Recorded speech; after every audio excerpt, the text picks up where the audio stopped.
Waalaikumsalam warahmatullahi. Silakan Sama. dilanjut Bang Marcel, silakan. Iya, coba lebih spesifik lagi. Ya. Lebih spesifik lagi pertanyaannya. Gimana saya mau menjawab benar kalau Anda bertanya aja salah gitu? Coba tolong. Silakan dijawab saja, Mas. Apa yang mau saya jawab ketika Anda bertanya aja salah? Hubungan wahyu Allah dengan Allah itu bagaimana? Ya, karena sifat ilahi itu berhubungan dengan sifat makhluk. Hubungannya itu yang bagaimana begitu loh? Karena kita mengatakan bahwasannya tadi Allah siapa yang Tuhan siapa yang lebih benar di sini sebelum kita masuk kepada substansi isi dari kitab suci masing-masing kan begitu. Kita tahu dulu sumbernya, jangan-jangan ini dari manusia, karangan manusia, ya. Apa yang Anda baca di situ tentu Anda imani betul-betul dari Tuhan Anda, ya. Hubungan wahyu dari Tuhan Anda dengan Kamu Tuhan buat Anda itu pertanyaan saja, baru dijawab. ya, silakan. Tuh, Ya. Bang Andi. Tahu-tahu dia silakan, dia bertanya aja, saya nggak ngerti pertanyaan dia. Iya, kamu bertanya apa sih? Atau saya bantu bertanya? Ini aja Oke, dia kamu Anda dengar. kamu Ya, meragukan Al-Quran kan gitu di ya? sini, Oke. Ya. Kita semua cowok di sini, bukan banci ya. Saya bertanya ulang, ya. Ketika Anda mengklaim bahwasanya atau Nabi Anda mengklaim bahwasanya dia dapat wahyu dari Tuhan, ya, dari Allahnya dia kan begitu ya. Hubungan dia bisa menjelaskan hubungan antara wahyu Allah itu dengan Allah itu bagaimana? Ya.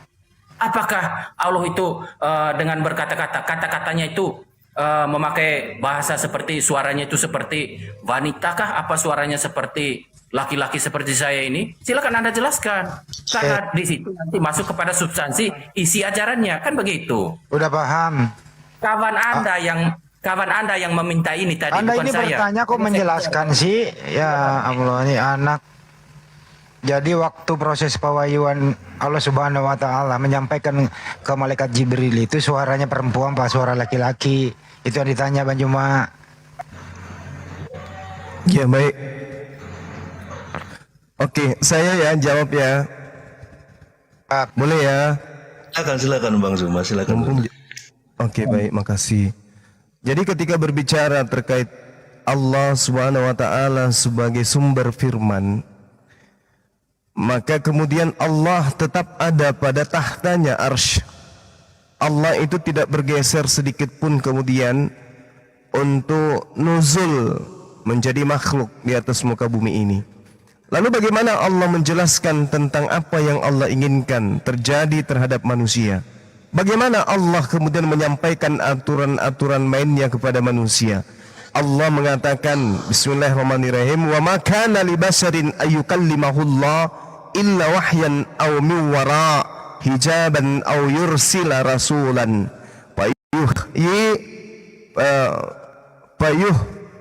hiya bi isni ma yasha, ya.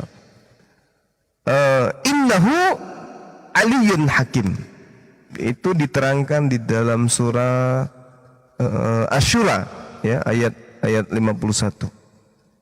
Dan tidaklah pantas kemudian bagi seorang manusia bahwa Allah akan berbicara langsung kepadanya kecuali melalui perantaraan wahyu atau dari belakang tabir atau dengan mengutus utusan berupa malaikat, lalu diwahyukan kepadanya dengan izin Allah apa yang hendak Allah sampaikan kepada manusia.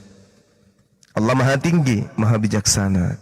Jadi kalau saudara berbicara apa hubungan antara wahyu dengan Allah? Allah berfirman, firman-Nya disampaikan oleh para malaikat kepada siapa wahyu itu ingin disampaikan.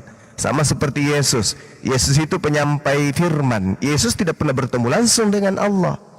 Musa alaihissalam penyampai firman. Musa tidak pernah bertemu langsung dengan Allah. Maksudnya dalam bentuk wujud yang sesungguhnya, dalam wujudnya, dalam hakikatnya tidak. Tetapi Allah kemudian mengutus para malaikat atau melalui perantaraan wahyu atau di balik tabir. Tidak ada itu Allah bertatap-tatapan dengan makhluknya, nggak ada. Oke, Mas. Bayangkan aja. Ya, silakan. Saya sudah ambil komentar ya. Sudah stop Silakan. aja ya. Oke ya. Apakah wahyu Allah itu bagian dari Allah? Apa wahyu itu adalah Allah itu sendiri? Silakan. Oke, baik. Jadi wahyu itu adalah ilham yang datang kepada manusia.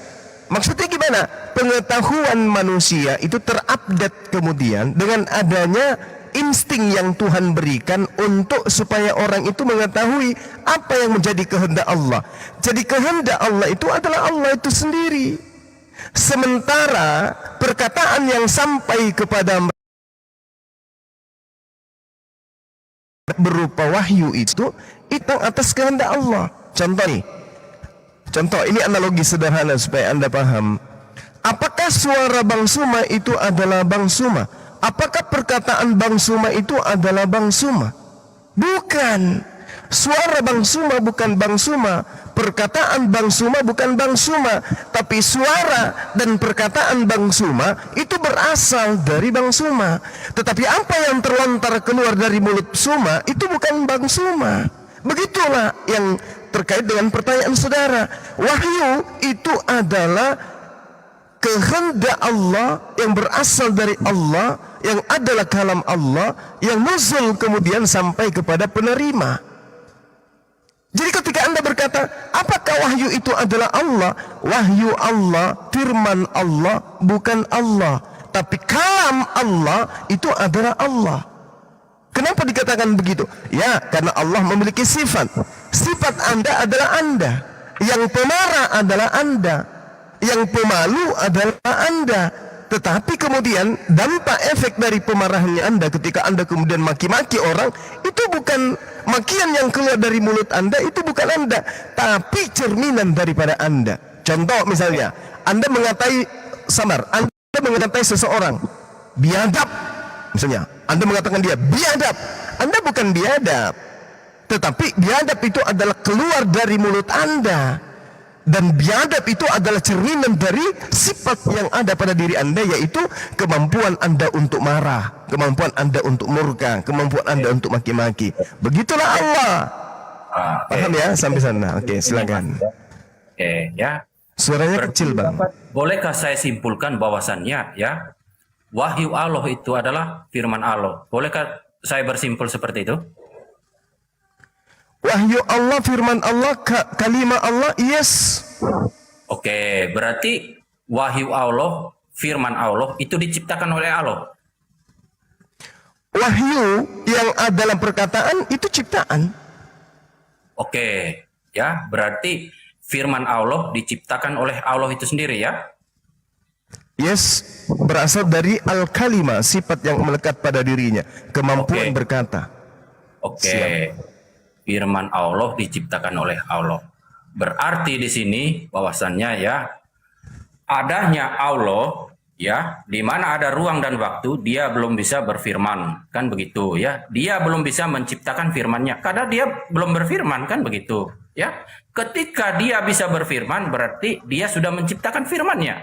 Dia sudah bisa menciptakan kata-katanya ya. Yang saya tanya di sini, berapa lama Allah itu butuh waktu untuk bisa berfirman?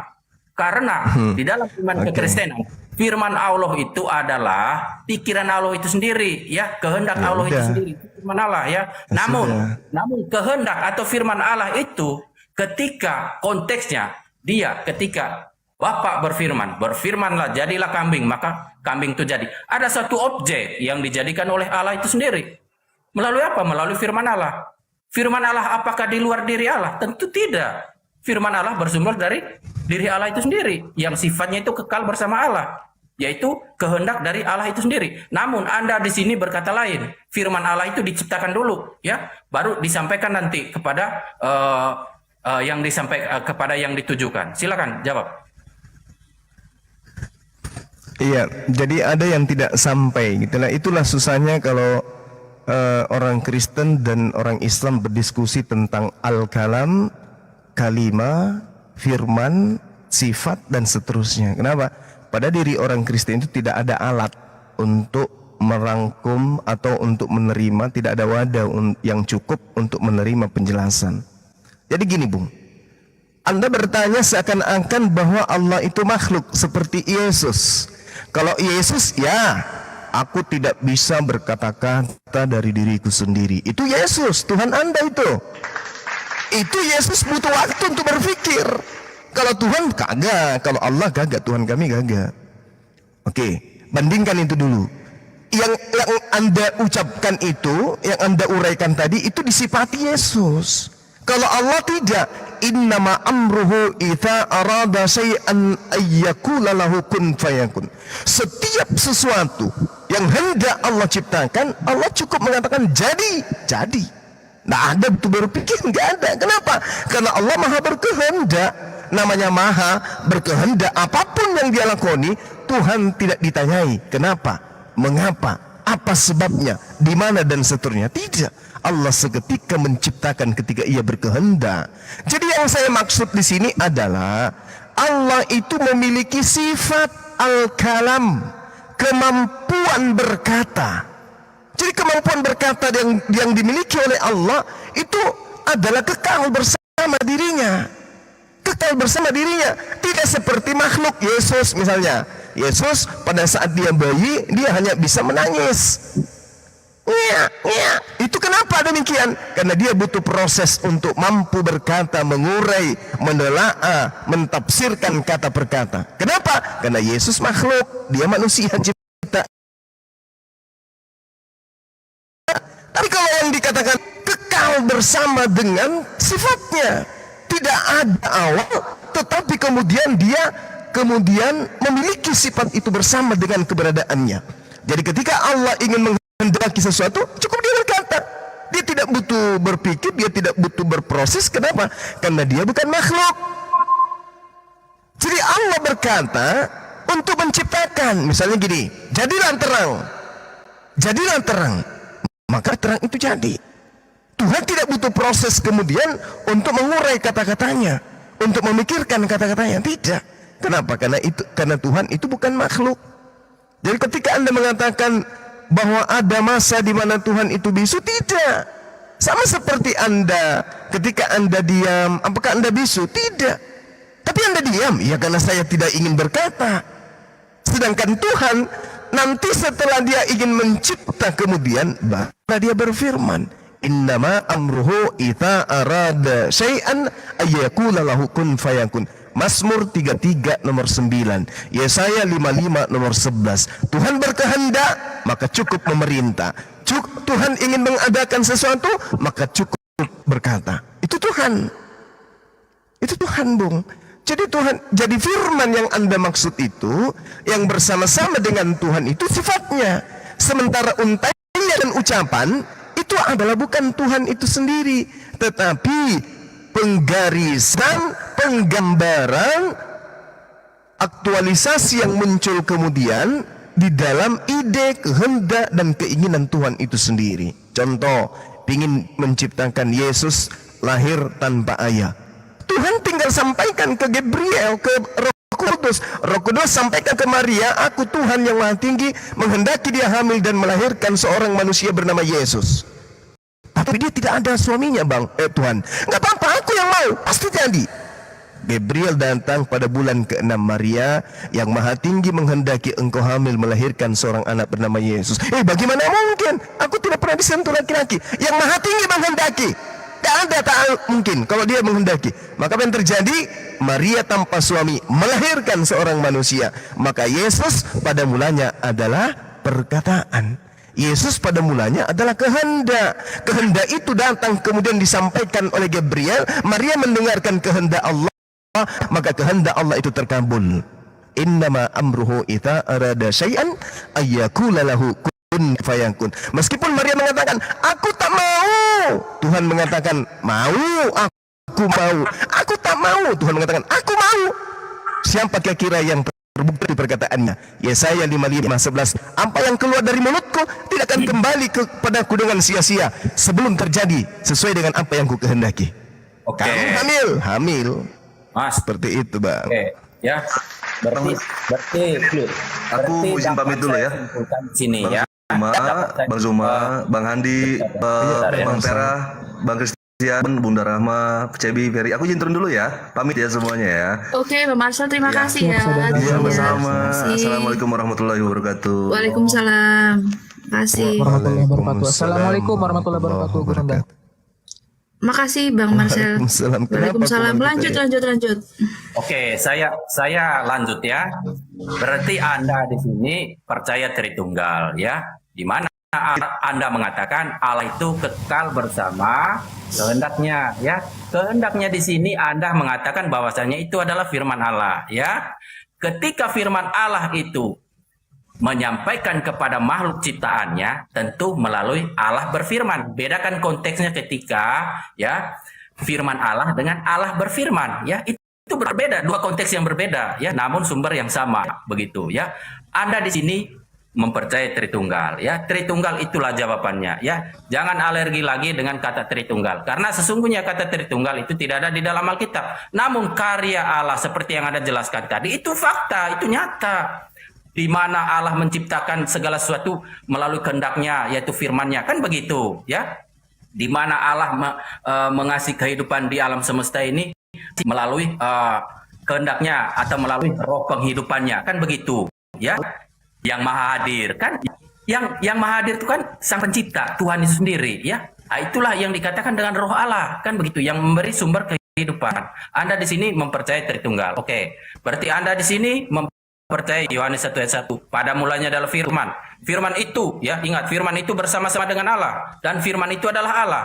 Artinya di sini adalah Anda sudah menegaskan bahwasannya ya kehendak Allah atau firman Allah itu kekal bersama Allah. Saya setuju ya. Karena itulah Allahnya orang Kristen. Allah orang Kristen yang benar sebelum Islam ada. Ya, itu Anda tidak boleh membantah lagi karena Anda sudah menyetujui Allah Anda itu kekal bersama firman-Nya, kekal bersama sifatnya, kekal bersama kemauannya, mau ngapain, ya, kapan dia menciptakan, itu kekal dengan kehendaknya, ya, bukan tunggal seperti pulpen saya tunggal, tidak maha kuasa. Ketika saya orang lain bertanya, apakah pulpen kamu itu maha kuasa? Oh, maha kuasa. Rohnya pulpen saya bisa saya jelaskan bla bla bla. Ketunggalan Allah Anda itu sama dengan ya ketunggalan Allah saya, hakikat keilahian Allah saya itu seperti itu, ya. Firman-Nya, ya, kekal bersama kehendaknya Bapa, bukan di luar dari Bapa itu sendiri, melainkan dari Bapa itu sendiri, ya, begitu. Berarti Anda di sini mempercayai Tritunggal. Silakan, saya bersyukur itu. Karena ketika saya bertanya kepada Islam, kata orang Islam yang lain mengatakan bahwasannya yang ada duluan adalah Allah, bukan firman-Nya. Ya, ketika saya bertanya, lalu firman Allah Anda, kapan adanya? Kapan diciptakan firman Allah Anda itu? Mereka tidak bisa menjawab. Ujung-ujungnya seperti Anda. Oh, kekal bersama firman-Nya, kekal bersama kehendaknya. Sama Tritunggal juga seperti itu. Ya, bukan berarti kita membahas tentang Tritunggal, bukan berarti kita sedang membahas tentang keberapaan Allah yang berada di sana, berapa di sana ada roh Allah 1, 2 ada kehendak Allah, ya 3 sama Allah itu sendiri, ya begitu. Silakan. Oke, sudah. Tadi di awalnya saya sudah mengatakan ketika saya berdiskusi dengan orang Kristen, saya pastikan di kepala orang Kristen bahkan di tubuhnya tidak ada alat yang bisa menampung penjelasan saya. Gak ada alat. Anda mengatakan saya membenarkan Tritunggal. Itu klaim Anda. Kenapa? Karena ibarat seorang anak TK yang membaca sampul buku kedokteran, Anda seketika buka praktek. Pasien Anda semuanya adalah orang yang minim pengetahuan. Jadi gini, Allah Subhanahu wa ta'ala memiliki sifat. Sifatnya inilah yang menjadikan kalamnya itu, perkataannya itu ada. Perkataan ini tidak kekal bersama dengan Allah. Yang kekal bersama dengan Allah itu sifatnya. Sementara perkataan itu bukan sifat. Perkataan itu adalah hasil dari sifat. Anda harus bedakan itu dulu. Yesus itu bukan sifat. Yesus itu manusia yang berasal dari firman. Firman ini berasal dari kalimat. Firman ini berasal dari kalam, berasal dari sifat. Jadi sifat mengeluarkan perkataan, perkataan kemudian terrealisasi menjadi makhluk. Yesus di mana? Makhluk. Ibarat motor, Yesus bukan knalpot, Yesus bukan asap, Yesus adalah karbon dioksida. jauh. Jadi dengan Tuhan beda. Yesus itu setara dengan kotoran asap. Jadi jauh dia. Allah ibaratkan kendaraan bermotor, kemudian sifatnya itu adalah knalpot. Dari sifat mengeluarkan suara asap, asapnya kemudian melahirkan karbon, racun. Inilah Yesus. Jadi kalau Anda mengatakan Tritunggal, asap aja bukan motor, asap aja bukan motor. Ya, apalagi apa yang dihasilkan oleh asap. Jadi Yesus itu bukan perkataan, apalagi sifat. Yesus itu adalah hasil. Seperti ketika saya berkata, saya ingin makan nasi. Saya bukan nasi. Dan nasi itu bukan perkataan, tetapi nasi itu adalah bias daripada perkataan. Mudah-mudahan Anda paham ini. Ketika saya berkata, saya cuma ingin, terus sabar dulu. Saya cuma ingin makan nasi. Saya Allah ingin membuat Maria hamil. Bukan berarti Maria menghamili saya. Bukan berarti saya dikandung Maria. Saya ingin makan nasi, bukan berarti nasi itu adalah saya. Yang kekal bersama saya adalah kemampuan saya berkata. Kemampuan saya berkata itu berkata-kata. Saya ingin makan nasi. Dari kata-kata saya ini yang berasal dari sifat mempunyai saya berkata, melahirkan nasi. Jadi nasi itu bukan saya. Sementara antara saya dengan nasi, itu nasi adalah ciptaan olahan dari perkataan saya. Begitulah Yesus. Tuhan berkata, aku ingin menciptakan Yesus, terciptalah Yesus. Seperti itu. Nah, sabar dulu Bang. Sekarang saya bahas tentang Yohanes 1 nomor 1. Pada mulanya adalah firman. Firman yang dimaksud di sini adalah sifat. Kemampuan Allah berkata yang melekat pada diri Allah. Pada mulanya adalah firman. Firman itu bersama-sama. Jadi yang bersama-sama dengan Allah itu adalah sifat. Sementara yang keluar dari mulut Allah itu bukan sifat Allah, tetapi efek dari sifat. Yang keluar dari mulut saya itu bukan mulut, tetapi suara, perkataan yang dilahirkan dari mulut. Oke? Nah, sekarang kapan kemudian Yesus itu ada? Pada saat firman itu terlontar dari mulut Tuhan, maka firman itu menjadi daging. Nanti di data nomor 14 baru Yesus ada menjadi bayi. Pada saat firman bersama dengan Allah, Yesus belum ada. Pada saat sifat ada pada diri Allah, Yesus belum ada. Yesus nanti ada ketika ibunya melahirkan. Pahami itu? Oke, ya. Silakan. Oke, poin Anda sudah saya ambil ya, begitu ya. Itu sama saja ya, yang seperti yang saya jelaskan ya, Yohanes 1 ayat 1. Ya memang dia kekal bersama kehendaknya. Kehendaknya itu adalah firman-Nya, kan begitu ya. Firman, namun kehendaknya di sini atau firman-Nya di sini ya, itu tidak diciptakan melainkan kekal bersamanya, kan begitu ya. Karena Allah itu tidak berawal dan tidak berkesudahan, tidak ada akhir ya, seperti itu. Makanya dia kekal bersama kehendaknya ya. Bukan Allahnya dulu baru kehendaknya diciptakannya, lalu butuh berapa lama dia memiliki kehendak. Bukan ya. Sama seperti yang saya jelaskan tadi ya. Anda jangan mengulang-ulangi penjelasan dari saya. Nah, ketika Anda membandingkan Anda ya dengan firman Allah, Anda kan materi ya. Di sini yang kita bahas adalah firman ilahi, bukan suatu. Anda itu kan diciptakan oleh Allah, Anda terbatas, jangan Anda sama-samakan. Walaupun Anda menggunakan analogi Anda ya seperti itu untuk saya mengerti, namun ya yang disampaikan oleh Anda itu saya sudah tahu begitu ya, akan ukuran target ukuran Anda itu menggunakan analogi materi ya. Namun saya di sini lebih kepada substansi kita adalah ya, apakah betul ya Allah Anda itu kekal bersama sifatnya? Tadi Anda menegaskan bahwasanya betul kekal, Allah saya itu kekal bersama firman-Nya. Berarti udah dua ya, Allah dan juga kehendaknya. Itu sudah kekal, udah dua di situ ya. Jangan Anda sebut lagi tiga, ya. Satu itu Bang. Itu satu, jangan dua. Ya, satu. Makanya dari tadi kan saya sudah menjelaskan masa masakan kehendak Anda dengan Anda itu dua pribadi. Tritunggal itu adalah Itu gue bilang tidak ada alat yang bisa Anda pakai. Tritunggal itu adalah menjelaskan kebagaimanaan Allah yang benar itu. Ya, yang benar itu yang bagaimana? Ya, Allah itu yang benar adalah kekal bersama Yang mati. kehendaknya, ya. Allah yang mati. Bersama kehendaknya ini diaktualisasikan melalui firman-Nya, ya. Iya, sifatnya yang kekal, Bang. Anda dengar Sifatnya yang kekal. Anda Sifatnya bicara yang tadi kekal. diam, Bukan ya. bukan Yesus. Ya. Yesus itu 3 makhluk. 15 detik lagi, Jangan Mak. bawa Tritunggal di sini. Ya, 15 detik lagi aja, ya. Tritunggal itu di gereja, nggak ada Tritunggal di sini. Ya, ya Tritunggal itu memang tidak ada di dalam Alkitab saja tidak ada. Itu kan bahasa teologi, ya. Ya,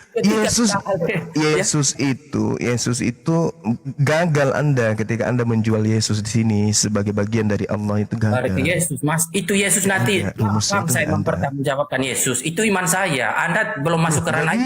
Bisa. Masih dalam- Kenapa saya mengatakan itu? Karena Anda Masih membawa dalam- penjelasan saya ke Tritunggal. Itu gepeng namanya, Ukur Bang. dulu, ya. Ukur Itu dulu, gepeng ya. namanya. Ukur dulu. Penjelasan saya Anda narasikan ke Tritunggal, itu gepeng namanya. Ya, yang bilang Anda Tritunggal siapa, Mas? Yang saya bilang Loh. Tadi Anda mengatakan saya menjelaskan Tritunggal sama dengan Tuhan saya Anda, itu kan mengatakan gepeng. bahwasanya ada sendiri yang membenarkan Tritunggal itu sendiri, bukan saya. Kan Anda yang Saya menjelaskan. tidak membenarkan. Anda menuduh saya membenarkan Tritunggal. Saya tidak pernah Sejatinya mengatakan dan membahas itu tidak ada Tritunggal. di dalam Alkitab, Mas. Ya, Tritunggal itu kata-kata Tritunggal Tritunggal. itu adanya di gereja. Tidak ada. Kenapa ada Tritunggal? Namun Karena ada penjelasan Yesus. Anda itu Yesus itu menguatkan bagian dari Tritunggal. gitu loh. Silakan. Ada nggak Saya saya mau- membahas tadi Yesus? Oke, Anda diam. Anda diam. Jangan mer ke BODDH-nya Anda di sini, ya. Ketika saya membahas tentang pencipta langit dan bumi itu sama dengan sifatnya. Yesus itu bukan sifat. Yesus itu manusia, sama seperti saya. Bahkan saya lebih hebat dari Yesus. Oke? Saya beristri, saya punya anak, Yesus tidak. Pahami itu. Jadi kalau saya sedang membahas tentang Tuhan pencipta langit dan bumi, jangan Anda bawa-bawa Yesus. Yesus itu makhluk. Ya. Yesus itu penanggung dosa. Manusia yang paling banyak dosa. Tunggu dulu, kampret. Diam dulu. Saya dulu. Kayak pintar aja Anda itu. Iya, diam. Oh, akal nggak ada kok. Diam dulu, dengarkan penjelasan saya supaya Anda waras. Oke? Tuhan pencipta langit dan bumi itu memiliki sifat. Yang bersama dengan sifatnya itu bukan makhluk. Yesus makhluk. Jadi jangan Anda kaitkan dengan Tritunggal Anda di sini. Tritunggal itu ajaran Trimurti, ajaran pagan. Jangan bawa ke sini. Pencipta langit dan bumi itu tidak ada unsur makhluk di dalamnya. Oke? Ketika kemudian dikatakan pada mulanya adalah firman, di situ berbicara mengenai sifat. Pada mulanya adalah firman itu bersama-sama dengan Allah. Yang bersama dengan Allah itu sifatnya, bukan makhluknya. Yesus itu makhluk, jauh rendah di bawah. Jauh. Yesus itu bukan firman. Yesus itu adalah makhluk yang berasal dari firman. Pada mulanya adalah firman itu bersama-sama dengan Allah. Yang bersama dengan Allah itu adalah sifat. Nah, sifat ini kemudian melantunkan perkataan, aku ingin Maria hamil. Itu adalah perkataan yang keluar dari sifat. Pada saat Tuhan berfirman, aku ingin Maria hamil, apakah Yesus sudah ada? Belum. Gabriel datang, Roh Kudus datang kepada ibunya. Wahai Maria, wanita perawan yang bertunangan dengan ya apa? Tuhan yang mau hamil dan melahirkan seorang manusia bernama Yesus. Hendaklah engkau menamai dia Yesus. Nah, pada saat itu Yesus sudah ada? Belum. Mana Tritunggal di situ? Enggak ada. Yang ada melekat pada diri Allah itu sifat. Dari sifat ini melontarkan perkataan. Perkataan ini ditangkap oleh Gabriel. Gabriel mengantarkan ke Maria. Maria kemudian mendengarkan perkataan itu. Yesus ada? Belum. Yesus belum ada. Kenapa? Mesin belum berbunyi. Pada saat mesin berbunyi, yang keluar asap dulu, baru kemudian karbon dioksida. Pada saat itu kemudian Maria mengiyakan, hamil dia. 9 bulan kemudian ada suara bunyi dari kandang binatang. Baru ada Yesus. Yang bersama-sama dengan Allah tadi itu siapa? Yesus? Bukan. Lalu siapa? Sifat. Bukan Yesus yang bersama dengan Allah. Bukan. Wong Yesus itu makhluk. Yesus itu makhluk. Jadi yang bersama-sama dengan Allah itu sifat. Al-Kalam sifatnya. Nanti setelah dia berkata, aku ingin menciptakan makhluk bernama Yesus lahir tanpa ayah. Perkataan ditangkap Gabriel. Gabriel sampaikan ke makhluk bernama Maria. Maria mengandung hamil. Baru ada Yesus. Setelah ada Yesus dikatakanlah kemudian firman itu telah menjadi daging. Maksudnya apa? Al-Kalam mengeluarkan kalimat. Anda tidak paham pasti. Sifat berkata ingin menciptakan manusia. Setelah perkataan itu keluar dari mulutnya, barulah tercipta Yesus. Oke, maaf. Jadi Boleh tidak ada saya Tritunggal, saya jelaskan nggak ada. 30 detik ya. Silakan. Oke, ya. Saya mau bernarasi sebentar ya. Ketika kita membahas tadi esensi dari firman ilahi itu sendiri, bersumber dari mana? Apakah firman Allah itu kekal bersama Allah, sifat Allah itu kekal bersama Allah, itu Anda sudah mengiyahkan ya. Oke, kita sepakat di sini, satu sepakat, satu tujuan ya, berarti firman Allah, sifat Allah itu kekal bersama Allah ya. Itu dua udah ya. Tapi di sini ya, kembali lagi saya menegaskan ya, ketika kita membahas firman ilahi, kita tidak sedang membahas tentang materi ataupun fisik di sini. Tidak ada fisik di sini yang kita bahas dari tadi. Anda ngalor ngidul malah menyinggung tentang Yesus. Kita belum sampai ke Yesus. Urusan Yesus nanti saya bisa mempertanggungjawabkannya ketika kita membahaskannya. Ini kita membahas tentang hakikat keilahian begitu ya. Kapan hakikat keilahian yang maha besar itu bisa tersampaikan kepada makhluknya ya? Tentu melalui firman-Nya. Firman-Nya berasal dari mana? Dari kehendaknya ya, dari sifat-sifatnya. Itulah yang dinamakan dengan sifat Allah atau keinginan Allah itu sendiri, kekal bersama Allah itu sendiri. Lalu saya bertanya ya, ini masih 20 detik ya. Saya bertanya ya, berarti udah dua tadi ya. Tapi kembali lagi bukan dua dalam bentuk angka materi kita di sini ya. Dalam perspektif kita membelajar kebagaimana Allah yang benar ya, bukan keberapaan Allah yang benar, bukan ya. Pandangan itu harus dihilangkan ya. Oke, saya bertanya begini ya, apakah kalam Allah itu kekal bersama Allah? Silakan. Iya, baik. Sifat Allah kekal bersama dengan Allah. Oke? Sifat Al-Kalam kekal bersama dengan Allah. Saya balik nanya. Pada saat sifat kekal bersama dengan Allah, Yesus di mana pada saat itu? Jawab. Mas, kita belum bahas tentang Yesus nih. Ya. Ya, saya tanya, jawab aja.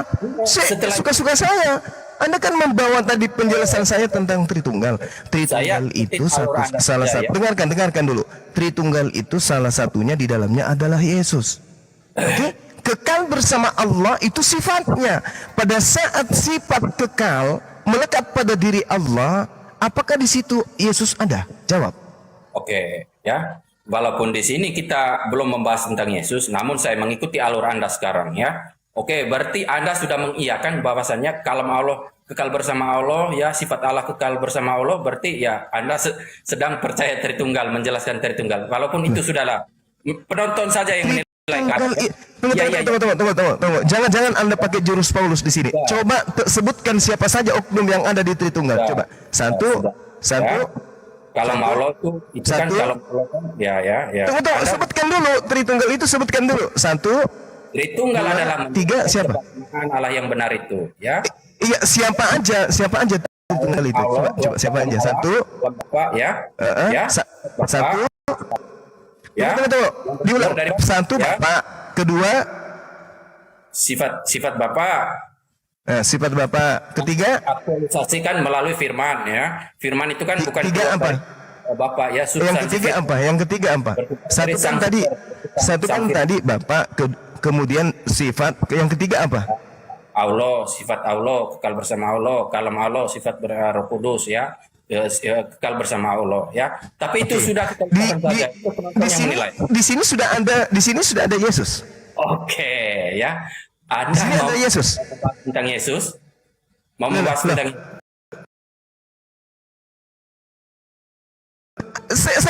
Saya tadi di situ tidak ada Yesus. Lalu kenapa Yesus ini menjadi Tuhan? lah yang bilang ada Yesus tadi Anda Oke, kan? berarti Yesus bukan pribadi yang satu dengan Tuhan, betul? Yang bilang Yesus di situ ada tadi kan Anda bukan saya kan? Oke, Anda kan? oke. Dengan demikian Anda sudah membatalkan bahwa Yesus itu Berarti satu Anda hakikat membenarkan dengan Tuhan. itu. Dengar. Berarti Anda sudah membenarkan bahwa Yesus itu tidak satu hakikat dengan Allah, betul? Nama Yesus dari tadi ya, dari tadi saya belum menyebut nama Yesus. Itu yang cerita kawan. Ya? Itu maka saya ingin penegasan dari saudara. Berarti yang Anda maksud Tritunggal itu Yesus tidak masuk di dalamnya sebagai pribadi, Tritunggal tadi betul? kan sifat Allah dan kalam Allah kan begitu. Kita tidak Oke. membahas tentang materi Oke. ya tidak. Oke. Bukan. Berarti Namun di sini yang kita bahas. berarti dengarkan saya, berarti Yesus itu tidak satu hakikat dengan Allah, dengan Bapa, betul? Yesus setelah ini kita bahas, oke? Ya, kita bahas dulu tentang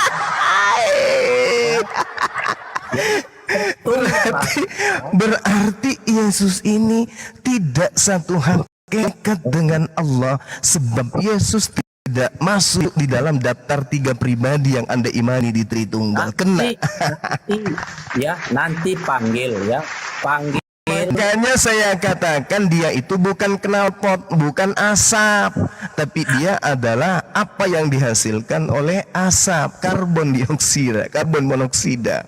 Dia adalah racun Yesus itu ya. Udah kena kan Anda?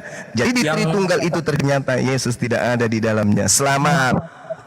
Asap kan Anda ya, bukan saya ya. Namun Udah selesai. Udah selesai. Ketika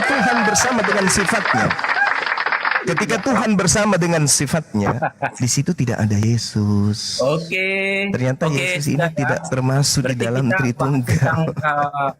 tentang kebagaimana Allah yang benar tadi sudah clear ya, bahwasannya Anda membenarkan bahwasannya Allah Anda itu kekal bersama. Tadi nggak membenarkan Pak. Ini sudah pakai jurus Paulus dia pakai. Jurus Kita membahas Paulus. tentang Jangan pakai jurus penyesat di sini, Bung. Nggak ada orang yang bisa kamu sesatkan. Saya katakan Allah bersama dengan sifatnya itu kekal. yes, Oke. betul. Yes. Nah, pada saat Allah bersama dengan sifatnya, kekal bersama dengan sifatnya, Yesus sudah ada atau belum ada? Oke, begini saja deh ya. Kita membahas tentang Yesus. Oke. Ada kan dari tadi ya, tidak bisa. Tunggu. Pada saat Allah bersama sifatnya itu berdiri sendiri bersama-sama sehakikat dia, Yesus sudah ada atau belum ada? Ketika ya kita membahas tentang kebagaimanan Allah yang benar ya. Jawab. Ya. Asal Anda Itu jawab dulu. dengar dulu ya. Guruna kan udah sepakat ya Guruna ya. Mercedes sepakat dengan Islam, sifat itu bersama-sama dengan Allah kan gitu. Nggak ada Yesus di situ. Pada saat sifat dan Allah itu adalah satu hakikat, apakah Yesus sudah ada di situ? Ya diam dulu yang lain ya, tolong ya. Gitu ya. Habisnya gue gemes lu nggak mau jawab sih. Keluar dari jurus tunggal ini. Ya. Biar tidak ngagurmologi ya. Ngagurmologi itu tidak dipentingkan di sini ya.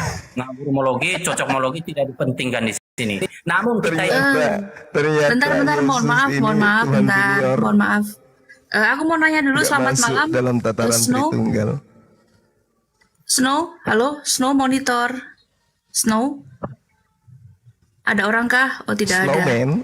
Ya udah. Mohon maaf turunkan ya, gantian sama yang lain. Ya, pertanyaan Oke, Banyuma teman dijawab Kristen dulu boleh tuh. naik. Lanjutkan. Dijawab. Pertanyaan Banyuma dijawab, Bro. ya, sebelum kita ke Yesus, kita pahami dulu ya. Kita kepada substansi ya, kepada substansi tentang kebagaimanan Allah yang benar itu ya. Allah yang benar itu bersifat kekal ya, bersama firman-Nya ya, bersama sifatnya tadi ya, itu firman-Nya yang diaktualisasi melewati Ini mah firman-Nya. bukan substansi, ini mah bumbu terasi. Ya, saya tidak memakai standar ganda seperti kamu ya. Diam aja dulu ya. Ketika Anda mengiyahkan itu berarti Anda di sini mempercayai Tritunggal. Oke? Lalu kita dasarnya sekarang membahas tentang Yesus ya. Tunggu dulu, Tritunggal tanpa Yesus ini ya. Tritunggalnya Yesus. tanpa Yesus ya. Tidak ada Yesus di situ ya. Nggak ada Yesus. Anda membahas Lanjut. Halo Bandung, apakah kamu sehat di sana, Bandung ya? Oke, pada ya. saat saya membahas, saya tidak Yesus pernah mengatakan itu Allah itu adalah- Tritunggal. Ya. Di situ hanya berbicara mengenai Allah dan sifatnya. Tidak ada Apa lagi yang sifat Allah itu tidak ada yang Anda katakan tadi itu Tritunggal, itu nggak ada di Islam. Udah, Mas. Allah dengan sifatnya itu satu. Biarkan penonton yang menilai. Yang bilang 3 siapa? Allah di sini? dan sifatnya itu satu. Kan Tritunggal tadi sudah saya jelaskan. Tritunggal itu di adalah Kristen menjelaskan itu adalah sebagaimana Bapa, Allah yang Yesus benar itu. dan Roh Kudus burung merpati. Tritunggal Mereka itu bukan adalah menjelaskan tiga beberapa pribadi Allah satu yang hakikat. bukan, Itu Mas, di Kristen. Jadi Tritunggal jangan Anda itu pakai menjelaskan. suara Paulus di sini, jangan Anda pakai. Tunggal itu Bapa, Yesus, burung merpati. Paulus itu adalah seorang makhluk Saya nggak ciptaan pernah Tuhan. pakai Ngapain cara-cara kamu Paulus. Sedangkan yang kita bahas ini adalah sifat Paulus Allah. diciptakan oleh Sifat Tuhan. Allah dan Allah itu satu hakikat, tidak terpisah. Antara Yes. Allah dan sifatnya tidak terpisah. Bilang 3 kan? Sekarang bagaimana bisa Anda Tuhankan Yesus sementara Yesus beda hakikat dengan Allah? Oke. Bisa jadi Tuhan dia. Berarti realitasnya tentang pembahasan kebagaimana Allah yang benar tadi sudah diambil poinnya sama penonton. Oke, kita bahas tentang Yesus. Yesus itu kan sejatinya kan nama dari kemanusiaan, dari firman Allah yang turun menjadi manusia. Nah, yang turun jadi manusia ini sifat atau bukan? Yang turun menjadi manusia adalah firman Allah itu. Ya, Sifat atau bukan? Sifat atau Allah. bukan? Sifat Allah diaktualisasikan pada makhluk penyampai. Ya, Jadi sifatnya Allah keluar dari Allah gitu. Yesus adalah nama dari kemanusiaan dari firman Allah yang menjadi manusia. Ingat. Ada parah. Jadi sifat Allah itu keluar memisahkan diri dari Allah gitu. Oh, sifat Allah itu tidak terbatas oleh ruang dan waktu. Anda jangan membayangin diri Anda. Anda diciptakan oleh Allah. Tadi oke. Tadi Akal sifat dan Allah dengar. Tadi sifat Allah dengarkan dulu. Tadi Anda sudah mengakui sifat Allah dan Allah itu satu hakikat, betul? Oke, betul. Satunya di sini satu apa, Mas? Satu apakah hakikat? Apa satu seperti merkat gini? Lem-leman. Nggak usah cerita gereja di sini. Itu di gereja boleh Anda pau-pau kayak gitu. Allah dan sifatnya itu satu hakikat. Oke. Makanya saya tanya, adakah Yesus di situ? Enggak ada, katanya. Kita tidak sedang membahas Yesus. Berarti Yesus itu bukan hakikat, satu hakikat dengan Tuhan. Karena Yesus di luar garis. Sekarang saya tanya kepada saudara, yang menjadi Yesus ini sifat atau perkataan? Oke. Jawab. Ya. Saya mencuci otak kamu dulu ya. Sombongnya minta ampun. Sombongnya minta ampun. Kamu bicara itu bukan dari olahan kepala, tapi dari hasil isi tumitmu kau bicara. Sekarang kamu sampai ingin cuci otak saya. Sekarang pertanyaan saya kepada saudara, yang menjadi Yesus ini firman Ya, sebelum atau Anda sifat? bertanya, apakah Anda sudah memahami tentang Cerdaskan, dengarkan dulu pertanyaannya. Pertanyaan saya, yang menjadi Yesus ini sifat Allah atau perkataan yang keluar dari sifat Allah? Jawab. Oke. Begini dulu, Mas, ya. Anda setuju? gitu toh, Pak. Kita Ya, udah. jawab. Kalau kamu nggak jawab, saya babat kau ya. Gepeng. Oke, saya Nggak bisa. Anda bisa nipu di sini, nggak bisa nipu. Yang menjadi Yesus itu sifat Allah atau perkataan yang keluar dari sifat Allah? itu sendiri yang diaktualisasikan melalui firman Allah itu sendiri. Oke, Karena sifat baik. Allah itu Oke, kekal. nah, kita bongkar tipu-tipu Anda. Kita bongkar tipu-tipu Anda sekarang. Kita bongkar tipu-tipu Anda. Ya udah, Anda diam dulu, Anda udah jawab. Kita bongkar tipu Anda sekarang. Begini Dengarkan. loh, ya. Masa pertanyaannya Sabar. Saya sudah cara Anda menipu. Anda mengatakan sifat Allah yang keluar dari Allah. Gimana ceritanya? Sifat Allah yang melekat pada diri Allah kok bisa keluar? Katanya tadi satu hakikat, kok bisa berpisah? Oke, sudah. Memanjang. Kenapa bisa berpisah? Katanya satu hakikat, kok bisa berpisah? Iya, sudah bisa diam yang lain. Sudah bisa Anda mendengarkan Sekarang saya buka tipuan Anda. Sudah siap belum? Dengarkan saya penipu, dengarkan. Di dalam Yohanes 8 nomor 42, Yesus sendiri berkata, "Aku datang bukan atas kehendakku." Berarti dia tidak sifat. Dia makhluk yang keluar dari sifat. Oke, silakan. Mas, biasakan begini ya Mas ya. Ini udah tahun 2024 ya. Iya, ini sudah tahun 2024. Cara tipu-tipu gereja jangan Anda bawa di sini, memalukan. Oke, itu kan pandangan Anda saja ya. Sekarang begini. Saran saya ganti nama Anda menjadi membodohkan, bukan mencerdaskan. Sekarang begini, sabar dulu. Kita edukasi kepada yang di bawah ini. Sekarang gini, ketika Allah bersama dengan sifatnya melekat, ya, di situ ada berapa kehendak? Oke, sudah Mas. Ya. Jawab aja, di situ ada berapa kehendak? Biasakan begini ya, pertanyaan itu lebih simpel. Enggak usah ajarin saya. Pada saat sifat dan Allah melekat bersama-sama, pada saat Allah dan sifatnya melekat, hakikatnya sama, melekat satu hakikat, ada berapa kehendak di situ? Jawab. Ya, biasakan ketika Anda bertanya itu simpel, namun jawabannya lebih panjang sedikit. Dengarkan saya. Pada saat Allah bersama sifatnya itu melekat, tak terpisahkan, di situ ada berapa kehendak? Jawab. Kita di sini adu argumen, jangan takut. Ada berapa kehendak? Ada berapa kehendak? Jawab. Satu kehendak ya. Satu kehendak. Baik. Satu kehendak. Baik. Oke. Teman-teman sudah mendengarkan dari mulut saudara, Allah dan sifatnya satu kehendak. Yesus berkata di dalam Yohanes 8:42, "Aku datang bukan atas kehendakku." Ada berapa kehendak di situ? Dengar. Antara kehendak Yesus dan kehendak Allah ada berapa kehendak? Jikalau Anda ya. Jikalau pertanyaan saya, antara kehendak Allah dan kehendak Yesus ada berapa kehendak? Cerminkan Mas. Membodohkan, dengarkan.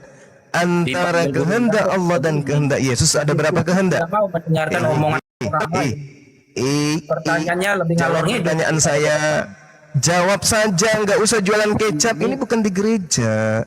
Kamu sedang diskusi dengan Abang Suma. Ini jurus pertanyaan saya ulang.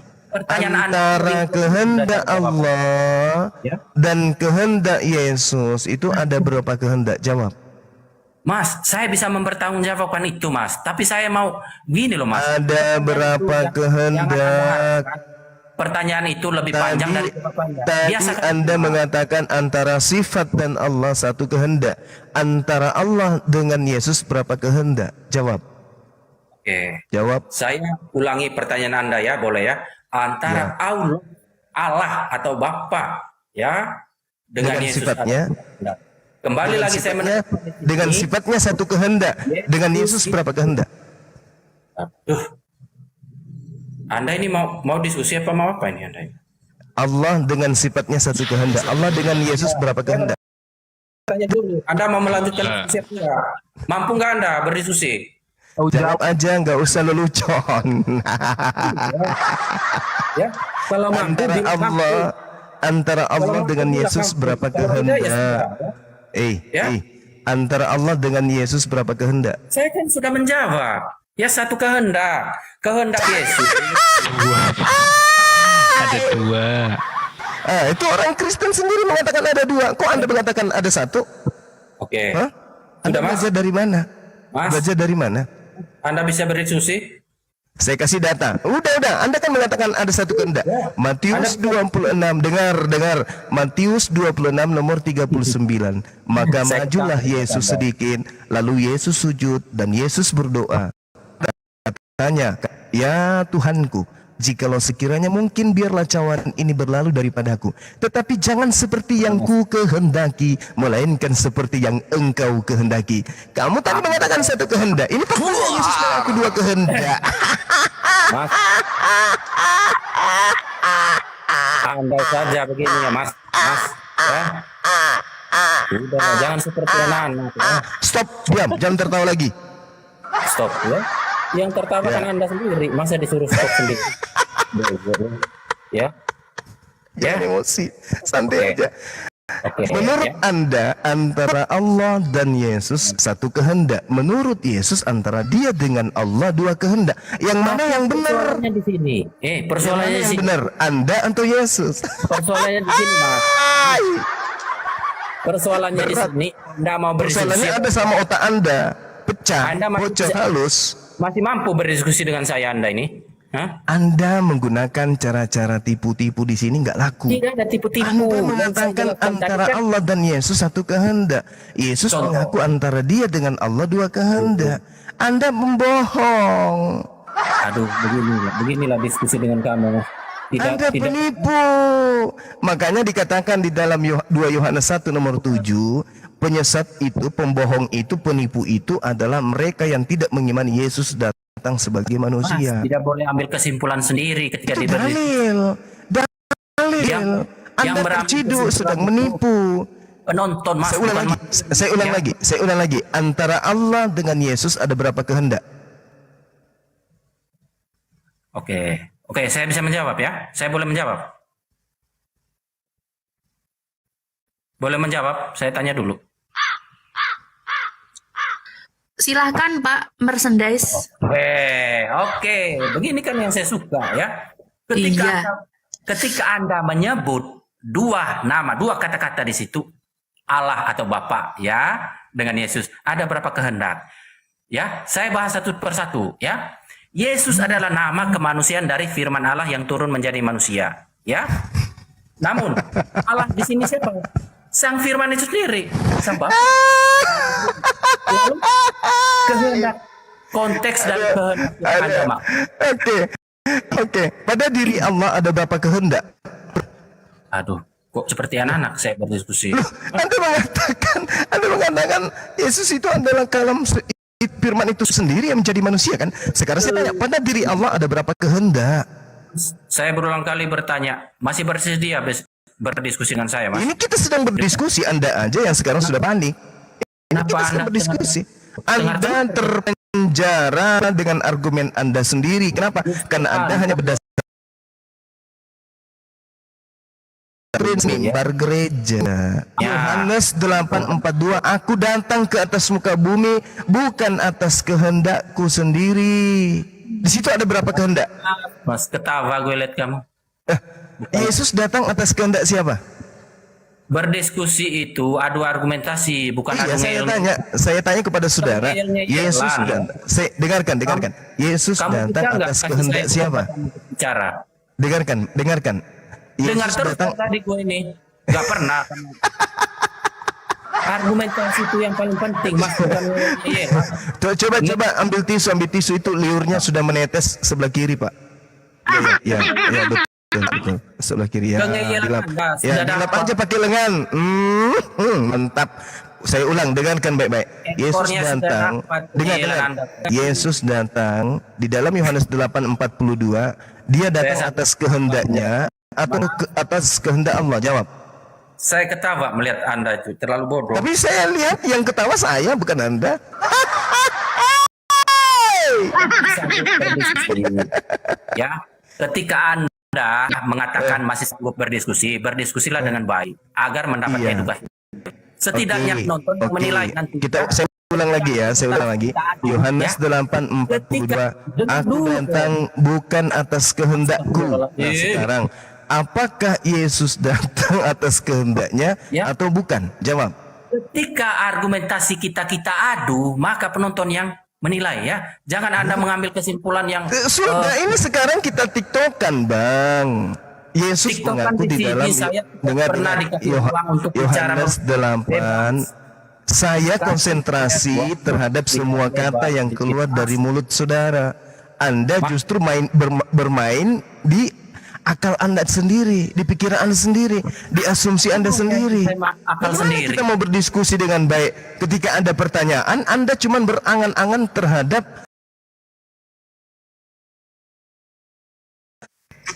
Yesus TikTokan mengaku di di TV, dalam saya dengar pernah dikasih uang untuk bicara Yohanes 8. Saya konsentrasi terhadap semua kata yang keluar dari mulut saudara. Anda justru bermain di akal Anda sendiri, di pikiran Anda sendiri, di asumsi Anda sendiri.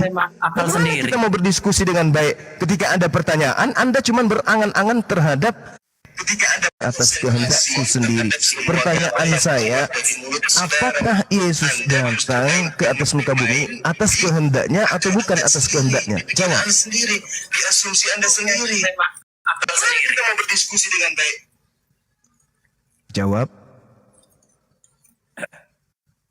Oke, ya.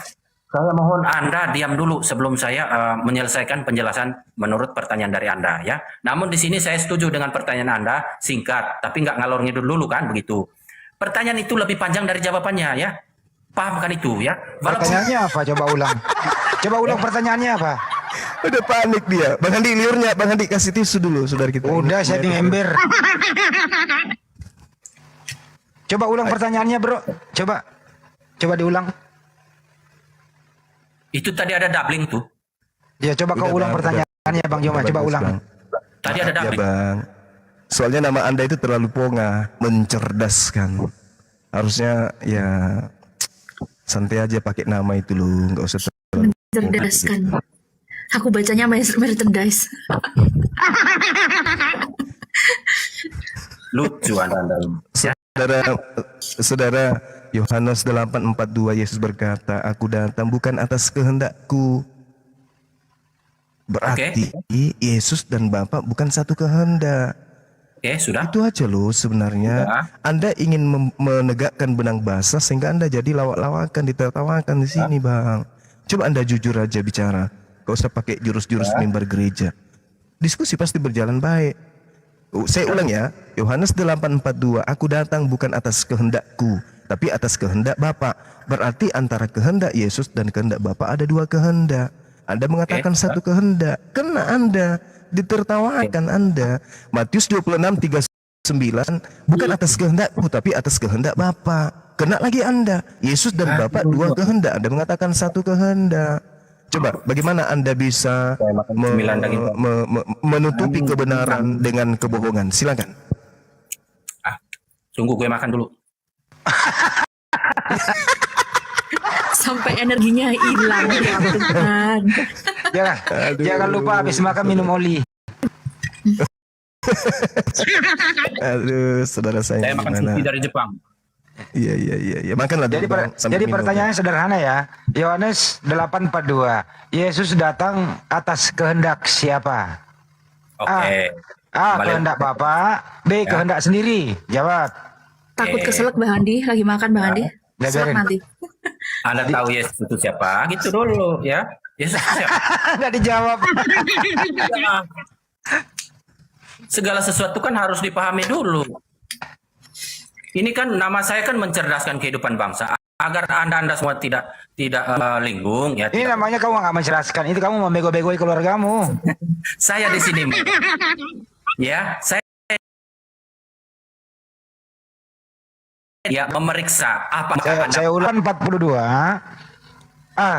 Yohanes 8:42. Yesus datang atas kehendak siapa? A. Kehendak Yesus sendiri. itu B. siapa, Kehendak Mas? Bapa. Mas, Yesus itu siapa? Jangan asal ngomong aja loh. Yesus itu anak orang. Nah, terus hubungannya dengan pertanyaan kamu apa? Ya maka Yohanes 8:42. Yesus datang atas kehendak siapa? Lalu, A. Kehendak sendiri. B. Kehendak Bapa. Yesus anak orang. Iya, anak orang. Oke, ya. Yesus adalah nama kemanusiaan dari firman Allah yang turun. Paham itu? La haula wala quwata illa billah. Udah? Bagaimana Bang ini? Anda semakin kacau. Sekarang pertanyaan saya selesaikan dulu, baru loloskan ajaran irasional tadi. Apakah antara Yesus dan Allah itu satu kehendak? Anda mengatakan satu kehendak, tapi faktanya dua kehendak. Anda mencoba jurus lain. Oke. Yesus itu adalah kemanusiaan dari sifat. Bagaimana ceritanya Anda mengatakan sifatnya begini, sisi Mas, ya. kemanusiaan? Aduh, ya Allah ya Karim. Ulaika hum syarrul bariyah. Orang kafir itu seburuk-buruknya makhluk. Inilah sebabnya. Mas, Kenapa Al-Quran mengatakan Anda adalah seburuk-buruknya makhluk? Karena ini, coba. Anda mencoba untuk mengatakan bahwa kambing itu adalah sapi. makan. Oke, saya makan lagi aja lah. Aduh, parah saudara saya ini. Ya, Dia ini mending kita Bener-bener saya ini. mundur aja Bang. Diskusi dengan kita itu harus berdata, jangan jurus-jurus kayak gini. Di ruangan debatnya capres sama cawapres tuh ya, enak. Di sana mah orang rasional semua, nggak ada yang buntu kayak lu. Nah, maksudnya cara-cara diskusinya di sini kan nggak seperti itu. Jadi ikut-ikut arus aja lah. Walaupun mereka Yesus itu siapa, yang dikatakan Allah di sini siapa, mana tahu mereka hanya bertanya doang. Ketika orang menjelaskan, mereka sudah mengambil tafsir sendiri, mengambil kesimpulan sendiri. Ya udah, makan kebodohanmu. Ya kau ditanya harga cabai, kau jelaskan harga oli, nggak nyambung. Persoalannya yang bertanya ini tidak kenal yang namanya cabai, hanya kenal namanya Justru doang. nggak kenal kita tanya. Makanya ketika Anda nggak kenal, makanya butuh penjelasan dari Bagaimana orang. Anda mau menjelaskan? Kita ingin tahu harga cabai, lu jelasin harga oli. Oke, kalau Anda mengetahui tentang kualitas cabai yang bagus, Ya, Anda bagaimana? perlu sumber dari Nggak, yang punya cabai cabai. nyambung, Jadi cuma bahas cabai nyambung. Nyambung dia. Anda Cabai nyambung. dari yang punya cabai apa tidak? Saya bertanya seperti itu. Bagaimana bisa kita menanam Bagaimana cabai bisa Anda terus menanam bisa cabai? nanti panen dengan kualitas unggul cabai? Bagaimana kita mulai dari mana menanamnya? Bagaimana Memahami caranya? tentang cabai. Ketika Anda tidak mau mendengar penjelasan dari yang punya cabai. Ya udah coba bagaimana cara supaya kita panen cabai yang baik? Apa yang kita lakukan? Jawaban itu yang Nabi apa itu ya? Apa? Pertama-tama apa yang kita lakukan?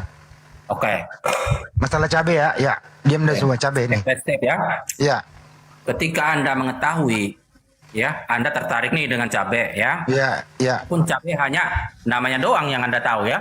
iya, Tapi Anda tertarik dengan cabai. ya. Namun ketertarikan Anda dengan cabai ya, Anda mau mengetahui tentang cabai dari sumbernya langsung, yaitu pemilik cabainya. Kan Ya. begitu. Ya, gimana Bukan caranya mengetahui pemilik cabainya? tentang cabai dari luar yang tidak tahu apa-apa tentang cabai tersebut. Iya. Dia tahu namanya doang. Disimpul-simpul. Muter-muter juga. Tahu namanya cabai doang juga dia. Dia hanya menyimpulkan Akbar. tentang Masya Allah. menurut dia. Gini aja deh, cabai itu pedas apa manis? Oke. Saya katakan cabai ada yang setengah pedas, ada yang pedas sekali, ada yang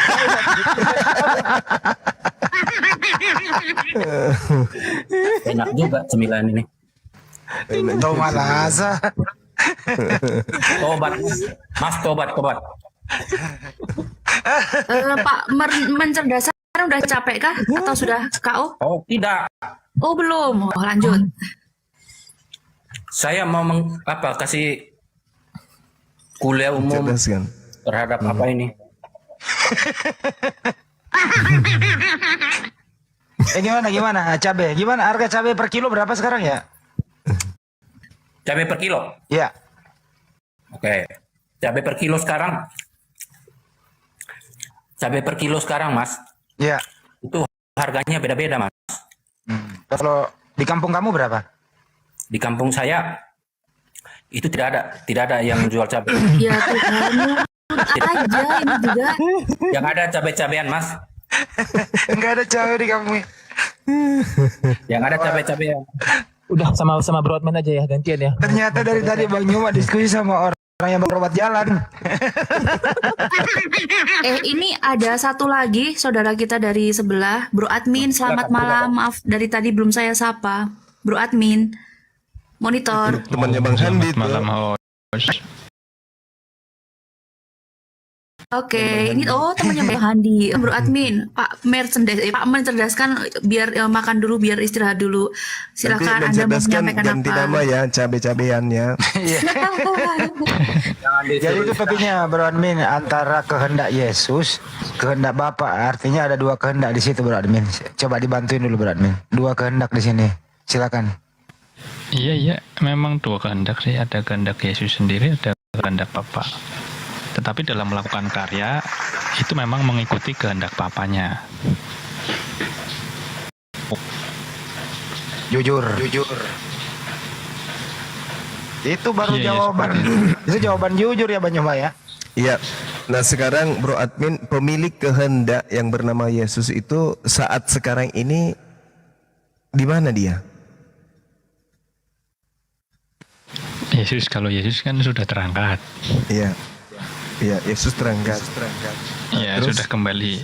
Kembali ke? Ya, bersama-sama dengan Bapa di hadirat Bapa. Berarti sekarang ada dua kehendak menyatu. Kalau dua kehendak, ya kan sekarang sudah menjadi satu di hadirat.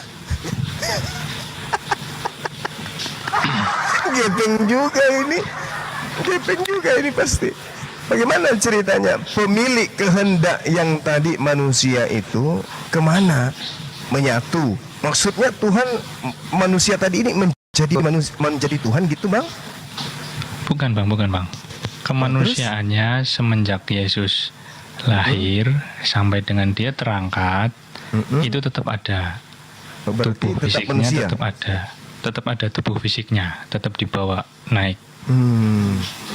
Ya, Nah, kan berarti- itu sebelum naik kan ditunjukkan luka-lukanya itu waktu penampakan pada para murid.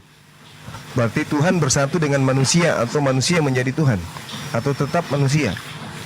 Bukan, Yesus ini adalah wujud penyatuan dari kemanusiaan dan keilahian. Wih. Iya, jadi makanya kalau khusus Kayak film wayang. untuk Yesus ini memang spesial. Dia Tapi manusia kemanusiaannya tetap juga, ada. Tuhan juga. Kemanusiaannya tetap ada. Oh, berarti sekarang Tuhan memiliki sisi kemanusiaan. Iya, semenjak ada Yesus kan begitu. Memang konsepnya seperti itu. Iya, berarti Tuhan memiliki sisi kebukan Tuhanan, gitu ya? Kemanusiaan aja biar mudah, jangan bukan Tuhan. Artinya Tuhan punya sisi yang bukan Tuhan, kan gitu. Jadi dia separuh aja Tuhan, separuhnya juga bukan Tuhan. Karena kenapa? Ada sisi kemanusiaannya. Sisi kemanusiaan itu bukan Tuhan, berarti Tuhan memiliki sisi kebukan Tuhanan. Ini gawat ini kalau kayak gini. Kalau pakai diksinya bukan Tuhan ya ini sulit topang, sulit dipahamin. Gawat ini, bahaya.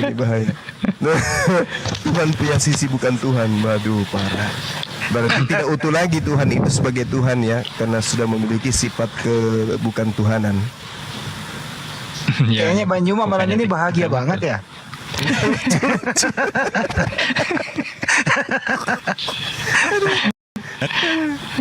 Shalom. Sebentar, mohon maaf, aku sapa dulu. Selamat malam Pak Yordan. Shalom. Shalom, Eh, Mayor. salam, selamat malam. Salon, ya. Ya Bang Juma, salam kenal Bang Juma. Shalom. Iya, salam kenal Bang. Siapa namanya? Iya, Yordan. Masya Allah. Iya, di mana Bang? Iya, Setuju kan Anda tadi? Ya, gimana? Kalau nggak salah ini Pak Yordan ini tempatnya dulu Yesus dibaptis ya. Sungai Yordan. iya, salam kenal saya dari Manado, Maluku Utara. Saya dari Manado di Sulawesi Utara di Murang. Iya, saya di sini ikut belajar ya karena saya dari Yahudi. Ingin belajar. Oh, Saya iya. menyimak. orang Yahudi. Oh, yang kemarin ini, dan ya. Iya, Ya, coba Bang kita Hadi, ya. kita tanya sama beliau karena beliau dari Yahudi. Benarkah Elohim itu punya sisi kemanusiaan, Bang? Tidak, Tuhan kami tidak bisa dilihat satu-satunya Tuhan yang esa, tidak bisa dilihat. Tapi kami yakin ada dan kami akan takut dosa. Jadi dia tidak pernah jadi manusia gitu? Tidak pernah terhina kalau dia menjadi manusia makhluk. Karena dia cipta, karena dia pencipta. Iya. Tadi teman kita Bro Admin mengatakan Tuhan sekarang ini memiliki sisi kemanusiaan. Manusia tetap manusia, tidak sebanding dengan Tuhan. Tidak pernah menjadi Tuhan. ya Tidak kan? pernah. Iya. Masya Allah. Jadi Yesus menurut saudara? Yesus adalah sekian banyak dari Mesias palsu yang datang dan mengakui sebagai Mesias.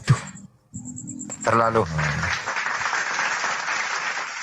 Jangan tepuk tangan. Pegangan, teman-teman pegangan semua. Agak goyah ini, pegangan ya. Bahaya ini. Oh ya, Bang. Waduh.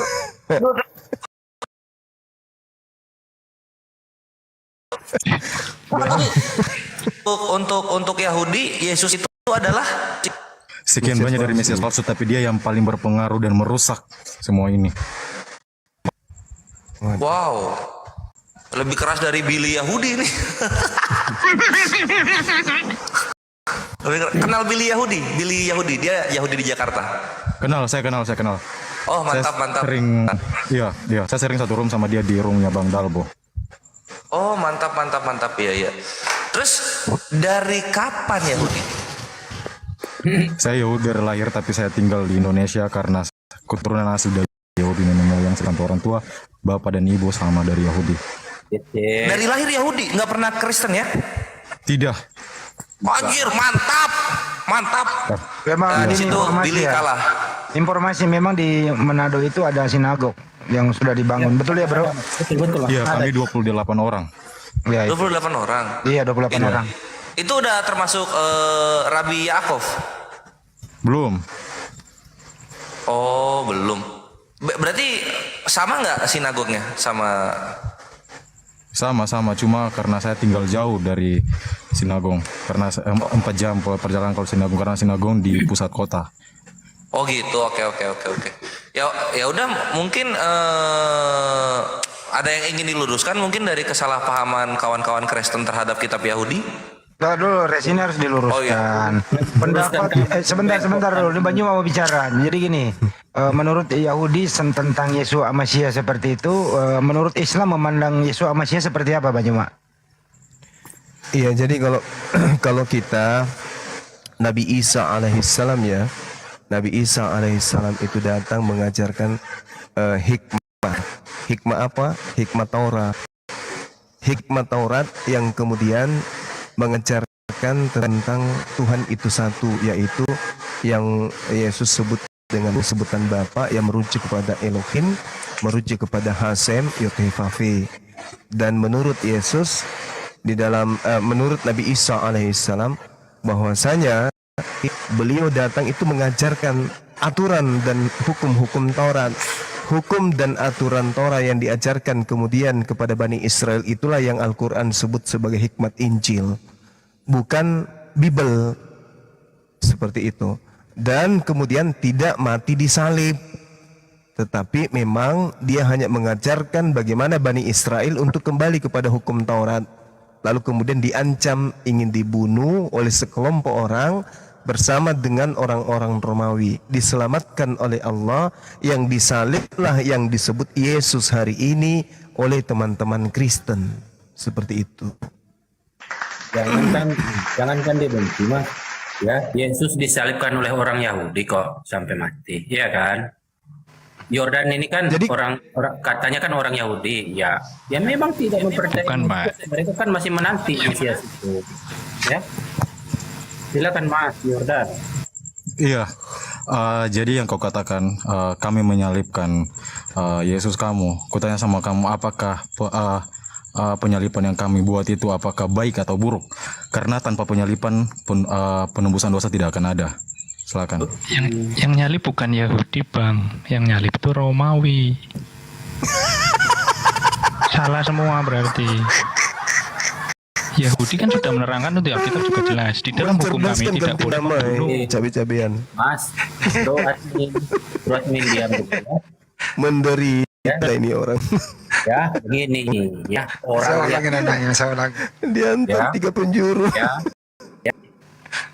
Oh, tentara Romawi itu tentara yang mengeksekusi, namun keinginan dari ya ahli-ahli Taurat, orang-orang Yahudi itu Yesus disalib, kan begitu. Maka yang mengeksekusi itu adalah tentara Romawi. Kenapa tentara Romawi? Karena tentara Romawi lah, kekuasaan Romawi lah yang saat itu ada, kan begitu, Mas. Bukan berarti wah ini parah ya.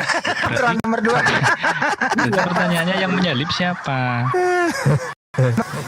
Manrasa nak buat. Yang melakukan penyalipan itu, Mas, orang-orang Yahudi, tentara Romawi. Iya kan tadi ditanya yang menyalip Pontius siapa? Pilatus, Mas Brot admin ya. Oh, enggak, Pontius Pilatus itu mau membebaskan. Alena siamba. Pontius Pilatus malah mau membebaskan loh. Pontius Pilatus itu betul. tidak ada kutemukan salah apapun terhadap orang ini. Maka Berarti nggak boleh disampaikan dibunuh. firman Allah tersebut, maka Yesus diserahkan lagi kepada orang-orang Farisi, orang-orang Yahudi. Lalu tentara Romawi yang mengeksekusi, begitu Mas. Ya, jangan Anda salah paham dong. Iya, saya ngerti itu, ngerti. Gara-gara makan Iya, cabai di 1 kilo. Orang kan cabe. Jadi pedes. Cabe-cabean, Mas. Gara-gara cabe-cabean. Siapa mencerdaskan yang ngoreksi lu itu orang Katolik itu? Ya, nggak masalah. Kita ini orang Kristen ini, ya, ketika ada yang kurang pemahamannya, saya belum tentu dia juga belum tentu sempurna. Saling lah bagi kami orang Aja Kristen. nggak terima dikoreksi lu. Tapi persoalannya kau dibetulkan kau ngeyel. Tidak ada yang diinginkan di sini, Mas. Memang faktanya begitu kok. Pontius Pilatus itu kan pemerintahan Romawi yang ada pada saat itu di tanah Israel, kan begitu ya. Pontius Pilatus itu mengatakan saya tidak menemukan secelah pun dosa terhadap orang ini, kesalahan terhadap dia ini. Diserahkannya lagi kepada orang Yahudi. Apa yang dikatakan oleh orang Yahudi? Salibkanlah dia, ya, salibkanlah dia. Lalu datang tentara Romawi menyalibkannya di Golgota karena yang berkuasa adalah tentara yang berhak untuk menyalibkan, bukannya warga sipil. Kenapa orang Yahudi memerintahkan kemudian disalibkan Yesus? Kenapa orang Yahudi memerintahkan? Itu adalah bagian siapapun yang terlibat di dalam firman Allah, itu adalah bagian orang terpilih dari Allah itu sendiri. Ya. Dan Allah itu sendiri, ya. Gak nyambung ente. Kenapa orang Yahudi ingin menyalib Yesus pada saat itu Karena berdasarkan orang Bible? Yahudi yang menciptakan orang Yahudi adalah Allah Bapa itu sendiri. Maka melalui orang Yahudi, Enggak, coba ini ada Yahudi asli nih. Ini Yahudi asli nih, bukan Yahudi versi perjanjian baru. Emang beneran kalian Yordan yang nyalip? Yahudi versi Mencerdaskan. perjanjian baru dia. Mencerdaskan, kalian selalu mengatakan bahwa kami adalah dalam. mencerdaskan, kalian selalu menjelek-jelekan kami. Terus kalian juga ingat ya, mencerdaskan. Yesus kalian tidak dibenarkan dalam perjanjian lama kami, dan jangan pernah membenarkan Yesus kalian dengan memakai perjanjian kami di Injil kalian, karena kami tidak mengenal Yesus kalian. Kami Injil kalian. Stop membawa-bawa perjanjian lama, membenarkan Yesus kalian dalam Yesus memakai kalian. perjanjian lama Memang yang di bilang Yesus Injil kamu kalian. siapa? Bentar, Yordan, dijawab dulu. Nenek moyang kalian sama di Yerusalem menyalibkan Yesus nggak gitu loh? Saya tidak tahu nenek moyang saya dengan cerita itu. Oh, Tapi ingat ya, mencerdaskan ya, kami tidak membenarkan Yesus kalian dalam perjanjian lama kami. Jadi jangan bawa perjanjian lama untuk membenarkan Yesus kalian. Aduh, pedis. Yang meminta kamu untuk membenarkan Yesus itu siapa? Hah? Anak? Kalian, mencerdaskan kalian. Yang menodai meminta siapa di sini? mencerdaskan, ingat perjanjian lama kami sudah ternoda dalam buku hukum kitabmu itu. Karena apa? Kalian Kitab sering ternoda. merevisi, mengganti. Kami tidak tahu karena apa. Kalau Ya, kalian ternoda memang kitab bilang, Anda kan tunggu Anda mencerdaskan saya. sendiri. Begini Tunggu mencerdaskan. dulu, selesai dulu. Dengar dulu mencerdaskan. Dengerin Ya, dulu. perintah-perintah Allah. Dengerin dulu. Itu ternoda. Siapa yang noda kitab Anda? Anda sendiri kan? Dengerin dulu dia ngomong. Selesai dulu Mas Aryan. Silakan Mayor. Iya, dengar dulu. Karena begini mencerdaskan. Kalian katanya memakai perjanjian lama, tapi di mana hukum Taurat kalian mengikuti? Tidak kan? Kalian sudah menudahi itu. Kalian menudahi dengan memakai isi kandungan Taurat kami di Injil kalian membenarkan Yesus, sedangkan kami tidak mengenal Yesus kalian. Stop memakai perjanjian lama kami membenarkan Yesus kalian. Oke, saya boleh menjawab ya? Boleh? Boleh? Oke, ya. Ya, jangan Anda harap ya. Ya. Orang Kristen itu ya Anda mengemis-ngemis begitu ya. Oh, kenapa Anda tidak memakai hukum-hukum Taurat? Ya, jangan harap dong. Ketika Anda mengharapkan apa yang tidak Anda imani, ya Anda bergantung kepada orang Kristen berarti. Mencerdaskan. Malah bersyukur gini loh ya. Saya mengatakan Tunggu dikit. Akhi Mirab jazakallahu khair. Lanjut. percaya diri terhadap iman Anda. Anda tidak perlu mengemis-ngemis, ya, menangis-nangis. Kenapa? Ya, Ini terbalik. Kamu mencerdaskan. Mencerdaskan, kamu dengar ya, mencerdaskannya. Kalau tidak ada perjanjian lama, perjanjian baru tidak akan berdiri. Hah? Kalau tidak ada perjanjian lama, perjanjian baru tidak akan berdiri. Mengenal perjanjian baru karena ada perjanjian lama. Kata kalau itu kan kalau hayalan Anda kan? Apa hayalan apa sih? Kalau saja. Aneh Anda. Orang yang udah final kok dibilang kalau. Enggak ada kata Final kalau apa? dalam iman, Mas. Apa sih kamu? Kami diajarkan tidak pernah menyembah kepada manusia, dan kamu datang memakai isi kandungan Taurat kami untuk menyembah manusia. Ternodahi kami. Jangan menyembah manusia. Apa sih kamu? Yang bilang Anda menyembah manusia.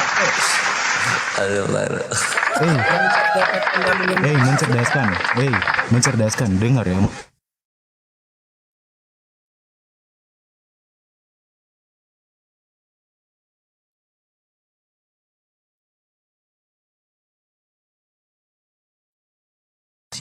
Kami tidak pernah diajarkan Musa kami untuk menyembah manusia. Memangnya kalian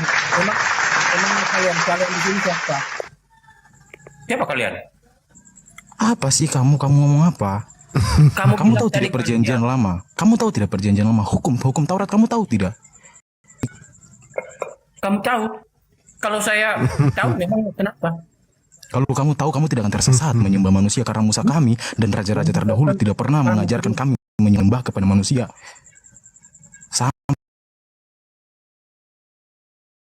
Sampai detik ini pun kami mati tidak pernah kami menjadi dan satu-satu yang menciptakan langit dan bumi. Tiada Tuhan yang lain yang bisa menciptakan langit dan bumi. Emangnya sejak kapan gue mengemis sama lo? Ayo sembahlah manusia. Sejak kapan?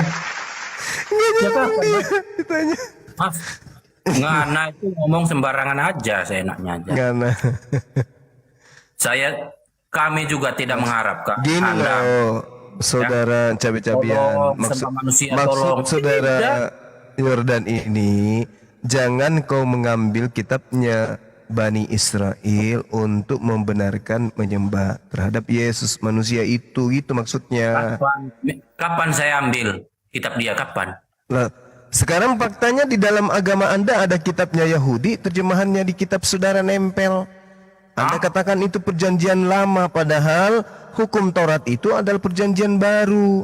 Yeremia 31, nomor 31, Aku Tuhan akan mengadakan perjanjian baruku dengan Bani Israel dan Bani Yehuda. Nah, kenapa Anda mengatakan bahwa itu perjanjian lama? Padahal itu perjanjian baru. Di dalam Alkitab kami tidak ada dua agama, tidak ada Tuhan kami membawa agama. Apa yang mau Anda permasalahkan? Ngomong apa orang ini?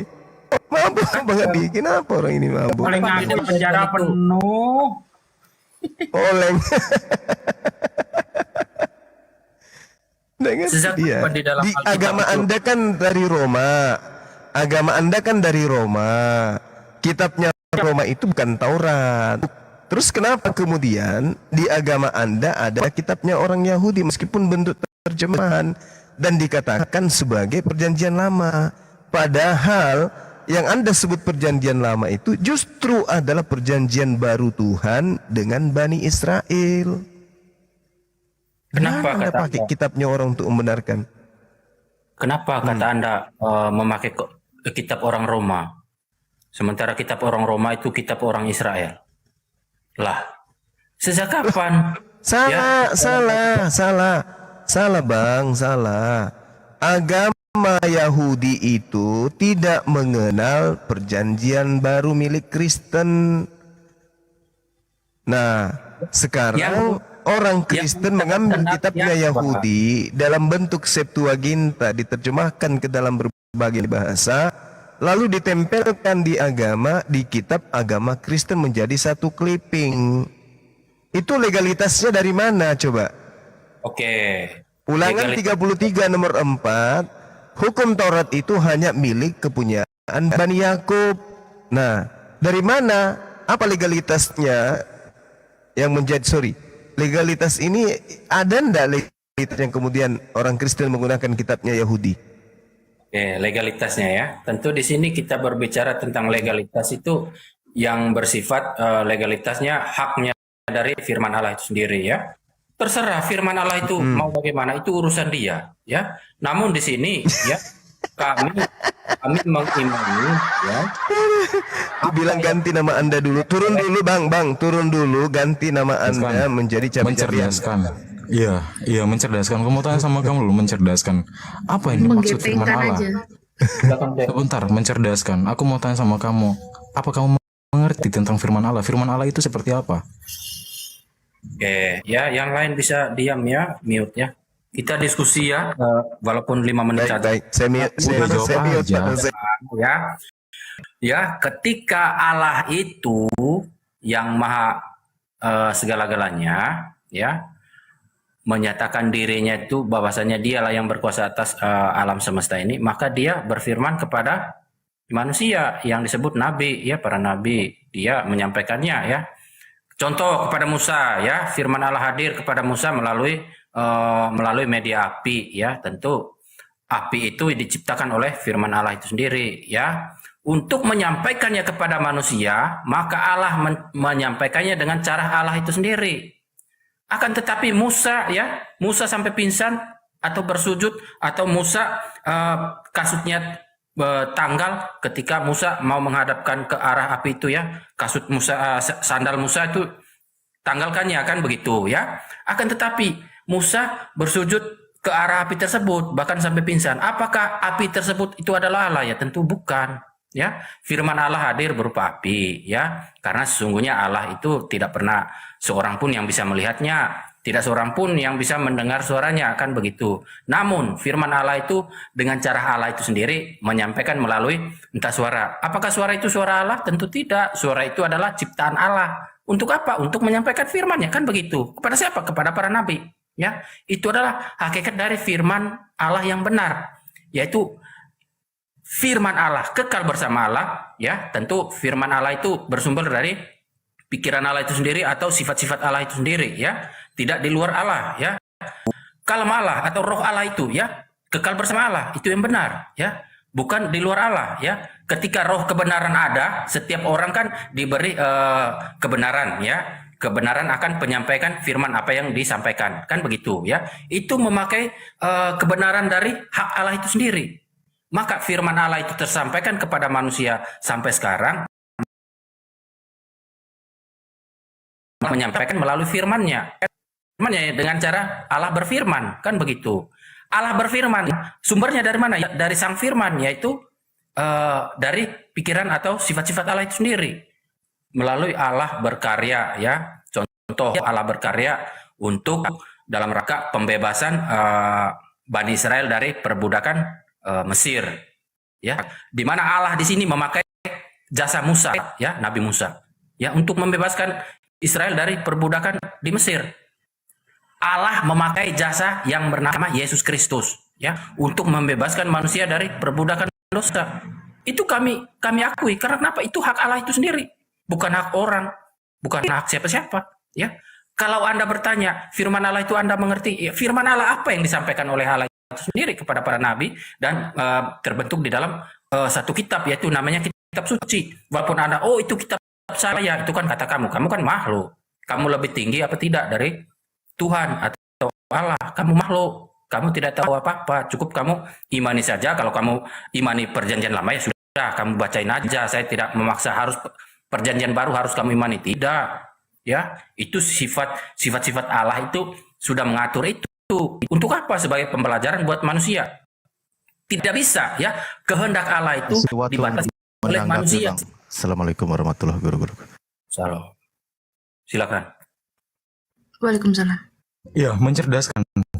Coba saya tanya sama kamu, dan kenapa sering kalian mengatakan bahwa firman itu adalah Yesus sendiri? Kenapa Allah menjadi Yesus dan Yesus menjadi Allah? Coba jelaskan saya. Oke, firman itu adalah Yesus sendiri. Ya, ketika konteksnya di sini adalah Yesus datang untuk menyerahkan nyawanya. Ingat ya, Yesus datang untuk menyerahkan nyawanya. Apakah nyawa itu nyawanya Tuhan?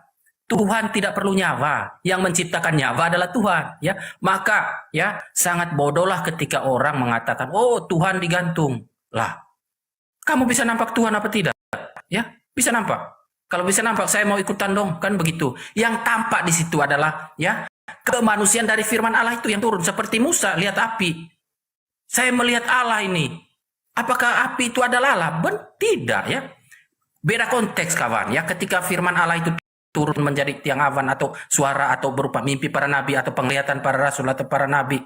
Itu firman Allah itu turun ketika ada konteks-konteks tertentu. Ketika Anda mengatakan bahwasanya Yesus, kenapa Yesus itu kalian anggap itu adalah Allah? Yang dialahkan atau yang dipertuhankan kepada Yesus adalah hakikat Allah itu sendiri juga. Hakikat Sang Bapa yang adalah ilahi, yang adalah Sang Firman itu sendiri, yang adalah Bapa, yang adalah Allah itu sendiri. Itu yang dipertuhankan, itu yang diperalahkan. Tentu kemanusiaan dari firman Allah itu yang turun menjadi manusia. Ya, hakikatnya sebagai manusia. Bukan manusia setengah-setengah jadi, kakinya satunya panjang sebelah, tangannya juga panjang sebelah. Tidak, dia 100% manusia. Namun perbedaannya menggantikan domba jantan atau lembu jantan di perjanjian lama yang tak bercacat celah untuk dikurbankan di mezbah, begitu ya. Bertanda bahwasannya inilah bani pilihan Allah. Bukan di luar Bani Israel, bukan bani pilihan Allah. Ya, bukan berarti di luar Bani Israel tidak dikasih Allah, bukan. Itu sebagai patokan, itu sebagai rujukan manusia akan percaya kepada firman Allah, memakai satu suku bangsa yaitu keturunan Abraham, ya, Ishak, Yakub, ya, bukan keturunan Ismail ya. Dan Allah punya kehendak sendiri bahwasanya firman-Nya itu turun menjadi manusia untuk dikorbankan di tiang salib menggantikan lembu jantan yang tak bercacat celah. Ya sudah, silakan. Tadi saudara membawa Bani Ismail. Bani Ismail mengajarkan Islam. Bani Israel, Bani Ishak mengajarkan Sudah, itu kan iman Anda, itu dari Anda ya. Kristen diajarkan oleh siapa? Ismail Islam, Ishak Yahudi, Kristen. Kristen. Ya. Kristen. Keturunan yang dijanjikan oleh Allah itu sendiri adalah keturunan Ishak. Ya, Ishak. Iya tahu, saya paham itu, ngerti tamat saya. Ismail Islam, Ishak Yahudi, Kristen. Oke, makanya Anda dia dengar ya. Melalui keturunan Ishak itulah jalur mesianik. Ya, jalur mesianik ya. Mesianik itu apa? Orang yang diurapi. Kok ada mekanik sih, mau mekanik. Ismail keturunannya nanti melahirkan Islam. Nabi Ishak keturunannya melahirkan Yahudi. Nabi mana yang melahirkan Kristen? Nabi mana? Yakub melahirkan ke-12 anak. Ya. Yusuf ya. Gepeng. Ya. Nabi Ismail nanti keturunannya melahirkan Islam. Nabi Ishak mengajarkan Yahudi. Nabi mana yang mengajarkan Kristen? Oh, nabi mana yang mengajarkan Kristen? Oke. Ketika Anda bertanya demikian, ya, tentu kata Kristen itu kan pengikut Kristus, kan begitu. Siapa itu Kristus? Ya, Kristus itu kan orang yang diurapi. Siapakah dia yang diurapi itu? Tentu Daud diurapi oleh Nathan kalau nggak salah ya, atau siapalah ya. Nabi mana yang mengajarkan Kristen?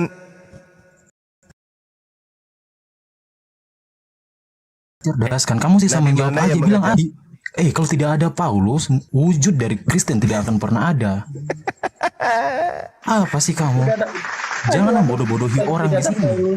Kamu harus jujur. Iyalah, kalau tidak ada Paulus ya iyalah.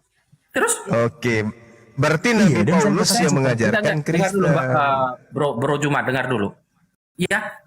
Terus Paulus sekarang Paulus ada apa enggak nih? Kalau tidak ada Paulus katanya. Realitasnya Paulus ada apa enggak? Sekarang di dalam kitab suci orang Kristen. Yordan. Ada apa enggak Ada. Paulus? Hah? Paulus itu benar Ada. itu propaganda pengarang Lukas di Kisah Para Rasul. Dengar dulu. Ada, Paulus itu dibenarkan di kitab propaganda pengarang si Lukas, diberi nama kita para rasul. Sedangkan Paulus tidak pernah bertemu dengan Yesus. Bagaimana mungkin dia menyatakan dia adalah rasul Allah?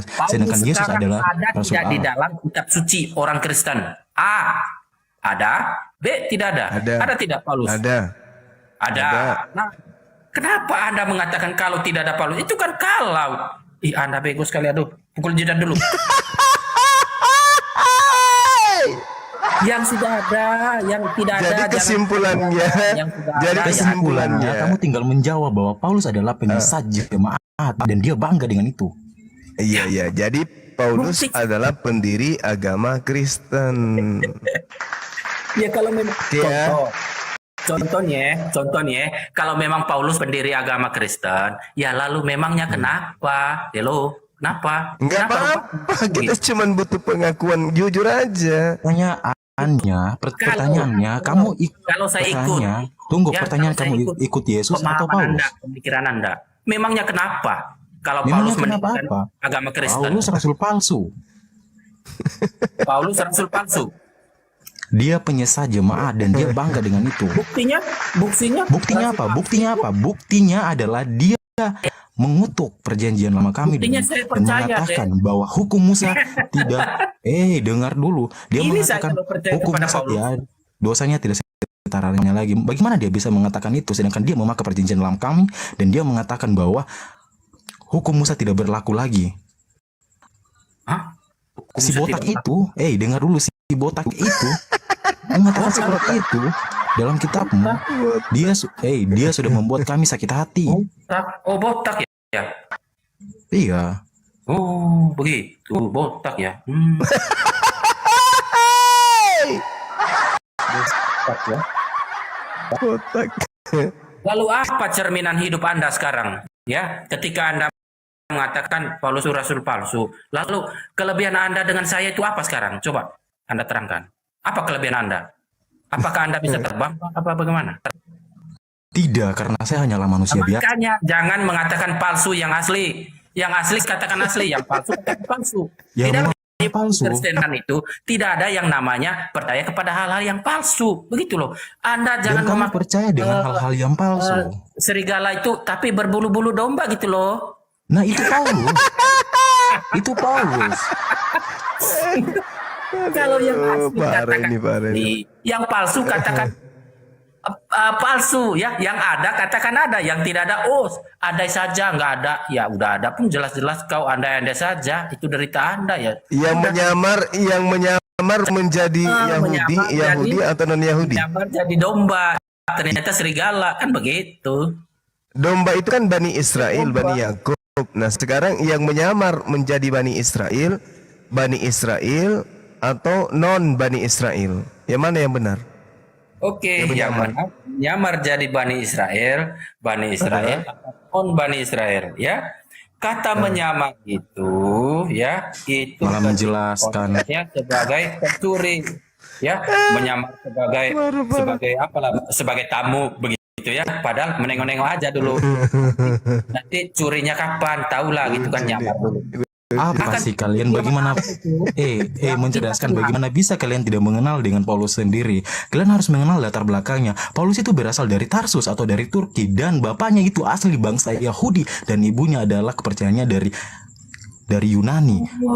Di mana dan Paulus itu punya dua kepercayaan, Yahudi dan Helisme. Makanya Paulus adalah anak yang kurang ajar. Apa sih kamu tidak tahu? 14 surat yang ditulis Paulus tidak ada proposalnya dari Yesus. keluarga ya, bagaimana Mas. dia bisa mengatakan itu? Berarti Mas, kita keluarga, kayak kita sama kakek-kakek. Kamu jangan putar-putar di sini. Kan sila-sila Sila Bapaknya tadi. Paulus itu dari Yahudi. Paulus itu pernah gagal menyembah matahari. Dan targetnya apa? Targetnya Paulus adalah orang non-Yahudi dan yang tidak memakan babi. Itu targetnya. Karena apa? Dia pernah gagal menyembah matahari. Oh begitu Dan memang ya. saya akui itu. Saya akui Paulus berhasil. Skenario-nya adalah berhasil 100% menyesatkan jemaat. Oh, jadi kayak mana pada saat itu? Apa? Bagaimana itu? Gimana apa? Kalian harus belajar latar belakangnya si Paulus. Apa ya? Dia siapa? Anak yang durhaka, membantah bangsa bapaknya. Oh. Lalu Makanya disebut serigala berbulu domba. Anda lebih baik dari Paulus? Baik. Iya, saya lebih baik karena apa? Mana? Kami- Yang Anda dapat. Kami hidup semata-mata karena siapa? Kami hidup semata-mata karena itu punya Allah, ya. Mana Adonai kita Elohim, Adonai kita Ahad. Taurat? Mana? apa sih? Kamu jangan putar-putar di Mana sini. yang dituliskan oleh Anda? Tulis apa? Anda rasul? Kenapa? Anda rasul? Yang pertanyaan saya di sini saya bingung. Kami duluan, kenapa kalian yang menyembah manusia? Sedangkan kami diajarkan Musa kami tidak pernah menyembah manusia. Apakah Musa kami menyembah Yesus? Paulus itu kan Tidak. rasul. Apakah Anda rasul juga? Paulus bukan rasul. Bagaimana dia bisa menyatakan Oke, katakan dia Paulus bukan rasul. Katakan Paulus bukan rasul. Apakah Anda Iya. rasul? Ya. Tidak, saya manusia biasa. Oh, ya sama dong. Kamu tunjukkan mukjizat, mencerdaskan kamu tunjukkan Ukuran satu dari mana mukjizat. yang Anda mengatakan Kamu bahwa tunjukkan saat kamu lebih bagus dari Paulus? Paulus bisa menulis apa kitab suci yang dikarunia oleh Roh Kudus. Anda menulis kitab apa? Roh Kudus apa? Sedangkan Paulus tidak pernah bertemu dengan Yesus. Kurang lebih 30 tahun Yesus diangkat ke Itu langit. urusan Dia dia. menulis Itu 14 urusan surat dia. palsu Urusan dia yang itu. tidak ada aproposalnya Itu urusan dari dia. Yesus. Kamu harus tahu itu. Mana Kamu kitab tidak Anda belajar atau itu pura-pura? yang diwahyukan dari Allah Anda itu mana? Tunjukkan kepada Diwahyukan saya. apa? Tapi Anda lebih bagus dari Paulus katanya. Mana kitabnya? Ini loh. Iya. Nulis catatan karena belanjaan nggak di ketuhanan rumah? kami Itu jelas. kasih itu. Ketuhanan kami jelas. Yang bilang Tidak tidak jelas. seperti Anda. Yang datang-datang dan menyembah manusia dan memakai juga isi kandungan Taurat kami dan menyembah manusia. Tidak ternodai itu kitab kami. Hah? Ya apa? Makanya saya di sini naik, saya hanya bilang kepada Anda ya, jujur saya tidak suka berdiskusi seperti Ya, ini yang bilang kamu saya. bohong, Tapi di kamu sini bohong. saya hanya melarang kalian ingat. Oh, makanya Oten sekarang yang kamu menonton jujur. 61 kali ini yang menonton ingat oten ya. Saya hanya jujur. kasih tahu pada kalian, jangan membawa-bawa perjanjian lama untuk membenarkan Yesus kalian di dalam Injil karena kami tidak mengenal Yesus kalian. Titik. Perjanjian lama untuk membenarkan Yesus kalian. Berarti dari tadi kamu bohong ya, sekarang baru jujur ya? Jujurnya sedikit daripada bohongnya. Katanya jujur nyambung ini katanya. Dari tadi bohong dia. Boleh dikatakan kalau 1% itu jujur, 99 itu bohong, berarti bohong semua, itu bodong kata-katanya ya. Sejatinya firman Allah itu tak terbatas oleh makhluk itu sendiri. Dia mau firmankan kepada siapa itu hak dia, itu hak kami. Brunda, aku masuk ya. Ya silakan deh, silakan. Jadi gini loh, mencerdaskan. Ya lu boleh ngomong apa aja tentang Tuhan tuh lu boleh, tapi jangan difitnah. Fitnah lagi. Iyalah, misalnya contoh apa tadi yang lu bilang itu, bahwa Tuhan itu dan sifatnya itu satu, terus sifatnya juga bisa mikir. Ini kan Mas, Anda itu jangan konyong-konyong ngomong di sini nggak jelas. Anda. Ya, kapan itu, lo itu tadi? tadi katanya sifatnya ini bisa mikir, enggak ya? Nggak bisa mikir sifatnya. Mikir apa sekarang? Mikir secara apa? Itu yang kamu? Firman tiba-tiba punya inisiatif turun ke bumi mengambil daging manusia, itu inisiatif dia bukan? Inisiatif siapa? Inisiatifnya si Firman. Oh, kamu membahas hilang ya. Nah itu apa? Inisiatif siapa itu? Pada mulanya adalah firman, firman itu bersama-sama dengan Allah, dan firman itu adalah Allah, ya. Itu Yohanes 1. Yang ngomong itu siapa? Roh Kudus yang ngomong itu. Atau kehendak Allah itu sendiri, atau yang diaktualisasikan melalui firman-Nya. Firman-Nya itu Allah kekal bersama dia, ya, yang diaktualisasi. Jadi firman ini cangkang kehendak berfirman, ya. Yang punya tanduk kan kamu, punya cangkangnya atau enggak, ya? Loh, tadi katanya kehendak Allah yang apa tadi? Yang menjadi firman itu. Terus? Nah, itu artinya firman ini adalah kulit dari kehendaknya Allah gitu atau gimana? Kehendak Allah sama firman Allah beda kan ya? Ya beda, kalau di kami kehendak Allah itu irodat. Kalau firman itu kalam. Kalau di kami beda dia. Tadi kata si Zuma katanya Sasi Gurunda suntangan lu. Katanya tadi firman Allah itu adalah perkataan Allah. Kamu beda lagi. Kata kamu. Lalu yang beda. Kalau firman itu adalah sifat Allah yang nanti memproduksi perkataan gitu loh. Pelin-pelan kamu. Loh, kok gue pelin baru ketemu kita? Kapan gue salah ngomongnya? Barusan Anda menjelaskan kalau Allah kata Anda. Sekarang lagi sifat Allah kata Anda. Loh, kalau sifat itu ya sifat, kalam ya kalam, irodat ya irodat. Tadi kan lu pertama pertanyaannya soal kehendak. Kenapa sekarang tiba-tiba muncul kata baru namanya sifat gitu? Bisa ini nggak? Bisa konsisten nggak? Ambil itu yang digoreng tak habis sedikit. Kalau malah ya sifat ya. Kalau di kalian kalam itu orang atau sifat? Kalam itu. Kalau di kalian. Oi. Kalam Allah, apakah kalam Allah itu diciptakan oleh kalam itu sifat, melekat. Enggak, goiru makhluk dia, bukan diciptakan. Berarti seperti mengatakan bahwasanya ya kekal bersama Allah ya. Kalam Allah. Iya. Apa itu? Sifatnya kan banyak Allah ini nih, selain berkata, melihat juga, mendengar juga. Cuma satu ya. Oh, katanya tunggal, sekarang banyak. Oh ya, Loh, silakan. berarti kalau Tuhan dalam Kristen buta dia, nggak melihat, nggak mendengar. Banyak katanya ya. Ingat, banyaknya berapa ini Mas? Ya sifatnya banyak. Kita lihat aja di Asmaul Husna itu. Banyak. Ya iya, itu sifat banyak. Oh. Tuhan kami mempunyai sifat maha melihat. Tuhan kami mempunyai sifat maha mendengar. Banyak ya. Kalau Kristen Tuhannya sifatnya satu aja, cuma berkata doang. Dia nggak bisa melihat, nggak bisa mendengar. Itu nanti, itu bisa saya pertanggungjawabkan. Aku masuk orang.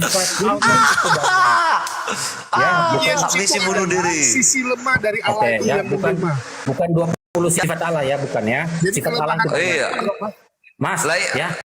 Kamu ngaku ya sifatnya cuma satu ya, cuma bisa ngomong doang ya. Tuhan Anda cuma bisa ngomong doang. Suaramu mendem Jul. Ya, mencerdaskan bangsa, Tuhan Anda hanya bisa ngomong doang. Dia nggak bisa melihat, nggak bisa mendengar. Mungkin ini sifat kasih juga minjem ke orang lain kali ini. Parah loh ya. Oke Mas, kata Anda tadi sifat Allah banyak ya. Saya minta satu truk aja Mas. Apa? Satu truk. Coba Anda jelaskan. Kan banyak tadi, nggak tahu banyaknya kan. Saya minta Asmaul Husna. Itu lihat di situ Asmaul Husna nih, sifat-sifat Allah ya. Sifat-sifat Allah ini gue bacain nih, sifat-sifat Allah nih. Ini kalau di Kristen harus jadi manusia semua nih. Jadi kalau turun 99 orang tuh dar. Oh, 99 saya tahu. Oh. Nah, ini sifat-sifat Allah nih. Kenapa nggak 100 Mas? Kok cuma 99? Kenapa nggak 100 saja? Kalau itu kan udah ketetapan Allah. Masa kita mau masa kita mau protes kan gitu. Nah, ini sifat-sifat Allah, Maha melihat, Maha mendengar, Maha bijaksana, Maha pengasih, Maha penyayang, Maha menguasai, Maha memiliki. Apakah? Nah, ini kan kalau kita bandingin sama Tuhan Kristen sifatnya cuma satu, hanya Maha berfirman kok. Apakah kalam Allah sama sifat Allah itu sama? Ya bagian dari sifat. Kalam apanya yang bagian dari sifat? Kalam itu bagian dari sifat. Kalam itu bicara bahasa Indonesianya. Oh, kalam itu bicara bahasa Indonesia. Iya.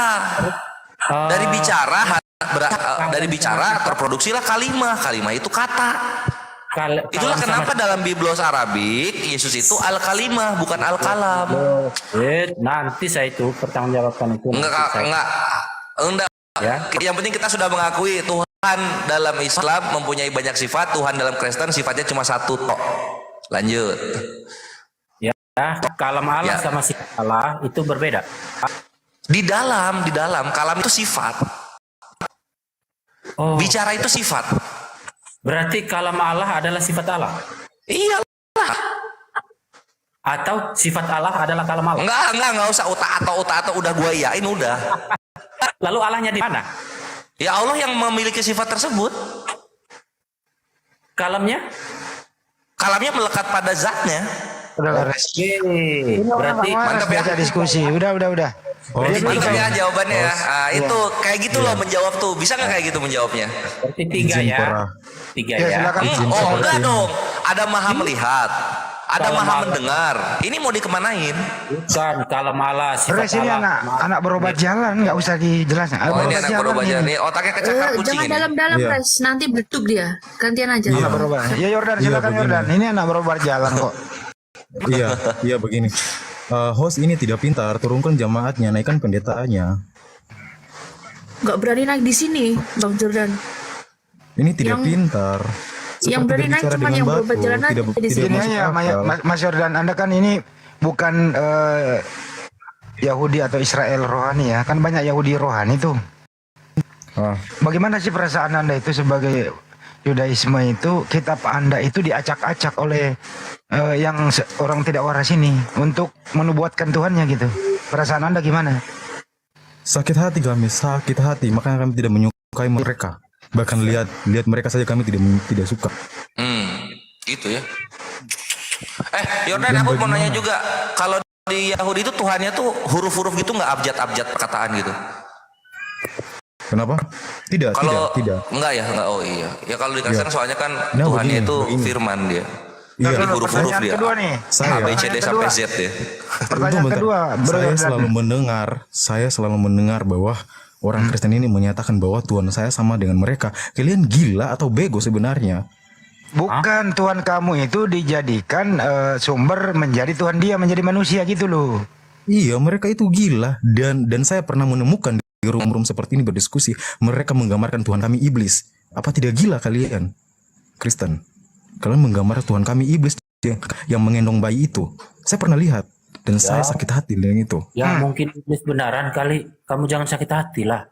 Kalau tidak usah sakit hati di situ. Tidak, karena kalian menggambarkan Allah kami dan kan tidak, kalian begini mencerdaskan. Begini, kalian sudah menggambar begitu baru kalian menulis dengan huruf-huruf besar bahwa itu Tuhan orang Yahudi. Kamu gila atau apa sebenarnya? Orang-orang Kristen ini pendapatnya berbeda-beda semua. Lah, ya jikalau Anda merasa ya itu derita Anda, ya saya mau bilang apa? Intinya itu cerdas, lu jangan colong kitab orang lu pakai-pakai. Gak ada Kapan saya menyolong kitab orang? Itu perjanjian lama lu jadiin satu sama bukumu. Itu firman Allah, bukan kitab orang. Bukan seperti itu, Kitab perjanjian barumu, Kamu mau menentang apa? Dengar dulu. Diciptakan oleh Allah, termasuk Itu yang clipping perjanjian baru sama perjanjian lama emang Allah itu yang clipping. Jangan nangis. Kau ini mencerdaskan malam ini ketangkap bahasa yang punya kitab. Bukan kitab orang, itu adalah firman Allah, bukan kitab Firman orang. Allah yang mana? Untuk siapa? Firman Allah itu untuk siapa? Ya untuk saya dong sama kamu. Lu kiper untuk dia katanya. Ya untuk gue sama kamu. Itu untuk Bani Israel. Ya mungkin juga bisa. Mungkin juga. Bisa jadi kan? Mencerdaskan begini, mencerdaskan. Sepengetahuan saya, yang namanya diutus kepada kaum Bani Israel yang asli itu hanya di dalam kaum Bani Israel, tidak untuk di luar dari kaum Bani Israel. Tidak untuk di luar, dan kami saja orang Yahudi, kalau bukan darah asli bangsa Yahudi tidak bisa masuk ke Saya Yahudi udah jadi atau bagian mengikuti kami dari Yahudi. Israel nih. Apa Bapak sih saya kamu ngomong? keturunan orang Israel juga tuh. Kalau nggak percaya silakan. Kamu harus bedakan Israel dengan Yahudi asli karena kami bangsa bukan negara. Ya, ayah saya Hilang. Kenapa dihilangkan? Oh, katanya ininya otaknya cacat. Ya udah naikin lagi. Mana Siapa dia? yang kick tadi? Belum ada otan yang lain loh di bawah lo. Kalau mana kasihan dihilangkan dia. Oh, ini Ganti namanya, bukan mencerdaskan tapi mencemarkan. Menggepeng. Mengkucilkan. Ini udah naik nih limbah pabrik. Jangan dikit dulu, nggak ada otan lain. Iya jangan. suka hati kalian aja lah, kaki aja nih. Bang Zuma masuk, Bang Zuma. Ngantuk ini. Udah aku udah capek tadi. Ngantuk Ada ini berapa loh. kehendak Ya, sama Bang Yuma kena prank tadi. Bang Yuma kena prank. Yesus mengatakan aku dan Bapa dua kehendak. Dia mengatakan Yesus dan Bapa satu kehendak. Harusnya mencemarkan ini yang disembah oleh Oten, jangan Yesus. Jadi pertanyaannya di sini apa sekarang? Kita ayo diskusi lah kita yang bagus. Jangan main kayak tadi. Ya sudah. Diskusi yang berdata ya Bang ya. Ntar dulu. Anda berdua jawab pertanyaanku, Yordan sama mencerdaskan. Ya. Dengarkan baik-baik pertanyaan pertama. Anda berdua cerdas cermat. Penonton kasih penilaian. Ya. Pertanyaan pertama. Berapakah jumlah Tuhan? A 1 B 2. Mencerdaskan. Satu. Ya 1. Baik. Kalau satu Tuhan, siapa nama Tuhan yang disembah itu? Mencerdaskan. Tuhan saya Yesus Kristus. Yordan. Adonai Elohim, Adonai Echad. Mantap. Oke. Apakah Tuhan itu pernah menjadi makhluk? Mencerdaskan. Firman Tuhan itu yang menjadi makhluk. Jadi mulai ini yang Yordan. Kan memang iya. Ya udah. Pernah jadi makhluk itu Tuhanmu apa tidak? Firman Tidak Allah pernah menjadi pernah. makhluk, ya. Pernah menjadi api, pernah menjadi suara, pernah menjadi apalah gitu. Mas Yordan pernah atau tidak? Tidak pernah. Ya Musa itu lihat apa Lo itu? diam dulu, lo Tidak diam dulu. pernah. Ini Bahkan pertanyaan selanjutnya. mencerdaskan. Bahkan Lihat, akal kami pun tidak akan mencapai ke Oke, ya. Kami dibatasi. Ya. Pertanyaan selanjutnya, pernah nggak Tuhan itu berhenti menjadi berhenti menjadi Tuhan satu detik? Tidak pernah kekal selama-lamanya. Oke. Sekarang pertanyaan terakhir, biar dinilai oleh ini nih. Dengarkan baik-baik. Dengarkan baik-baik ya. Siapakah nama Tuhan para nabi itu? Mulai dari Nabi Adam sampai nabi terakhir. Siapakah nama Tuhan para nabi itu? Sang Firman Jelaskan. itu Adonai. Nama itu. Mbak Yordan? Siapa itu yang berfirman ya, yang berkuasa, yang berfirman kepada Kenapa lo jadi ribet sih? Cuman minta satu nama, ulang dulu. Jangan ribet. Siapakah nama Tuhan para nabi itu? Yuk, Sang mencerdaskan. Firman Adonai. Siapa? Sang Firman, Bapa itu sendiri. Oke. Mas Yordan? Elohim dalam bahasa Arab Allah. Masya Allah. Sekarang penonton kasih penilaian mencerdaskan dan Yordan. Ya pasti banyak lah dari anggota Anda di sini. Jelas kalah lah. Kenapa lu apatis? Jangan dulu, belum ada penilaian. Tunggu dulu skornya. Bang Andi, Iya. nama Tuhannya dia Yesus. Nama Tuhan dari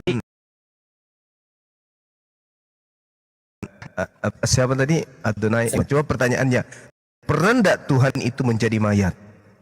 Oh iya juga. Ya. Dicemarkan. Oke ya. Hakikat Tuhan itu tidak pernah menjadi mayat ya. Cari cepat. Cobalah lihat. Yesus itu pernah menjadi mayat. Hakikat Yesus tadi kan beda-beda dengan Allah itu. Oke, Dua begini kehendak. saja Mas. Kita diskusi yang santun di sini ya. Ini santun lagi itu aja terus. Dari tadi itu aja terus. Percuma santun kalau cuma membodoh-bodohi. Percuma santun kalau isinya cuma tipuan. Percuma. Bukan Kamu adu. mengatakan Tuhanmu tidak pernah menjadi mayat. Nama Tuhanmu Yesus. Apakah Tuhan pernah menjadi mayat? Tidak Apakah pernah. Anda tahu Tuhan Apakah itu Yesus apa? pernah menjadi mayat? Pernah. Tuhan penguasa atau tidak? Janganlah berkesimpulan. Nama Tuhanmu Yesus. Pernahkah Nanti yang Tuhan kedua itu Anda menjadi sendiri, bukan mayat? saya. Tidak pernah. Pernah tidak Yesus menjadi mayat? Pernah. Nama Tuhanmu? Yesus. Pernahkah Tuhan menjadi mayat? Tidak pernah. Pernahkah Yesus menjadi mayat? Pernah. Pernahkah Tuhanmu menjadi mayat? Tidak pernah. Nama Tuhanmu? Yesus. Pernahkah Yesus menjadi mayat? Tidak pernah. Oh, itu Pernahkah kan Tuhan anak, menjadi mayat? itu kan anak-anak yang Tidak pernah. belum tahu. Pernahkah Yesus menjadi mayat? Pernah. Apa sih ini? Ini gepeng, bocor halus. Bang Yuma kayaknya malam ini bahagia banget ya. Ya, memang itu menghibur diri ketika dia Bukan menghibur diri, terhibur kita. Coba tanya 3 pertanyaan itu Bang Andi. Apa jawaban? Coba. Ya coba. Nama Tuhanmu? Ya, sekarang Anda percaya Tritunggal pasti Ntar jawabnya dulu, iya. mencerdaskan. Ntar dulu. Nah, dengerin dulu. Nama Tuhan. Siapa Nama dulu Tuhan. dong? Kamu dengerin. Nama Tuhanmu siapa? Yesus, Ya. Pernahkah Yesus menjadi mayat? kemanusiaan Yesus pernah. Apakah Tuhanmu pernah jadi mayat? Tidak. Siapakah yang menjadi mayat? Kemanusiaan Yesus, Jadi yang menjadi mayat bukan Tuhan? kemanusiaannya. Bukan Tuhan. Yesus bukan Tuhan. Tuhan sejatinya sejak kekal sampai kekal selama-lamanya. Jadi Tuhanmu pernah mati? Ya, Tuhan itu bersifat ilahi, bersifat kekal, bukan bersifat makhluk. Hakikat keilahian Yesus itu Tuhan. Yaitu sang firman Bapa itu sendiri. Firman Bapa kan kekal bersama Bapa. Lukas 24 ayat 3 itu kok Tuhan jadi mayat ya? Coba Oke, dibaca ya, Pepe. Tuhan di sini kan gelar ya, gelar dari firman Allah yang Mulai menjadi muter lagi, kembali lagi. Iya kan? Gelar apa? Mencerdaskan gelar apa? Tidak perlu Tuhan mendapat gelar. Tidak perlu Tuhan mendapat gelar. Lalu Allah Gelar itu apa? siapa? Tuhan mana? Allah Tuhan itu mana? siapa? Tuhan manusia itu. Perbedaan Allah Tuhan sama manusia. Tuhan apa? Oh, enggak. Kamu jawab jujur Jordan. aja. Tuhan Jordan. Tuhan Allah atau Tuhan Yesus itu jangan putar-putar. Oke. Tuhan dan Allah itu bedanya apa, Yordan? Tuhan dan Allah. Yordan? Tuhan boleh banyak tapi Allah hanya satu. Wah, ini jawaban cerdas. Tepuk tangan. Tuhan boleh banyak. Allah satu. Ya. Itu jawaban cerdas. Tuhan apa Tuhan? Kalau Tuhan itu satu. mulai lagi. Tuh malah mulai Ya, lagi. penguasa dunia itu, alam semesta itu satu. Tidak 2, apalagi 3, apalagi 4.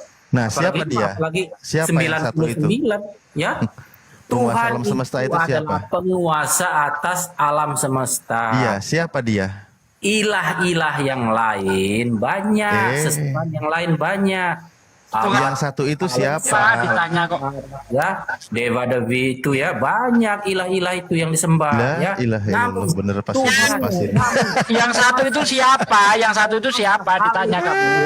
dan bumi ya, penguasa halik langit dan bumi adalah Kamu ditanya yang satu itu siapa? yang satu itu adalah ya keberadaan dari Tuhan. Ikuti aja. Bapak itu siapa? Ya, Bapak itu adalah sang Ditanya firman. apa? Jawabnya apa? Duh. Hakikat keilahian daripada Mencerdaskan begini adalah mencerdaskan kalau mau Ini menjawab. bukan mencerdaskan, tapi membodohkan ini. Ya, ya begini mencret kamu dengar. Mencret kamu dengar dulu, mencret begini. Kamu tinggal jawab aja seperti ini. Ini sangat pintar kalau kamu menjawab begini.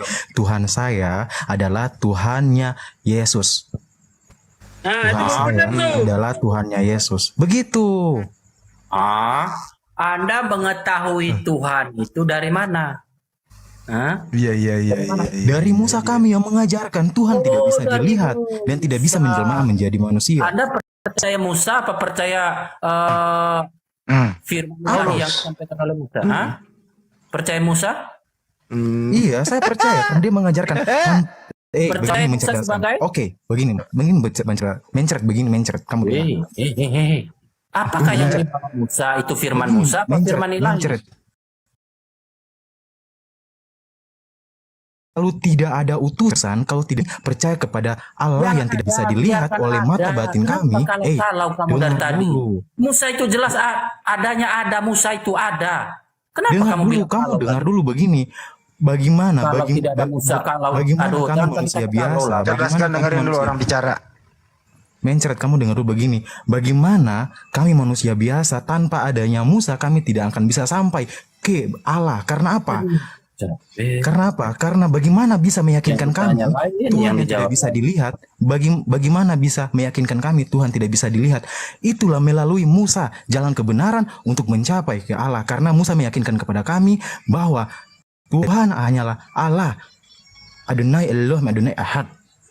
Dalam bahasa Arabnya Allah. Oke, Apa yang kita kamu tanya katakan dari dulu. tadi mencret di sini? Kamu basa-basi tidak jelas. Cukup. Kita tanya dulu mencerdaskan ya. Mencerdaskan. Yesus itu manusia ya, bro? Yesus itu manusia ya? Buka mic-nya.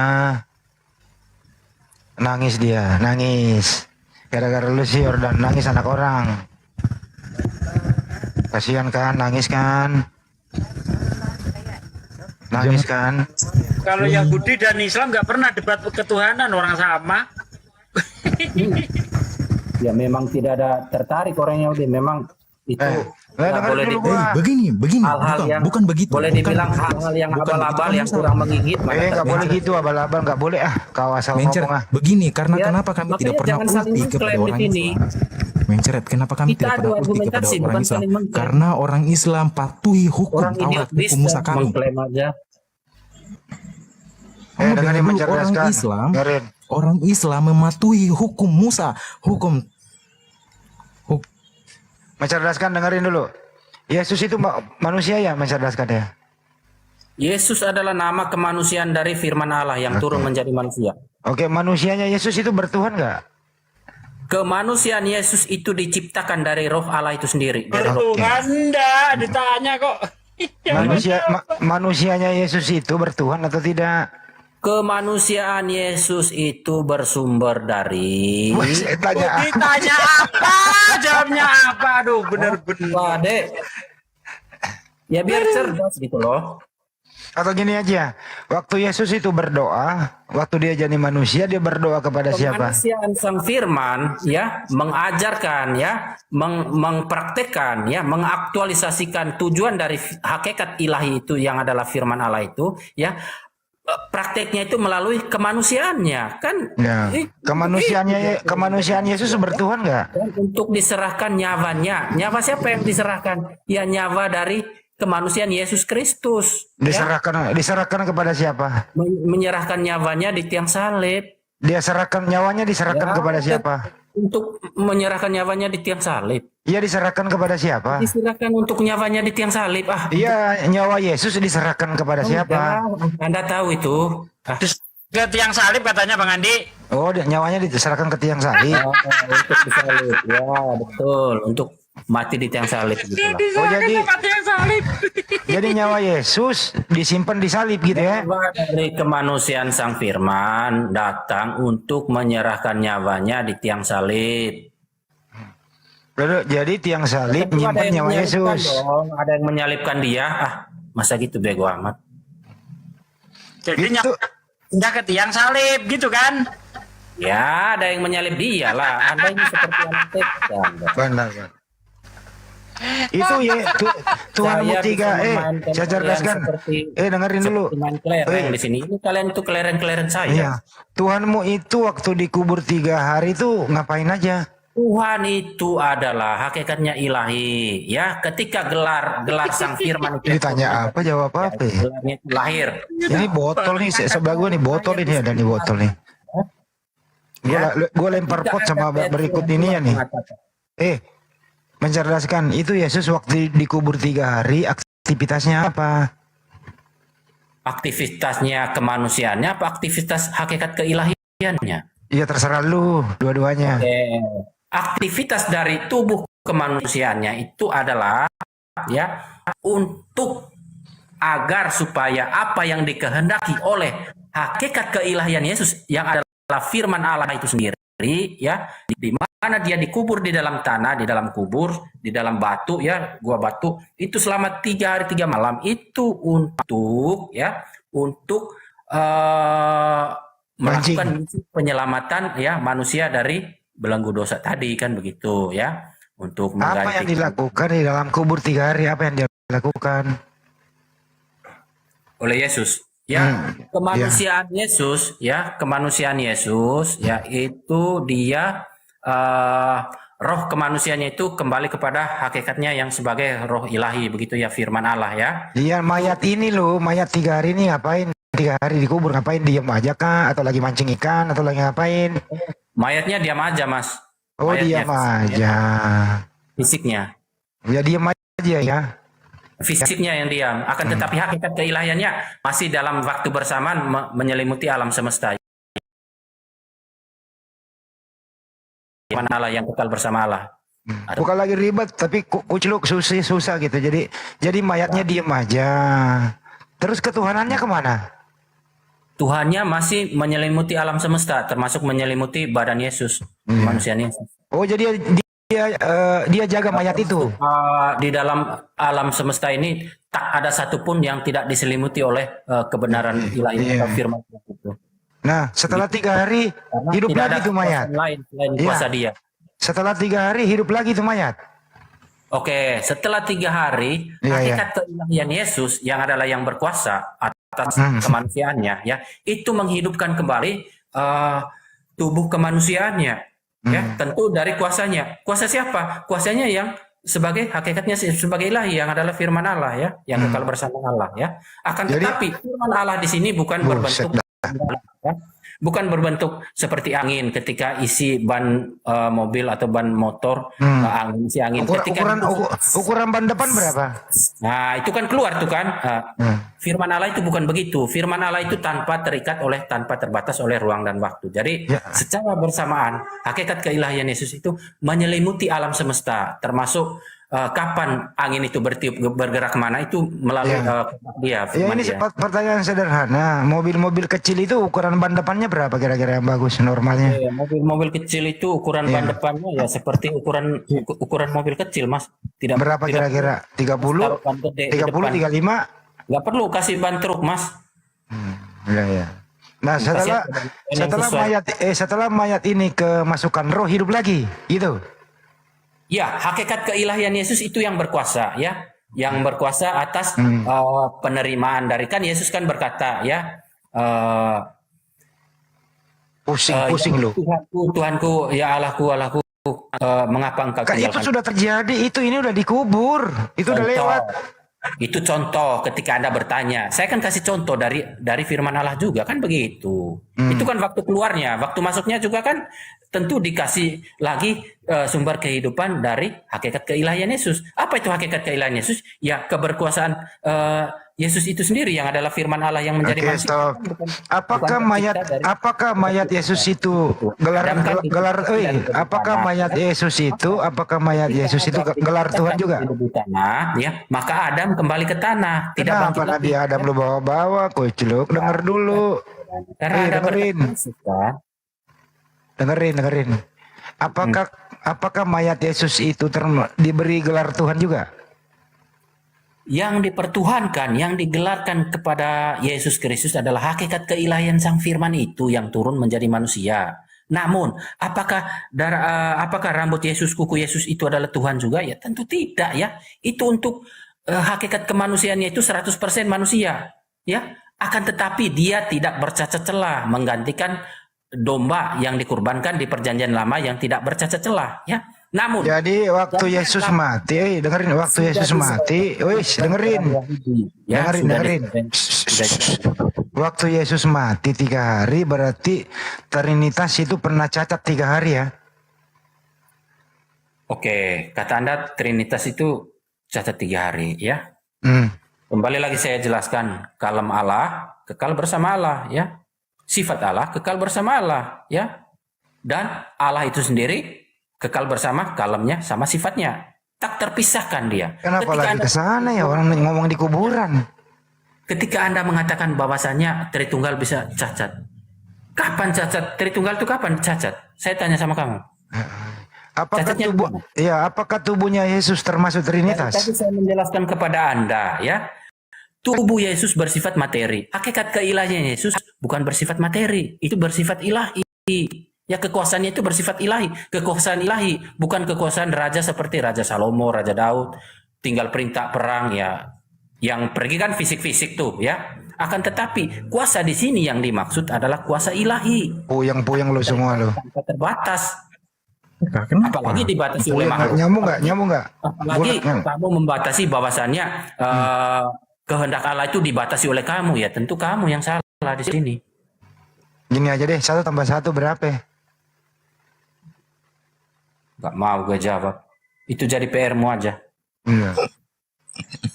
Apakah tubuhnya Yesus termasuk Trinitas?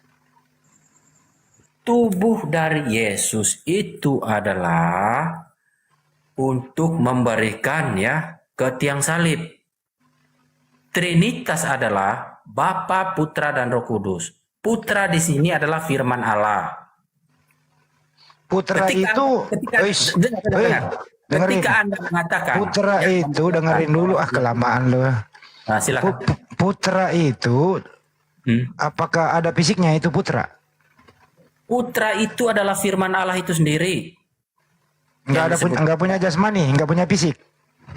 Yang berfisik itu adalah ketika firman Allah ini ya menjadi manusia, turun menjadi manusia, maka disebut putra Allah. Ketika firman Allah ya belum turun menjadi manusia, belum disebut putra Allah, masih disebut dengan firman Allah. Akan tetapi apa dengan firman Allah? Ya sama, itu firman Allah. Allah kan tidak memputrakan secara fisik, secara jasmani kan? Allah kan tidak berjenis kelamin kan begitu? Masa Anda membayangkan nanti putra Allah, oh berarti Allah kawin ya? Berarti alat kelaminnya ada kan begitu? Yesus jenis kelaminnya apa? Yesus Kristus berjenis kelamin laki-laki seperti Adam. Nah, kalau di surga sekarang Yesus masih laki-laki ya? Hakikat keilahian Yesus lagi kemana-mana lagi. Pasti yang lepas ini. Tentang Yesus. Yesus sekarang di surga masih laki-laki atau tidak? Tapi kan Anda kan bahas tentang Yesus di surga kan? Iya. Masih laki-laki atau bukan? Biar ada edukasinya ya. Tadi Yesus kan edukasi. Ya. Tadi Yesus kan belum ada ya, karena belum dilahirkan oleh Maria kan begitu. Ya enggak? Ya. Sebelum adanya Yesus, sebelum lahirnya Yesus, Yesus itu ada di mana kan begitu? Ya, nama kemana? Nanya? Begini aja deh. Coba kau gini nih. Ini lu diam dulu, diam. Lu bikin diam dulu. Terakhir. Allah itu sendiri. Diam dulu. Okay. Kamu bikin pertanyaan sendiri, baru kau jawab sendiri coba. Oke, ya. Namun hakikat keilahian Yesus yang adalah roh Allah atau kalam Allah itu sendiri yang berinkarnasi menjadi manusia, maka yang berkuasa di dalam diri kemanusiaan Yesus adalah hakikat keilahiannya yang adalah firman Allah tadi yang menjadikan darah daging Yesus. Itu yang berkuasa, ya. Namun ketika dia dibangkitkan ke surga oleh hakikat keilahiannya yang adalah firman Allah itu, darah dagingnya dibangkitkan dengan tubuh kemuliaan ke surga. Manusia yang melihatnya itu dengan secara utuh. Manusia itu tubuh kemanusiaan kemuliaan Yesus itu terangkat secara utuh ke langit. Namun setelah dia di langit tidak ada satupun manusia yang bisa meraba dia, kan sudah di langit, ya. Itu tidak ada satupun yang bisa meraba dia, yang bisa tempeleng dia. Ya, cukup. Itu kita dapat mengatakan bahwasannya. Udah cukup. Pertanyaan kedua. Lu bikin pertanyaan lagi baru lu jawab. Dia kembali kepada. Udah cukup. Adalah roh Allah. Dengerin. Ya, pertanyaan kedua. Lu bikin lagi pertanyaan kedua baru lu jawab sendiri. Oke. Terserah Anda. Silakan. Lu yang bertanya supaya lu bisa jawab. Coba bikin pertanyaan baru lu jawab. Coba. Oke, ya. Sebelum Anda bertanya, loh, Mas, Bang, ya, kan di surga itu kan ya duduk di sebelah kanan Allah Bapa, ya. Kita di sini kan membahas tentang firman ilahi. Allah Bapa itu apa? Ya hakikat keilahian Yesus. Lalu duduk di sebelah kanan ini apa? Ya. Allah Bapa itu, adanya Allah Bapa itu, ketika Allah Bapa itu bisa berfirman. Jadi, ketika firman Allah itu terrealisasikan melalui Allah berfirman, maka kekuasaan Allah itu dapat dikatakan, dapat dimengerti oleh manusia, makhluk ciptaannya. Maka disebut duduk di sebelah kanan. Artinya, firman dan Allah itu sama-sama kekal. Ya cukup, udah. Ya. Oh, ini semua netizen ngerti loh. Kamu katanya bagus banget cara kamu. Udah Karena diam dulu. tidak ada Terakhir, udah cukup.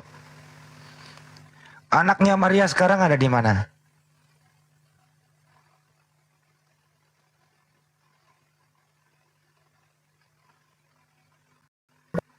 Anaknya Maria sekarang ada di mana? Bingung dia jawab. Udahlah, cukup ya. Pak, saya di mute loh. Kenapa? Iya, anaknya Maria sekarang ada di mana? Kembali kepada hakikat keilahiannya. Dia kan Fisiknya? datang dari roh, ya, menjadi daging, ya kan? Datang melalui roh dari daging loh, bukan dari tanah kan? Yang dari tanah kan kembali ke tanah kan? Nah, dia datang dari roh Allah, ya, dijadikan oleh roh Allah itu sendiri. Dia kembali kepada, ya, jadi roh. Cukup. Sudah clear itu, tidak ada. Kami tidak pernah ya seperti yang kalian tuduhkan. Oh, menuhankan anak orang, terutama kamu ya. Jasmaninya Yesus sekarang di mana jasmaninya? Jasmaninya itu sudah kembali kepada hakikat keilahiannya. Saatnya. Jadi hilang jasmaninya, hilang. Seperti dia datang dari roh Bapa, dari tidak ada kan menjadi ada, dari tak nampak menjadi nampak kan. Begitu juga dia ketika di surga, ya dari nampak menjadi tak nampak lagi. Sekarang Yesus disuruh terakhir Anda udah diam. Udah. Saya suruh Anda bawa itu alat detektor ke sana. Mau nggak Anda? Sekarang Yesus di surga itu laki-laki atau perempuan? Yesus di surga tidak berjenis kelamin lagi. Tidak berjenis kelamin, masalah. Ya sudah. Yang ada hanya kekuasaan. Tidak ada lagi materi atau fisik, apalagi fisik. Ya udah cukup. Tidak berjenis kelamin lagi ya. Ya tidak. Begitu juga firman Allah ketika menyampaikan kepada Abraham. Kan ada dua laki-laki di sana kan, malaikat laki-laki kan begitu. Ya. Udah. Ya. Datang berupa dua malaikat laki-laki. Pak, ini kapan ngantuknya sih? Mana istrinya? Kan begitu. Ganti pemain dulu ya. Ada yang lain. Kamu Pak, seperti udah kecapean Pak, berpikir. mencerdaskan belum ngantuk ya? Ngantuk lah. Kalau mau disudahin ya Bukan sudah. mencerdaskan, mencret. Begini loh, kalau mau disudahin ya sudah. Saya juga ya mau tidur juga sebenarnya. Terakhir bedakan antara cabai dan gula ya. Ya yang tak dapat membedakan apalagi tak bisa merabakan Anda. Nggak bisa tahu Anda itu. Ganti. Gimana mau ganti teman-teman di bawah? Nggak ada Oten yang request. Nggak ada Oten di bawah. Ada di bawah ada. Siapa? Mas Aha. Itu si Yang mana? Kiseki. Bukan. Bukan. Bagusan Mas Aha lah daripada ini. Gantian Mas Aha, ganti aja. Iya, biar Mas Aha sama Yordan. Takut jadi mainan saya sih kalian itu. Ya sudah saya turun aja. Saya kami turun takut. aja. Yuk, salam. Bapak tidur aja Bapak. Banyak-banyak belajar lah ya. Kita yang disuruh belajar. Naikin aja Bang Andi. Aku mau ngobrol sama Yordan. Dan gimana pendapat kamu bro ini kok? Anda kan pemilik kitab ya. Kan kitab Taurat itu enggak kok untuk Bani Israel ya. Kenapa ya mereka ini menggabungkan antara perjanjian barunya gitu loh. Apa enggak ada sih aksi gitu? Aksi protes gitu kenapa? Selamat malam. Seandainya kalau kami dibenarkan di Indonesia, kami bisa protes itu, kami bisa menuntut. Oh. KTP-nya apa ya, by the way? Kolom agamanya. Kristen.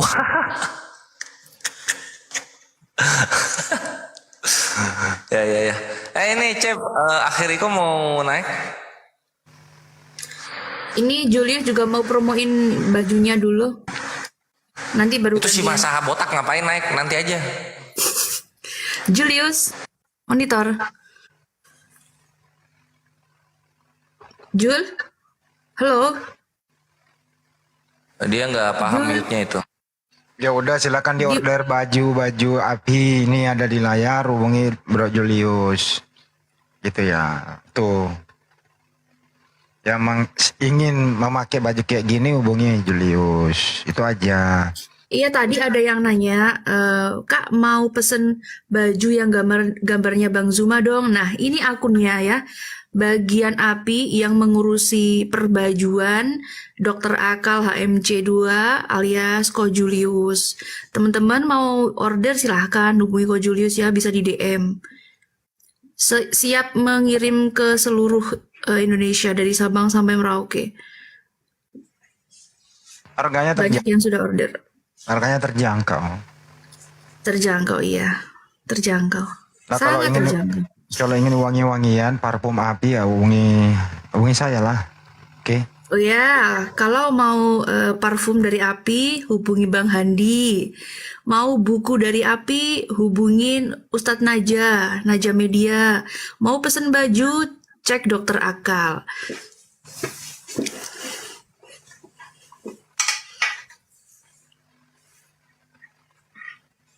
Gimana, Mas Aha? Saya beri waktu kamu 6 hari. 6 menit. Selamat malam, Bang Masaha. Selamat malam. Ada yang mau disampaikan? Iya, ini kan aku merenung ya, merenung gitu ya. Kan umat Islam kan keberatan kan pakai nama Allah ya kan. Nah, pilihan terbaiknya kan ilah ya kan, pilihan terbaik. Ilah juga bahasa Arab. Iya, tapi kan itu kan bukan proper name kan. Itu kan generic name. Nah, masalahnya ilah ini terdiri dari 3 huruf, alif, lam, dan ha. Nah, alif, lam, dan ha ini dalam bahasa Ibrani ini punya arti yang lain. Artinya bukan Tuhan, tapi janji atau sumpah gitu loh.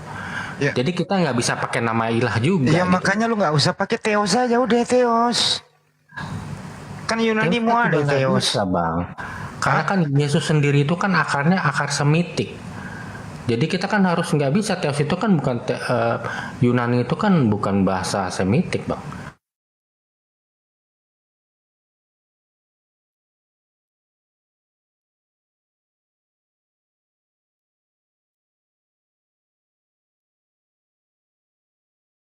Mulu itu. Iya. Kan ada Theos yang jelas Theos Tuhan. Iya kan, tapi kan Yesus itu kan nggak ngomongnya Theos, Bang. Dia kan nggak bilangnya Theos. Lo yang nulis Theos siapa? Ya nggak tahu, Bang. Ya lu percaya tuh? Ya percaya, soalnya. Ya udah lu percaya lu pakai. Susah amat. Ya karena Yesus bukan orang, bahasa aslinya bukan itu. Ya terus ngapain dinamain Yesus? Ke Yunanian.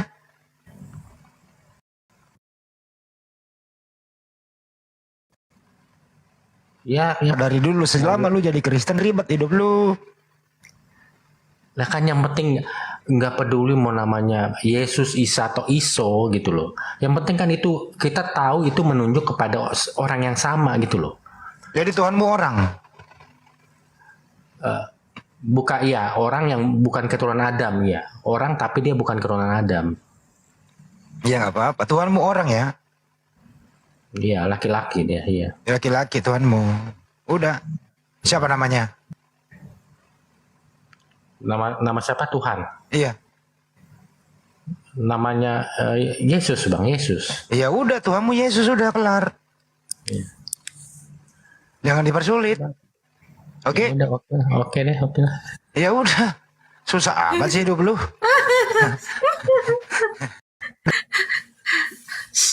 Udah kan jelas. Jum. Jadi Tuhan Maha itu orang, manusia namanya Yesus, udah.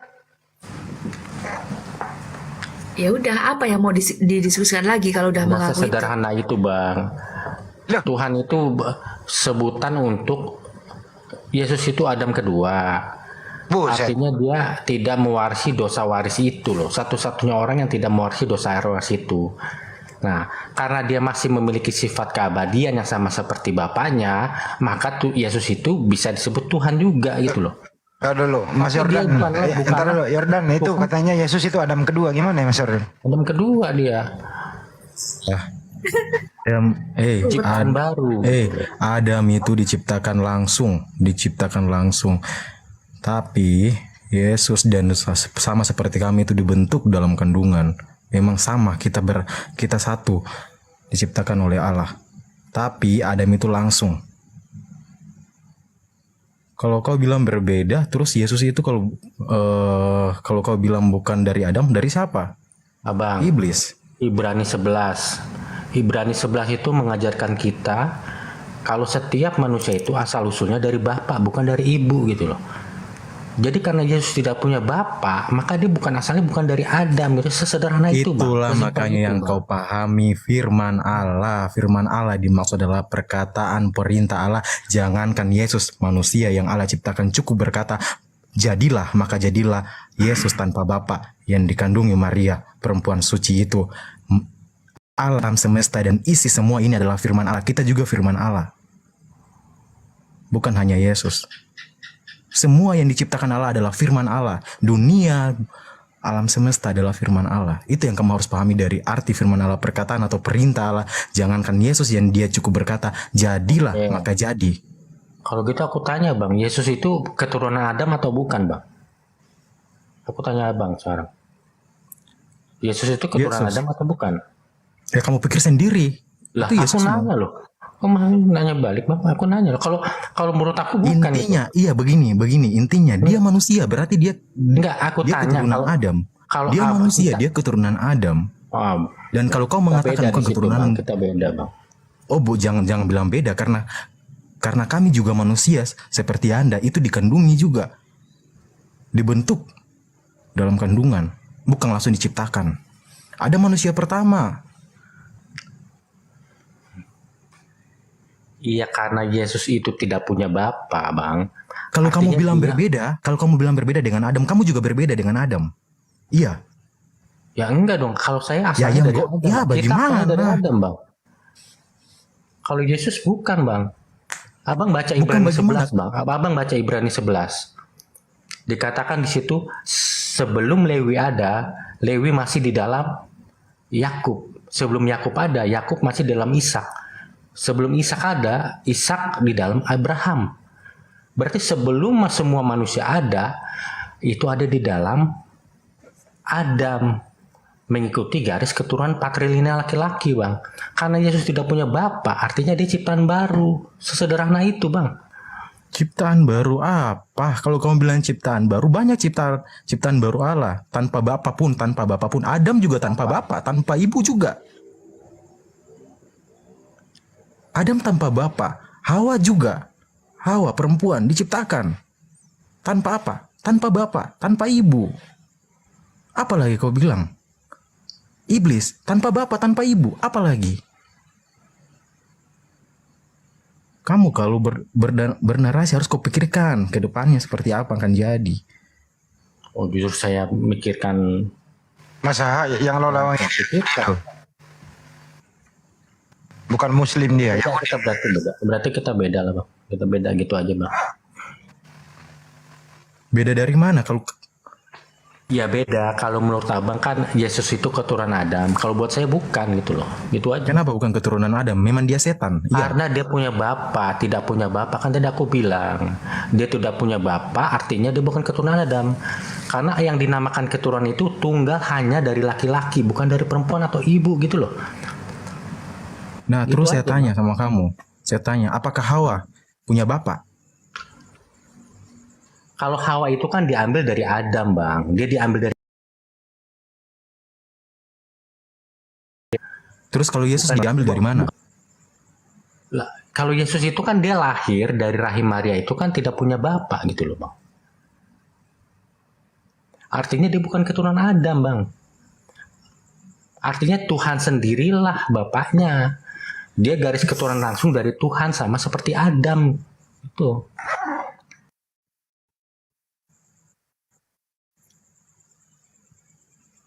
Sama, artinya dia manusia. Apakah Adam bukan manusia? Apakah manusia ini ada dua? Iya. Dia manusia. Manusia itu ada dua, diciptakan manusia seperti ada dan manusia seperti Yesus. Tapi dia satu-satunya manusia yang tidak mewarisi dosa waris buah kuldi itu. Karena dia bukan keturunan Adam. Karena Dosa waris apa? Karena Yesus Dosa waris apa? Saya tidak mengenal dengan dosa-dosa waris. Karena Yesus tidak ada di dalam Adam pada waktu Adam makan buah itu, gitu loh Bang. Kamu ambil yang benar-benar saja.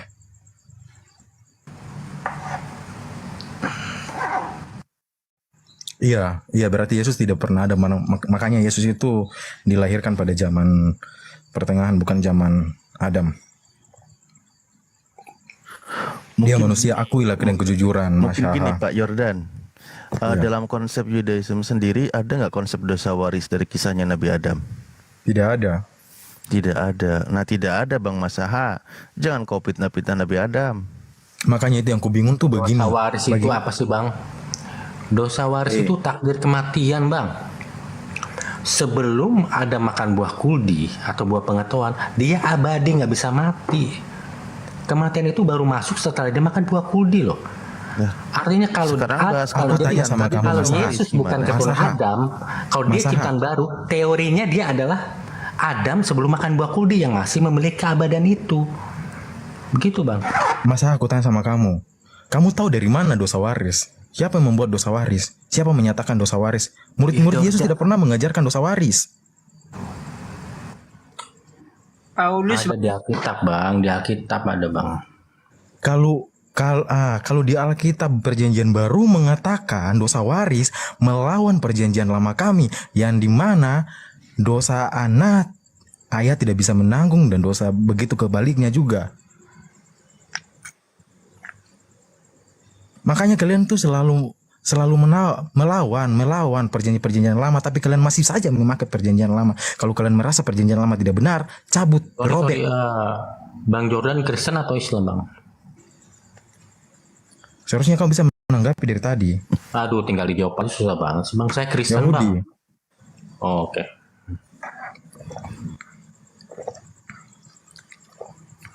Makanya gue katakan sama oten-oten ya, mohon maaf ya, kalau boleh seandainya kami dibenarkan, kami sudah bisa menuntut kalian. Karena apa? Kalian sudah menodai isi kandungan Taurat kami. Kami tidak terima itu. Karena apa? Kalian membenarkan Tuhan adalah manusia, sedangkan kami yang duluan sebelum Anda. Dan kalian memakai perjanjian lama, terbentuklah perjanjian baru. Kalau tidak ada perjanjian lama, tidak akan terbentuk perjanjian baru. Dibenarkan kalian karena ada perjanjian lama yang kalian sering memakai. Tapi apa? Hukum Taurat kalian tidak pernah memakai. Dan kalian mengatakan bahwa kalian mengikuti hukum Taurat. Iya. Hukum Taurat secara apa yang kalian memakai? Kan gini Bang, kita kan sama-sama mengimani Ishak yang dikorbankan loh Bang. Itu kesamaan kita Bang. Beda sama Muslim. Kalau Muslim itu Ismail yang dikorbankan gitu loh. Bentar. Dari kisah itu antara beda pendapat tentang Ishak dengan Ismail itu jadi dikorbankan atau tidak? Muslim ya tidak jadi korbankan gitu loh. Ya tapi sudah. kan perintahnya Muslim menyebutnya kan ada. Nabi Ismail, tetapi Nabi Ismail tidak dikorbankan. Yahudi menyebutnya Ishak, tetapi Ishak tidak dikorbankan. Lah terus apa masalahnya dengan Kristen? Ya beda gitu loh. Kalau kesamaan Kristen dan Yahudi itu adalah sama-sama mengimani Ishak yang dikorbankan gitu loh. Loh, gitu kok loh. yang dikorbankan? Yang akan dikorbankan gitu loh. Yang akan dikorbankan. Ya poin intinya kan tidak jadi kan? Iya. Tapi kan perintahnya Pak Awal itu kan ada perintah kan, benar nggak? Awalnya ada perintah. Iya. Sebagai pengujian keimanan Abraham. Nah itu tafsir, boleh silakan. Tafsir Kejadian 22 ayat 1 baca baik-baik kok tafsir. Aduh kamu ini. Coba baca Kejadian 1. Aku udah sering bilang loh, Perjanjian Lama cerita besarnya itu adalah Ibrahim yang akan mengorbankan anak keduanya Ishak. Perjanjian Baru cerita besarnya itu adalah Tuhan yang akan mengorbankan anak keduanya, Yesus gitu. Jadi kedua cerita ini nggak bisa dipisah. Ibrahim yang akan mengorbankan anak keduanya Ishak adalah bayangan untuk peristiwa penyaliban Yesus gitu loh. Nggak nyambung, Bos. Nyambung. Nggak nyambung. Yesus Dan kami tidak pernah dikorbankan mengetahui untuk itu. penebusan dosa. Bentar, Bang. Yesus dikorbankan untuk penebusan dosa. Sementara Ibrahim mengorbankan bukan untuk penebusan dosa. Tapi itu kenapa? sebagai ujian. Nggak ada hubungannya dengan dosa, Bos. Disambung-sambungin, nggak nyambung. Karena anaknya Ibrahim itu juga adalah keturunan Adam yang mewarisi dosa. Salah. Karena Jadi, Abraham buat lolos apa? uji. Logikanya gini, Bang. Logikanya begini, Bang. Buat apa membunuh orang yang nanti juga akan mati gitu loh. Jadi yang bisa ngawur ini, ngawur nih. adalah ciptaan Ini- baru Adam kedua. Ini nggak sesuai, Gitu loh. nggak sesuai kitab suci. Jadi Nggak Kristen sesuai. itu lahir, Kristen itu udah lahir dari keputusan Abraham mau mengorbankan anak keduanya Ishak. Karena Ibrahim mau mengorbankan anak keduanya Ishak, Tuhan pun mau mengorbankan anak keduanya Yesus, begitu loh. Nggak nyambung. Ishak itu dikorbankan sebagai bentuk untuk ujian. Yesus dikorbankan untuk menebus dosa. Terus nyambungnya di mana? Ya udah, aku turun ya. Makasih abang. Nah, kan lo kena sekak turun kau kan. Mana ada pengorbanan dosa Abraham? Nggak ada hubungannya. Jangan disambung-sambungin. Lari kau kan. Kabur juga kau akhirnya. Ini ngomong-ngomong, Dokter Akal kaosnya keren loh. Boleh.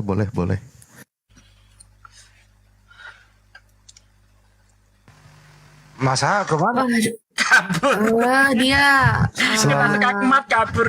Selalu Adam pertama, Adam kedua deh. Itulah. Coba cari dulu yang Yang mana Bang Andi? Nggak ada. jarak pandang. Coba. Jarak pandang naikin aja dulu. Tanya dulu, kalau Muslim ganti aja yang hotel. Jarak. Ya, assalamualaikum Bang. Waalaikumsalam. Muslim. Ya, Muslim Bang. Waalaikumsalam. Silakan Bang, ada yang ingin tidak disampaikan? Ya, nggak ada. Soalnya nggak ada lawan ini. Buset Bang. Ya udah, gantian dulu ya Bang jarak ya. Oke, Terima siap, kasih. siap. Ya, Terima makasih, kasih Bang. Bang. Ya. Assalamualaikum. Salam. Siapa? Teman-teman yang Kristen masih adakah yang request atau mau request? Tolong typing. Ini ada yang mau minta salam salin katanya nih, siapa nih namanya tadi? Ini nih. Ada yang mau disampaikan katanya. Nih. Udah sampai naik. Siapa Oh sih iya yang- Bang Riko tadi request ya. Selamat malam Kiseki. Ada yang mau disampaikan Bang? Muslim atau Kristen ini? Halo Bang, Islam Kristen Bang. Oh, saya Kristen, Bang. Oh ya. Oh iya. Mau dialog dengan orang Yahudi Bang? Nah ini. Enggak, tadi saya tertarik aja sih dengan judul yang tadi kan. Apa garis besar yang tadi, Islam, Yahudi, sama dengan Oten tadi kan. Ya. Nah, saya mau nanya sama Bang Yordan nih. Boleh nggak? Halo. Nah, silakan. Boleh dong, boleh. Mau diskusi aja. Bang Yordan, gimana sih gambaran Allah di dalam di dalam umat Yahudi, atau gambaran Tuhan di umat Yahudi? Tidak ada gambarannya. Boleh bantu jelasin di Kejadian 1 ayat 26, Bang? Kejadian 1. Marilah kita menjadikan manusia menurut gambar dan rupa kita.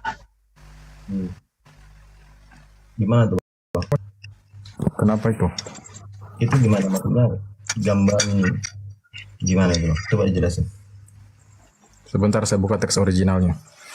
Ya, silakan, Bang. Kejadian berapa? Jelasin dulu Pak De itu Pak De. Kejadian 1:26 itu kalau dipahami secara harafiah Tuhan itu seperti gambar manusia, nanti bisa-bisa Tuhan bencong, Bang. Karena kalau kita lihat di ayat 27, maka diciptakanlah manusia itu laki-laki dan perempuan menurut gambar dan rupanya. Nah, berarti Tuhan kayak laki-laki kayak perempuan gitu. Enggak, Bang, maksudnya saya menjelasin Bang Yordan yang menjelaskan. Oh ya, silakan.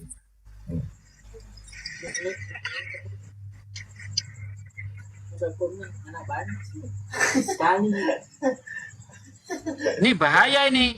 Kalau dipahami secara harafiah, Tuhan itu segambar dengan manusia lalu diartikan secara harafiah, wah bahaya. Berarti Tuhan bencong nanti jadinya. Kayak laki-laki kayak perempuan. 2 kali kena pada itu. Kata-kata itu. 2 kali kena kata-kata itu nanti. Iya. Nggak boleh sebut B. Nah, jadi seperti ini ya Allah tidak sendiri di surga. Ada banyak para malaikat ketika dia bersidang di hadapan para malaikat, dan perhatikan kata kita yang berdiri sendiri tidak ada di dalam Alkitab bahasa asli, tidak ada. Dan itu berarti kata asa dan saya. Dan pertanyaan saya, karena ini bisa menjawab pertanyaanmu. Pertanyaan saya, Yesus itu adalah gambar siapa? A. Allah atau B. Allah tambah malaikat dalam sidang ilahi? Silakan. Yang kalau di iman kami kan ya jelas itu adalah gambaran dari firman itu sendiri kan. Nah, saya mau nanya lagi gini, berarti itu kan dia posisinya ada di sidang sinode ilahi kan? Begini. Itu ada penciptaan itu ada di sidang sinodenya ilahi. Berarti di situ ada malaikat, ada Tuhan itu sendiri juga. Benar nggak Bang Yordan? Apa? Yang di sidang untuk penciptaan manusia itu, di situ ada malaikat, ada Allah itu sendiri, atau Bapa itu sendiri kan? Nah, di situ kan ada, kalau di teks original kan udah jelas dikatakan bahwa itu adalah ibaratkan kita bilang bukan single kata-katanya di situ kan? Kitanya tadi itu segambar dan serupa dengan kita. Gini bro, oke, menurut kamu yang kau tanyakan ini, kau merasa yang punya kitab juga bro? Gimana? Nah, jadi begini. Kau merasa punya kitab juga? Ya terusin. Ya, jadi begini, Anda lihat tidak ya? Ada kata kita yang berdiri sendiri dalam bahasa asli kalangan Trinitarian yang memang merujuk pada ayat Kejadian 1:26 sebagai keteritunggalan. Saya memang tidak menantang doktrin Trinitas yang baru muncul ke abad kedua Masehi, namun sebenarnya ayat ini Kejadian 1:26 itu lebih kepada Allah berbicara dalam sidang ilahi, dan jangan mengarahkan peristiwa ini bahwa malaikat ikut-ikutan menciptakan. Ini jelas salah, sebab Alkitab bahasa asli menulis jelas bahwa penciptaan dilakukan oleh Allah saja, sebab menggunakan kata kerja barah yang segeluarnya dilihat di Kejadian 1 ayat 27.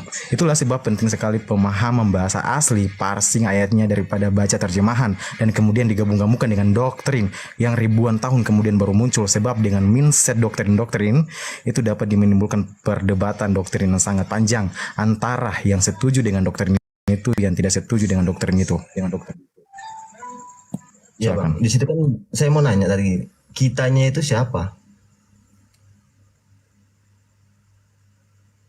Kamu Dengan malaikat, Bang. Tadi kan udah dijawab dengan malaikat, Bang. Iya, tidak paham ini siapa ya? Original itu kitanya itu siapa? Kitanya itu bukan malaikat sama malaikat itu, Pak Sugi. Anda lihat yang dikatakan Paulus ya, itu jelas di dalam 1 Korintus 8 ayat 6. Meskipun kita tahu banyak Elohim, baik di surga maupun di bumi, tapi bagi kita hanya ada satu Elohim saja, yaitu Bapa. Artinya di situ ada makhluk-makhluk surgawi. Bahkan hakim-hakim itu juga bisa disebut Elohim. Di mana? Mazmur 82 ayat 6. Jadi itu betul yang dikatakan oleh Bang Yordan itu malaikat. Kalau di Islam bakola robbuka it malaikati ini jailung fil arti khalifah. Dia berbicara kepada malaikat kalau di Islam. Begitu juga di Yahudi, dia berbicara kepada malaikat. Betul Bang Yordan? Betul. Itu kitanya di situ bukan menyambung ke malaikat, Pak Sugi. Itu pribadi Bapak itu sendiri. Jadi itu Bapak ngomong sama siapa?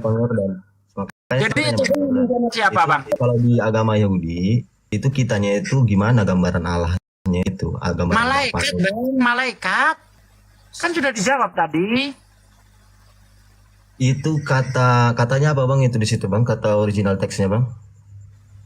Kitanya merujuk ke siapa? Silakan Bang Yordan. Yang ditanya Anda. Tanya ulang. Merujuk ke siapa Bang Yordan? Berbicara kita tidak merujuk ke siapa, tapi di situ ada malaikat juga. Kok nggak merujuk ke siapa-siapa bang? Berarti Dan kau bermaksud merujuk kepada Allah? Iya. Tidak, kami tidak percaya itu. Kamu yang salah. Originalnya Bang berkata jujur itu kitanya itu merujuk ke siapa?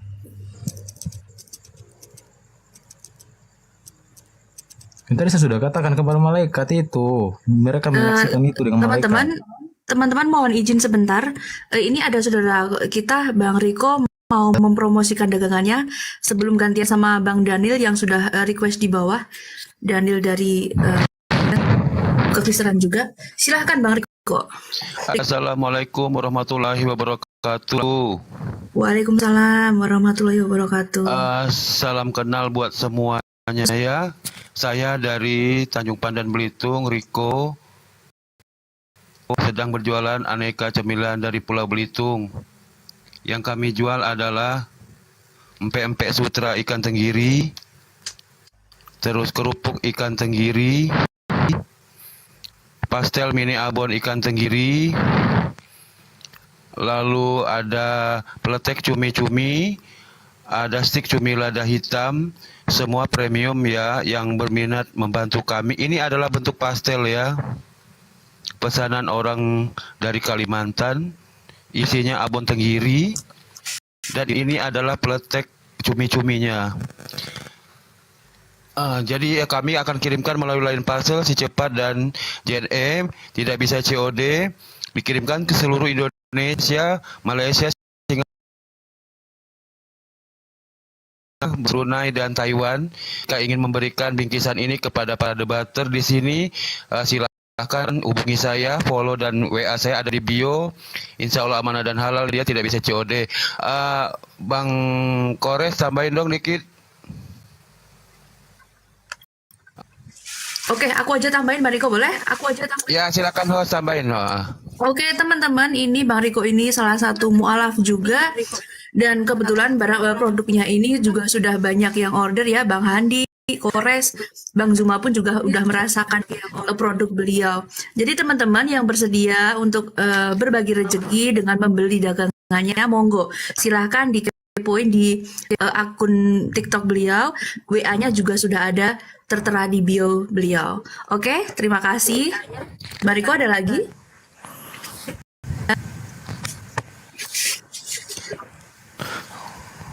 Oke. Terima kasih, terima kasih semua. Assalamualaikum Oke, terima kasih Bang Riko. Waalaikumsalam warahmatullahi wabarakatuh. Saya izin masuk sedikit ya, barangkali. Oh, monggo Ustadz, monggo. Iya, maksudnya kembali ke diskusi. Enggak, monggo, masuk. Ya, gini. Karena dalam penggunaan bahasa, terutama bahasa Indonesia, saya mengikuti terjemah saja dulu. Itu dalam terjemahan ada menggunakan kata kita, ada menggunakan kata kami. Contoh versi Selaber. Berfirmanlah Allah, kami hendak menjadikan manusia menurut citra kami sebagai cerminan kami. Kan gitu. Nah, di situ menggunakan kata kami, Elohim. Nah, bukan berarti Elohim itu jamak, tetapi sebagai kalimat keagungan. Saya rasa dalam bahasa Inggris pun sama gitu. Nah, contoh kalau saya merujuk contoh misal di dalam Al-Quran, di situ Allah berfirman, wa'id kulna, dan ingatlah ketika kami berfirman. Nah, jadi kata kami, Allah yang Ahad itu, yang Esa itu menggunakan kata kami. Kami itu apa? Sebagai pengagungan diri dan melibatkan di situ ciptaannya. Begitu. Jadi memang ketika diterjemahkan menggunakan kata kita, seolah-olah kita bareng-bareng. Tetapi kalau kata kami itu sudah menunjukkan kepada satu pribadi. Cuman sebagai kalimat pengagungan gitu. Nah itu aja sih kalau saya sedikit. Tapi kembali kepada Pak Yordan dan dari Pak yang Kristen tadi bertanya, silahkan.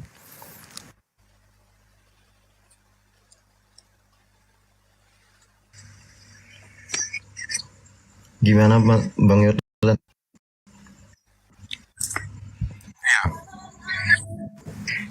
Iya. Bahkan di dalam bahasa Arabnya sendiri yang di Kejadian 1, wa qalallahu na'malul insan ala surotina sesuai dengan gambar kami gitu.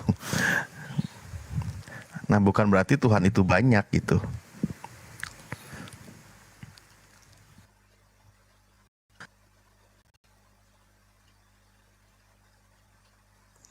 Mana kisah?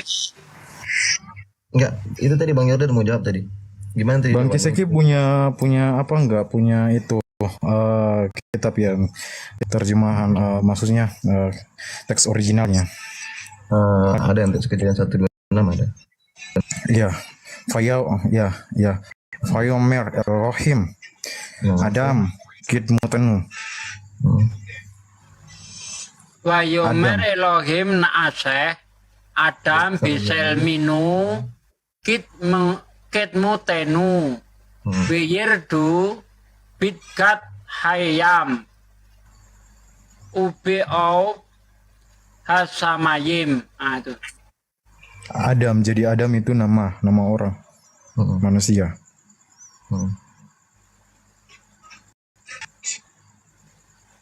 Yang saya tanyakan tadi kan kitanya tadi Bang. Sama Bang. Iya. Nah, itu kan di kitabmu. Sudah kamu membaca terjemahannya. Jadi di bahasa aslinya bukan kita artinya. Iya. kami. Apa tuh Bang? Yordan? Kami. Enggak Bang Yordan. Selamat malam semua. Selamat malam, Bro Daniel. Selamat bergabung. Ya, selamat tahun baru. Ya. Sugi, selamat Terima tahun baru. kasih. Bro Alif, selamat tahun baru. Jordan. Alhamdulillah di tahun baru ini kami selamat. Siap. Torres, Bre, selamat tahun baru. Ya, lanjut dulu teman-teman. Tidur. Oh, Bre tidur ya. Iya. Udah lama saya nggak nongkrong di room ini ya. Lanjut dulu, lanjut.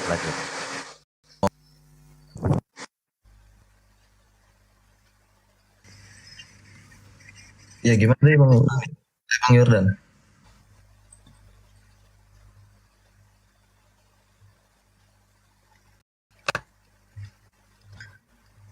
Halo, Bang Yordan masih monitor? Masih.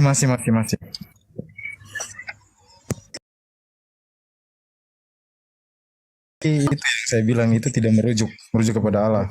Berarti kitanya itu bukan merujuk kepada Allah ya? Iya. Bagus sekali. Pada Adam. Soalnya saya ada. Memangnya ke dari beberapa kitanya itu. Memangnya yang dimengerti dari Kiseki itu apa? Enggak, saya ada dapat beberapa rujuk dari orang Yahudi kalau kitanya itu ya merujuk ke Allah, teman mereka memang nggak mempercayai Tritunggal ya. Karena apa? Karena Tritunggal ada di 2000 tahun ke depannya baru ada kan? Kalau mereka mengatakan begitu, mereka bukan Yahudi karena mereka sudah menistakan bahwa Allah mirip sama manusia. Enggak, maksudnya bukan Allah mirip sama manusia, maksudnya kitanya itu merujuk kepada Allah. Apanya? Sifat. Kata kitanya tadi. Kita dan aku itu berbeda. Kami yang saya bicarakan itu di situ ada kata kitanya itu merujuk kepada Allah. Brother Yordan, boleh saya potong dikit? Begini, segini, jangan dulu merujuk yang namanya Tritunggal. Kalau membahas Alkitab yang dipertanyakan oleh saudara Muslim, ya, kita bahas dulu apa yang kepercayaan kita yang kita imani gitu loh. Kalau kita merujuk kepada Tritunggal, ya di Alkitab nggak ada tertulis seperti itu. Ya, kita bahas saja dulu apa yang tertulis di dalam Alkitab. Kalau saya sangat menyarankan kepada brother ya, itu lanjut. Enggak, saya enggak mau mensyaratkan. Bang Daniel bukan Trinitas ya Bang Daniel, Oneness ya Bang Daniel. Suki baru kenal saya, akun saya dua kali loh diskusi sama kamu. Oh iya. Ini ada Yahudi nih Bang Daniel, Bang Yordani Yahudi nih. Ini diskusinya dengan Yahudi. Lanjut aja dulu. Saya mau ini dulu. Ada nyimak-nyimak. Kalau udah masuk saya ya saya, gitu loh. Ya lanjut. Iya.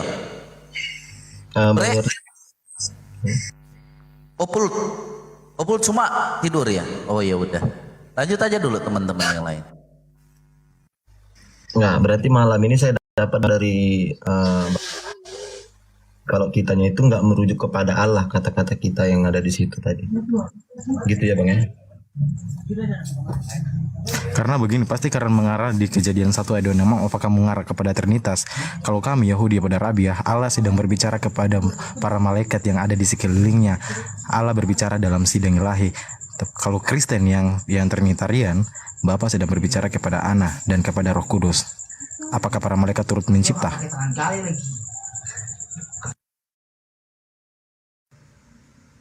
Oke, kalau masalah Trinitas memang kita ya dari dulu memang udah nggak satu ya, itu nggak kita permasalahan. Maksudnya saya tadi kata-kata kita itu aja sih, itu aja yang saya tanyakan.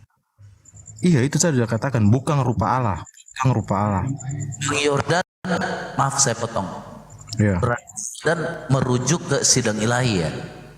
Iya. Karena situ kan ada malaikat-malaikat juga. Iya betul. Kalau Bang Sideki, Kiseki tidak mengakui itu. Ya mengakui semua ilahi itu. So, merujuk kepada Bapa berarti.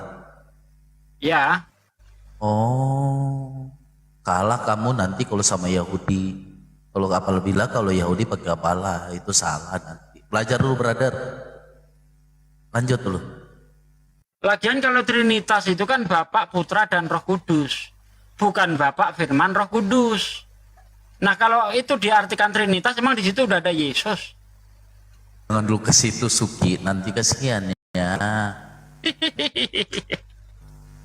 Di dalam keimanan Trinitas itu apa sih? Bapak, Putra, Roh Kudus atau Bapak, Firman, Roh Kudus? Brother Suki, Ustadz, maksudnya di dalam keimanan kekristenan kan katakan ya kalau ya, katakan tidak kalau tidak. Saya Kristen. Saya Kristen. Tapi di mana kita membaca Alkitab, apa yang sudah kita iman, apa yang sudah kita pelajari, bukan berarti kita menambahkan. Apalagi selalu mengatakan Tritunggal Maha Kudus cukup. Itu sangat blunder. Apalagi kalau diskusi sama orang Yahudi, apalagi kalau Yahudi pakai Kabala. Kalau saya cukup mengerti kalau soal Kabala. Nah maksudnya kalau saya brother, kita sama-sama Kristen ya. Dari Riseki. Lihatlah dulu konsepnya dulu dan pelajari dulu. Kayak kalau kita bilang sidang ilahi Mazmur 23 ayat 1 tuh dan seterusnya itu banyak pengertian-pengertiannya. Seperti itu kalau saya. 82 itu, Mazmur 82. Boleh 23 juga bisa, 82 juga ya. Gitu loh. Iya Bang Miki, gimana atau kurang jelas atau kan saya bernarasi sedikit? Ya dan memang satu hal yang menyolok adalah penggunaan kata bentuk jamak yang menunjukkan pada diri muncul dalam ayat 26 Kejadian 1 dan rupa kita. Penggunaan kata bentuk jamak itu menarik mengingat bahwa Alkitab dengan tegas mengatakan bahwa Allah itu Esa atau satu ya. Ulangan 6:4, dengarlah hai orang Israel, Tuhan itu Allah kita, Tuhan itu Esa. Dan 1 Raja-Raja 8:60 supaya segala bangsa di bumi tahu bahwa Tuhanlah Allah dan tidak ada yang lain. Nah, jika Allah itu Esa satu, maka pada saat ia menciptakan manusia, logis untuk mengatakan baiklah aku menciptakan manusia menurut gambar dan rupaku. Tetapi yang nampak adalah Kejadian 1:26 tidaklah demikian, melainkan menggunakan kata bentuk jamak atau kita. Kalau begitu, apa maksud kata kita dalam Kejadian 1 dan 6 ini? Sepanjang sejarah penafsiran Alkitab muncul beragam penafsiran. Satu, ada yang mengatakan bahwa ini adalah jamak kehormatan plural. Untuk memahami apa yang dimaksud dengan jamak kehormatan, ya, semua agama di timur mempunyai kebiasaan memanggil dewa mereka dengan istilah jamak, bukan tunggal. Bagi mereka, dalam bentuk tunggal tidak cukup lengkap untuk menjelaskan mengenai dewa atau ilahi, karena dewa atau ilahi lebih besar dari manusia. Ilah itu begitu besar sehingga manusia tidak boleh menyebutnya dengan memakai kata benda atau tunggal. Harus jamak, meskipun hanya satu dewa, tetapi tidak diizinkan menyebut. Tapi Yordan, memang dikatakan di Ayub 7 tuh, kita manusia tidak bisa mendalami kemahakuasaan atau kehakikatan Allah. Betul. Iya, betul. Memang betul.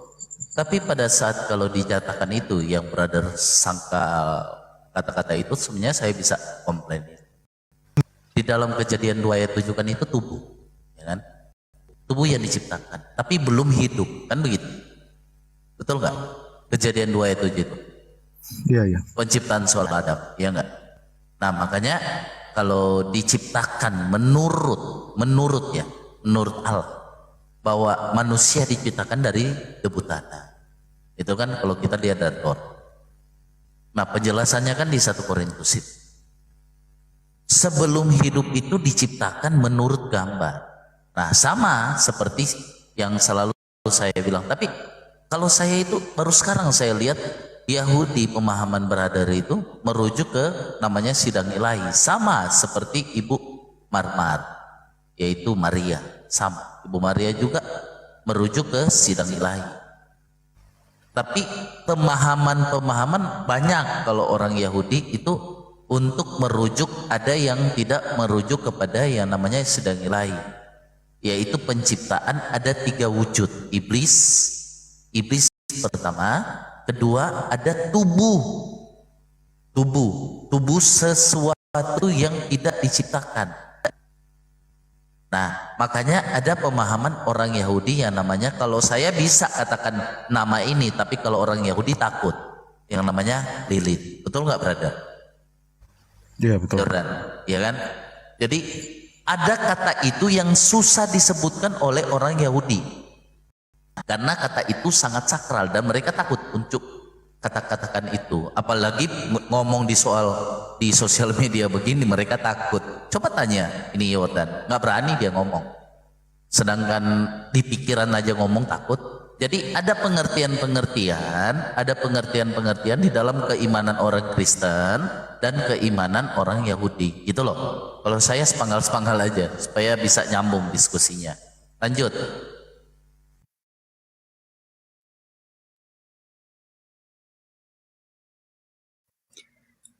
Oke? Ya. Bisa ditanggapi, monggo. Siapa ini? Yordan, Pak Kisaiki? Ya udah itu aja tadi penjelasannya Pak Roda. Iya.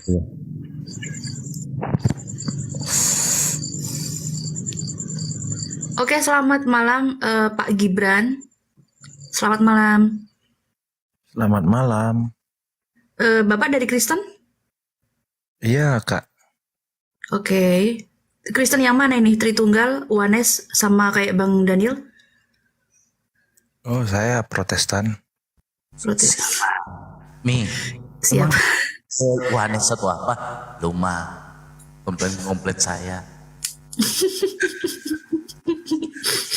Oke, Bang Gibran, ada yang mau ditanggapi, ditambahkan, dikurangi, atau dibantah dari pernyataan Bang Jordan mungkin, atau ditambahi pernyataannya Bang Kiseki atau Bang Daniel? Silahkan. Oh, ini saya next karena saya baru naik jadi belum membicarakan. Belum nyantol ya, belum nyantol. Iya, iya.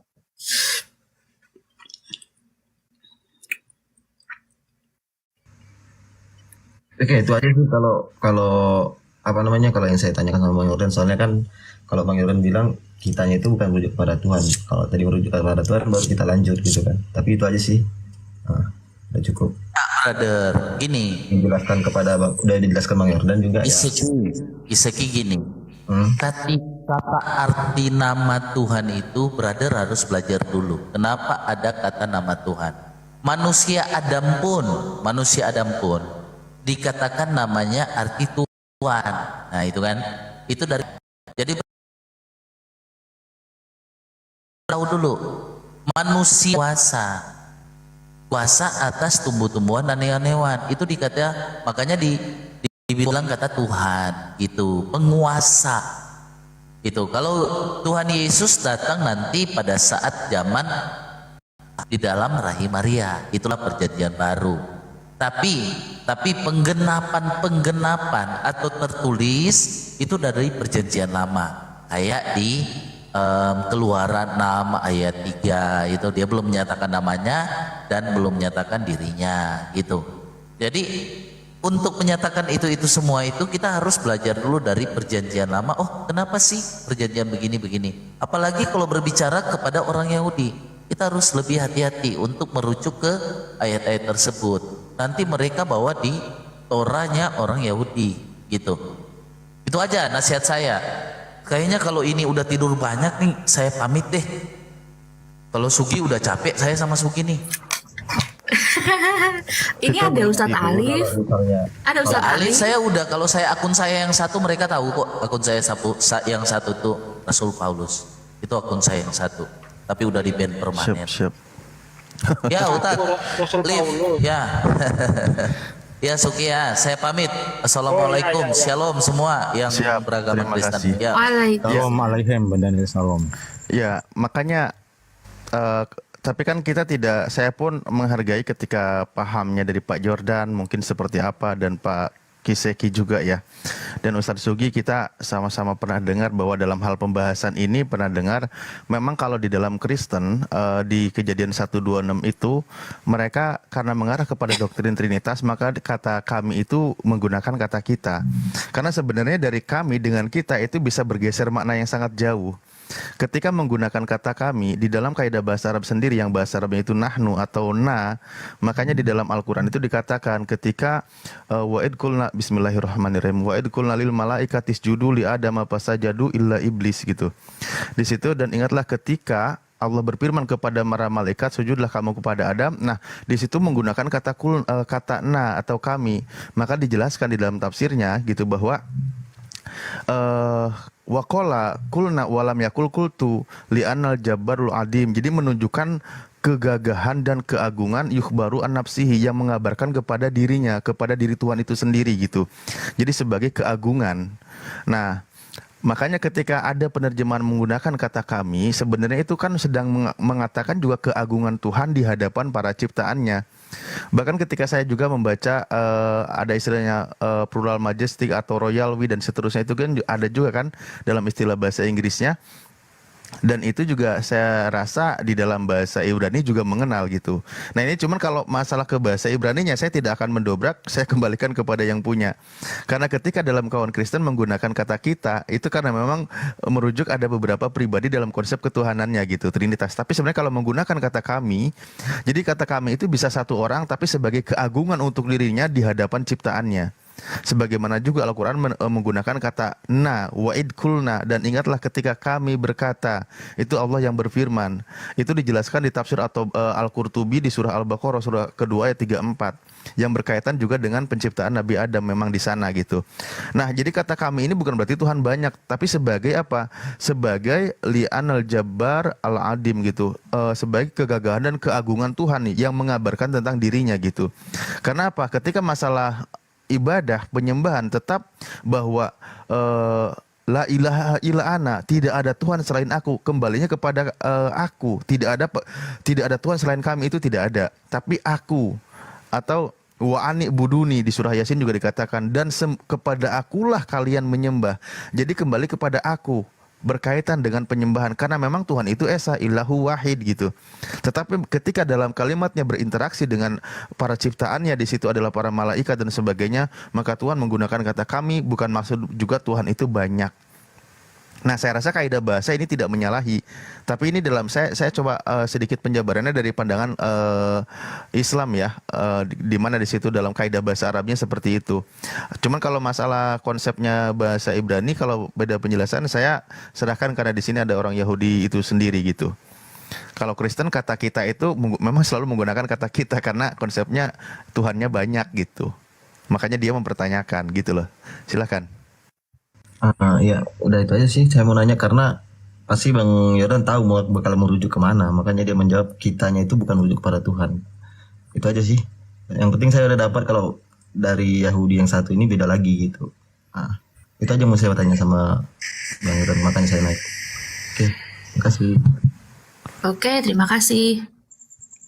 Oh, Bang Zumanya turun ya. Baru mau aku sapa. Ya, wa yomer Elohim apa nih? Neashe Adam Beal Menu. Nah, di sini kan kalimat ini no. Kalau di dalam bahasa Arab itu nah. Ya, oke, lanjut. Kembali aku tadi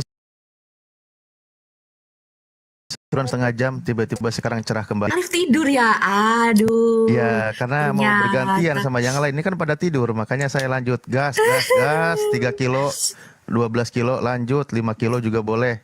Pergantian shift ya. Udah bangun, udah nyeduh kopi. Selamat pagi, Bang Bar Farudin. Iya.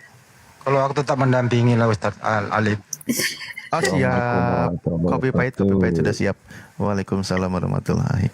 Nanti saya tampakkan terkait tentang yang dibahas, karena kalau ada Kristen ya, saya perhatikan ada beberapa Kristen, seharusnya pihak Kristen sendiri mempelajari tentang teologi kontekstual, tentang kejadian 126, di mana hal tersebut telah diungkapkan dari pihak kalian, mengenai dari adanya kita di sana itu siapa. Sebentar saya cari dulu sumber, silakan teman-teman dibahas dulu aja. Nanti saya tampakkan. Lanjut.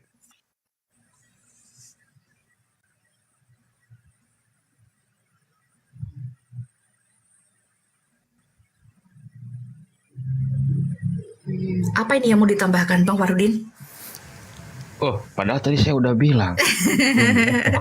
Ya Allah. Langsung aja ditambahin. Pasti ada monitor di bawah kan tadi kan. Langsung aja. Posisi dari Kristen yang membahas tentang adanya kata kita itu seharusnya mempelajari dulu tentang teologi kontekstual. Kenapa demikian? Karena kita di sana ada beberapa penafsiran yang memang digunakan oleh beberapa pihak OTN, termasuk dari pihak Yahudi, bahwa kita di sana itu siapa sebenarnya, termasuk dari adanya sidang ilahi pun masuk ke dalam bagian tersebut. Nah, silakan dilanjut dulu karena saya sedang mempersiapkan dari bahan yang disampaikan nanti di buku Kristen sendiri. Lanjut, silakan.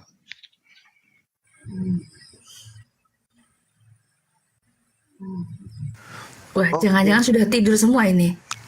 Ya, tergantung. Masih dalam konteks pembahasan ini mungkin dari Pak Yordan juga atau Pak Kiseki. Silahkan. Kalau saya sih tadi kasih pandangan demikian. Cuma kalau masalah ke bahasa Ibrani, karena ada dari pihak Yahudi ya saya serahkan kepada mereka. Tidak berani untuk mendobraknya. Ya. Kita cuma pengen tahu kitanya itu siapa. Kalau Bang Yordan udah menjawab kitanya itu bukan merujuk kepada Allah itu sendiri. Itu aja sih yang saya mau tanyakan. Ya, soalnya masalahnya begini Bang, Bang Kiseki. Kalau merujuk kepada perjanjian lama, tetap bahwa konsep ketuhanan itu kan Adonai Elohenu, Adonai Ehad gitu. Nah, kata Ehad ini perlu dipahami. Yang masalah Tuhan itu Esa. Nah, konsep Esa atau penjelasan tentang Ehad di dalam pemahaman orang Yahudi itu seperti apa? Itu dulu.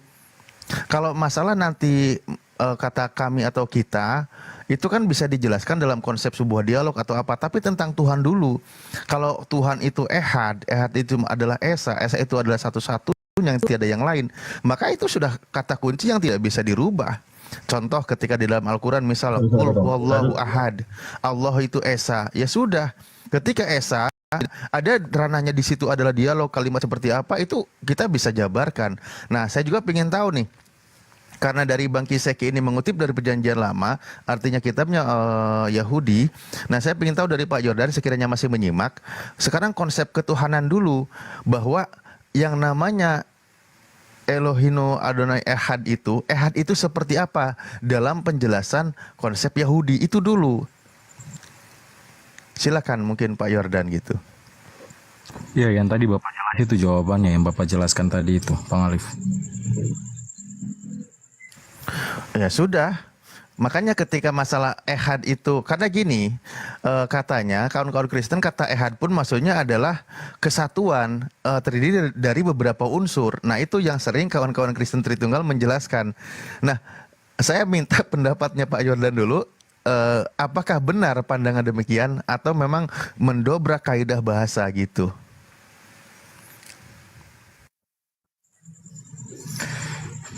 Iya, jadi Tuhan kami itu Esa satu-satunya, tiada yang lain dan tidak tersusun.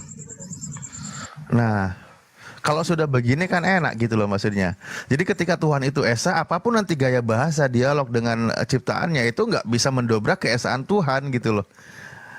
Makanya di dalam Al-Quran sendiri, misal di surah Al-Anbiya yang artinya para nabi, di ayat ke-25, di situ kan di dalam Al-Quran juga dikatakan bahwa tidaklah aku mengutus, bahkan kami, kalimatnya, tidaklah kami mengutus seorang rasul pun sebelum engkau Muhammad, kecuali kami wahyukan kepadanya bahwa sesungguhnya tiada Tuhan selain aku. Nah, ketika masalah konsep Tuhan, tiada Tuhan selain aku, tapi gaya dialognya ketika komunikasi dengan yang lain menggunakan kata kami. Itulah yang dinamakan di dalam Al-Quran itu sebagai litakdim atau mengagungkan, keagungan. Di dalam penjelasannya tadi, di dalam tafsir Al-Qurtubi, kaidah bahasa Arab, bagaimana grammarnya, kata kami itu adalah sebagai pengagungan kepada dirinya, kembali kepada dirinya, bukan berarti Tuhan itu banyak itu. Makanya di dalam Al-Quran itu yang di surah Al-Anbiya ayat 25, wa ma arsalna, gunakan kata nah itu artinya mingkoblika mirosilin, nah dan seterusnya kan. Tapi ketika masalah esensi Tuhan bahwa annahu la ilaha illa ana, ketika masalah sesembahan Tuhan, sesungguhnya tidak ada Tuhan selain aku, kembali menggunakan kalimat aku, bukan kalimat kami. Karena di situ sedang menjelaskan bahwa yang namanya Tuhan itu tetap Esa gitu, walaupun gaya komunikasinya menggunakan kata kami. Begitu. Nah, ini kalau Kristen beda. Coba, kadang kata ehad itu diartikan keesaan yang terdiri dari ada beberapa unsur ketuhanan. Nah, itu coba mungkin Pak Kiseki jelaskan, silakan. Kalau ya, tadi seperti Bapak jelaskan, ya jelas kita mempercayai Tritunggal, dan itu Tritunggal bukan berarti kita mempercayai dengan adanya beberapa Allah, tidak. Kita mempercayai satu Tuhan juga Esa. Cuman di situ kan ada ibaratkan manusia mentafsirkan dari bukti-bukti yang ada di kitab, gitu kan. Dia mentafsirkan. Nah, ini di sini menariknya, Pak. Ketika Anda meyakini Tuhan itu Esa, tetapi ketika dibahas ternyata ada 3. Nah, ini repotnya. Apalagi ketika konsep Esa itu diambil dari Perjanjian Lama, di mana kaum yang memegang kitab originalnya dari kalangan bangsa Yahudi, yang namanya Esa itu tidak terdiri dari beberapa unsur, tidak dibagi-bagi, tidak 3 dalam 1, tidak. Kan gitu. Makanya ketika Anda coba pakai Kiseki, Anda mengatakan Tuhan Anda itu Esa. Anda bagaimana ketika Anda mengatakan Esa, ternyata ada istilah tria persona una substansia. Ada 3 pribadi, 1 hakikat. Ada 3 pribadinya. Kalau sudah menggunakan istilah 3 pribadi, maka bukan Esa lagi. Makanya disebut Trinity. Ya, jadi Esa itu adalah sesuatu yang tidak tersusun dari yang lain. Artinya tidak tersusun dari yang lain. Artinya kalau percaya 3 berarti bukan Esa lagi. Karena apa? Kalau kamu percaya pada Esa, berarti kamu hanya menyembah kepada Bapa Allah, tidak untuk kepada Roh Kudus dan tidak untuk kepada Putra. Karena Roh itu milik Allah, tapi bukan Allah. Kita makhluk hidup yang hidup di dunia. adalah Allah tidak memakai roh karena apa? Roh itu ciptaan Allah. Itu pengertian kami dari Yahudi. Ya, itu kan kayak yang Bapak bilang tadi, kita sebagai manusia menggambarkan Allah itu seperti apa. Kita kan cuma sebatas kita sebagai manusia yang bisa menggambarkan Allah itu seperti apa. Nah, untuk yang diskusi yang tadi nggak usah kita melebar. Maksudnya saya cuma mau menanyakan kitanya tadi. Kalau Bang Yordan udah menjawab kitanya tadi tidak merujuk kepada Allah, ya udah. Saya udah tahu jawaban dari Bang Yordan gitu. Oke, berarti udah kelar ya. Iya, makanya saya majukan sedikit kepada konsep ketuhanan. Penjelasan tentang ketuhanan ketika istilah kata Adonai Eloheinu, Adonai Echad. Kata Echad ini seperti apa gitu loh. Karena kalau itu memang sudah di skip, sudah selesai. Jadi konsep Echad yang dipahami Echad, kalau di dalam Al-Quran itu Ahad. Nah, bagaimana memahaminya antara umat Islam yang ada kemiripan bahasa atau bahasa Semit, bahasa serumpun, ketika kata ahad itu ya esa yang tidak bisa disusun dari beberapa unsur, tidak membutuhkan sesuatu dan sebagainya. Ya sudah esa saja gitu. Nah, bagaimana kaum Yahudi memahaminya tadi juga sudah dijelaskan. Cuman anehnya kenapa dari kawan Kristen bahwa esa itu juga terdiri dari 3 unsur pribadi gitu loh. Nah, itu dari mana sumbernya dan referensinya? Kalau referensi ya jelas Pak dari kitab-kitab yang ditafsirkan itu udah jelas kan. Kitab yang ditafsirkan ini kitab-kitab apa? Sedangkan Anda memakai perjanjian lama kami. Kitab-kitab yang mana merujuk? Memang kalau dibilang perjanjian lama ya dari Yahudi, ya kan. Nah, cuman ke berikutnya dari pendahulu kita sebelumnya, mereka mentafsirkan ulang gitu. Dan ada beberapa kesaksian ataupun ibaratkan tulisan-tulisan yang begitu banyak untuk menyatakan itu bahwa lanjutan dari kitab tersebut gitu. Maksudnya udah itu aja. Saya lagi nggak pas juga kondisinya untuk membahas ini kan gitu. Iya, makanya kembali kepada hal prinsip dasarnya Bang, tentang masalah Tuhan itu sendiri kan. Kawan Kristen sendiri ketika menjelaskan tentang Tuhan memang banyak juga mengambil dari perjanjian lama, cuman di konsep sebuah bahwa ada Tritunggal. Bahkan di Beresit 1 nomor 2 juga kan di situ dikatakan waruah Elohim. Nah, ruah Elohim itu diartikan bahwa Tuhan itu ada roh di sana kan gitu. Padahal dalam pemahaman Yahudi dikatakan wind from God gitu kan, angin dari Tuhan gitu. Bukan berarti Tuhan itu adalah roh. Nah, ini pun kan sebenarnya terjadi ada yang miskonsep dari antara orang Yahudi yang memang dia sudah memegang kitabnya lebih dahulu, tapi dalam konsep Kristen itu beda penjelasannya kan gitu. Nah, oke, kita maju lagi sedikit. Ketika masalah contoh Yesus itu sendiri membahas tentang ketuhanan. Ya, bagaimana Tuhan itu ketika dia berdialog dengan ahli-ahli Taurat, orang-orang Yahudi, apa yang diucapkan oleh Yesus? Kan disitakan. Utama ialah dengarlah wahai orang Israel. Lagi-lagi Yesus sendiri ketika berdialog dengan orang Yahudi bahwa Tuhan itu Esa, sementara orang Yahudi tidak pernah membahas Esa itu adalah 3 pribadi atau ada 3 unsur atau beberapa unsur. Dan ketika Yesus menjawab seperti itu, maka orang Yahudi ahli-ahli Taurat itu tertulis di kitab Anda Markus 12 dari 29 sampai 31, 32, 33, 34. Di mana di situ dikatakan apa? Kata ahli Taurat. Lalu kata ahli Taurat itu kepada Yesus, tepat sekali guru, benar katamu itu bahwa dia itu Esa dan bahwa tidak ada yang lain kecuali dia. Nah, ini pun sebenarnya sudah sangat jelas kitab Anda sendiri mengatakan kalau Elohim itu Esa, Yesus sendiri mengatakan, ahli Taurat juga mengatakan demikian, dan mereka itu sudah sepakat. Tidak ada konsep yang namanya Trinitas. Yesus bilang Esa, ahli Taurat juga sepakat. Artinya antara Yesus dengan ahli-ahli Taurat itu sebenarnya tidak ada perdebatan mengenai ketuhanan. Kalau Tuhan itu Esa, makanya Yesus ketika Yesus Tuhan itu Esa disampaikan kepada ahli Taurat, jawab ahli Taurat, memang tepat sekali katamu guru, benar sekali katamu, memang dia itu Esa, tidak ada yang lain kecuali dia. Ini yang namanya Esa itu tidak ada yang lain kecuali dia. Nah, makanya konsep Trinitas ini dari mana lahirnya? Yesus sendiri tidak mengajarkan Trinitas. Begitu. Saya yakin ketika Yesus mengutip ini, dia mengutip kitab Ulangan itu kan? Ya, silakan. Udah itu aja sih, saya tadi mau diskusi itu aja. Kalau yang lain saya nggak mau melebar ke situ lagi. Nah, saya mau cuma diskusi itu aja sama Yordan. Ya oke, terima kasih saudara. Selamat malam. Ya, shalom alaikum, shalom. Host, aku izin mau istirahat. Oke, Bang Jordan, terima kasih banyak ya. Lain kali kita bisa join lagi. Siap, Terima ya. kasih. Terima kasih. Terima kasih ya. Ya. Shalom alaikum, shalom. Ya, terima kasih. Selamat malam. Abang Selamat yang pagi. baru berarti ya. Abang yang Bubar gitu nama ya. Esaki juga tadi kenapa nggak berani nanggapin dia? Baru dah ini mah. Aduh, lucu. Ya udah, oke lah, nggak apa-apa. Kalau Omi ini dari mana, Omi? Iya, belum disapa. Selamat pagi, Bang Omi atau Mbak Omi. Halo?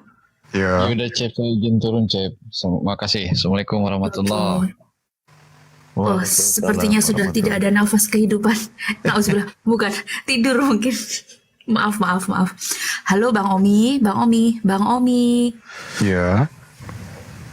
Loh, Dari Islam apa Andi dari nih, Mas. Kristen? Bang Handi. Bang Andi tuh. Iya. Bang Omi ini requestnya sudah dari sore loh. Ini aku turunin dia nggak berada di tempat. Bang Sikasi ini cuman pengen itu aja poinnya, dia membahas lucu.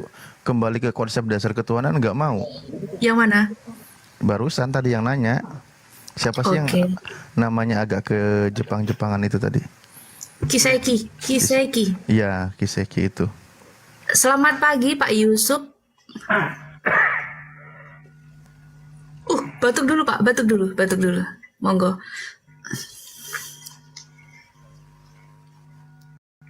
Pak Yusuf, selamat pagi. Pagi. Andi nih mah. Assalamualaikum warahmatullahi wabarakatuh. Pagi, Mbak. Waalaikumsalam warahmatullahi wabarakatuh. Ustaz Alif sehat? Alhamdulillah sehat. Sehat Bang. Ya udah. Sambil ngisi waktu mumpung sebelum ada yang berbicara, ini cuma kisah menginspirasi aja. Tadi pagi saya karena menunggu agak siang tidurnya, jadi saya tadarus dulu sebentar. Nah, karena saya sambil pegang layar agak kesusahan dan memang saya juga akui masih banyak yang perlu dikoreksi dalam segi bacaan. Menariknya adalah ada yang mengoreksi bacaan saya typing di bawah, tapi begitu saya tanya, naik Bang ikutan? Enggak Bang, saya nonis, kata. Dia non muslim tapi dia bisa baca Al-Quran. Ya udah, saya ajak naik aja gitu. Saya tarik, bukan tarik ya, nggak bisa dijambak, tapi memang ayo Bang naik Bang, saya pengen ngobrol gitu kan. Tapi begitu naik ternyata dia mengaku murtadin. Tapi dia masih objektif bilang. Tapi lucunya adalah dia murtad itu sebenarnya bukan meragukan di Islam, tapi entah pilihannya bukan dari hal keagamaan ya. Dia menjadi seorang Kristen keluar dari Islam gitu. Tapi dia pernah mondok, bahkan dia pasti saya suruh baca surah Ar-Rahman dari awal sampai akhir itu selesai. Dan itu memang pasti. Bahkan dia bilang saya ada ayat yang familiar, surah As-Saffat itu. Makanya dia dulu biasa pakai ruqyah. Loh, kalau kamu sampai bisa meruqyah dari keluargamu, pernah mondok, pertanyaan saya kenapa kamu murtad? Tapi Jawabannya alasan tertentu yang pasti bukan karena meragukan kebenaran Islam gitu ya. Nah, tapi saya persingkat ceritanya. Alasannya lapar. Kita dengar dulu aja. Nanti ceritanya ada bagus. Kian maka oke, saya mungkin HG. Tapi saya bilang gini, saya cuman saya tetap menyayangkan ke dia. Saya coba berusaha baik ke dia karena kamu punya keilmuan dan lain sebagainya. Tapi saya juga bersikap, saya bilang karena di bawah juga ada Oten yang bilang orang cerdas pasti murtad kata itu. Nah saya sampaikan ke dia, Bang, gak apa-apa, saya cuma nasihat sebagai muslim yang kamu pernah belajar Al-Quran, bagaimana ilmu tauhid kamu pelajari, Al-Quran kamu pelajari. Kalau kamu mau di barisan Kristen, silahkan, gak apa-apa. Kita juga dalam ranah diskusi, gak apa-apa, Anda lawan saya dalam berdebat. Saya bilang gitu. Tapi saya hargai keilmuan Anda, tetapi masalah kebenaran Islam, saya siap menjadi lawan Anda dalam berdebat. Tapi dia nggak mau. Nah, akhirnya kita sedikit panjang lebar coba berusaha nasihat-nasihat bahwa kebenaran Islam dan sebagainya. Qadarullah jam 2 siang dia bertobat dan saya benar menyesali, saya tergoda ini dan itu, saya sudah hilangkan semua, bahkan akun ini saya hapus, saya bersahadat kembali, kata dia. Ya Allah. Masya Allah, Allah Akbar. Subhanallah. Tadinya saya sudah bilang, kamu kalau mau sebagai murtadin, gak apa-apa, nanti saya kasih kamu ke golongan kawan-kawan Kristen untuk berdiskusi lintas agama. Saya bilang gitu. Tapi dia juga nggak berani. Ya gimana dong, orang saya pun nggak berusaha. Tapi seandainya misal ya, dia misal pura-pura, itu nggak bisa. Ketika mengaku non-Islam, non-Muslim, udah pasti dia murtad. Kalaupun memang dia pura-pura. Jadi tetap bahwa hukumnya dia itu memang tadi itu murtad. Murtadnya udah nggak tahu berapa lama, entah berapa tahun, saya juga nggak tahu karena belum begitu jauh. Karena saya cuma berusaha berbicara dengan dia dari hati ke hati. Tapi qadarullah saya juga kaget tadi jam 2 atau sekitar jam 1 jam 2 siang. Pak Desuki baru tahu ya? Kalau dia itu baru tahu syahadat. Tadi di-share di grup Rasidun loh, sama Bang siapa? Ustadz Alif tadi. Aku juga taunya di grup Rasidun. Iya, karena aku Japri Kang Angon. Oh iya Pak Angon. Di grup Rasidun ya? Iya di grup Rasidun tadi, Pak Angon yang nge-share. Aku tanya siapa gitu. Jadi Masya Allah. kalau ada bilang cerdas pasti murtad, pasti kecerdasannya hilang. Kenapa? Kalau dia mengerti Al-Quran dan hadis, terus dia murtad, dia nggak pernah akan punya niat untuk diskusi sama Muslim. Karena hanya faktor lain tadi itu. Kalau nggak Indomie, perempuan, duit, tahta, harta dan wanita doang. Makanya saya juga minta, karena orangnya juga masih mau jujur. Bukan perkara ini, kata dia, bukan perkara tentang dalil di dalam Islam, bukan. Lah, kalau kamu demikian, saya bilang sebejat-bejatnya santri, mungkin dia bermaksiat tapi tidak sampai melepaskan iman. Saya bilang kan gitu. Contoh misal, maaf bukan ini contoh loh. Santri misal dia mau minum, mabuk dan lain sebagainya, tapi dia berusaha bermaksiat, tetapi iman tidak bisa dinego, tetap ada dalam hatinya walaupun dia ahli maksiat gitu. Tapi kalau sampai melepaskan iman karena tertentu, saya bilang apalagi Al-Quran aja. Saya tanya sama dia, kamu tadi baca Al-Quran surah Ar-Rahman dari awal sampai akhir sampai selesai, kamu ada bergetar nggak dalam hatimu? Ada bang. Lah kalau masih ada bergetar, ingat, jangan sampai dicabut nikmat kebenaran Islam itu di dalam kamu, sehingga semuanya sudah tidak ada lagi. Dunia diberikan kepadamu oleh Allah semuanya, kamu berikanlah semua. Istidraj, apa yang kamu rasa nanti? Saya bilang gitu. Tapi ini sebagai ini ya, ibroh aja. Saya bukan maksud untuk ngomongin orang, bahwa awalnya ada Oten yang bangga. Ada yang tiba-tiba ada Oten pagi-pagi, orang cerdas pasti murtad, dia banggain, kayaknya udah mau direkrut itu. Siap untuk jadi barisan nyerang Islam kan? Karena dia fasih banget baca Al-Quran, paham hadis-hadis. Bahkan ketika membaca hadis qudsi bahwa barang siapa yang tidak bersabar dari balaiku, tidak mensyukuri nikmatku, silahkan keluar dari bawah langit ini, carilah Tuhan selainku. Dia hafal hadisnya. Allahu Akbar. Itu yang di bawah, Bang Rifki Al-Kautsar katanya, Ustadz Alif tolong bantu saya bantu mu'alaf istri saya katanya. Minta naik aja Rifki. Naik aja Bang, request silahkan. Tadi udah aku jambak. Ya Bang, naik aja request. Request dulu Bang. Ya. Aku naik ini cuman mau nyapa Bang Handi nih, aku ngefan banget nih. Udah lama mau naik. Udah bang, jangan diterusin Bang. Udah. Cukup. Iya. Kalau udah mulai kayak gini, kayak ada kecemburuan sosial ini. Ada kayak Tom and Jerry biasanya. Tadi siang lucu, wajar. Bapak-bapak fansnya juga bapak-bapak. Udah gitu. Saya fans Bang Handi. Kena aja.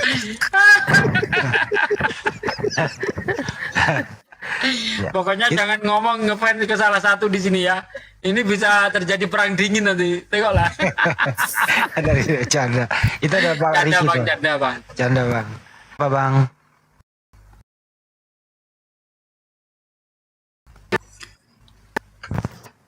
Waalaikumsalam.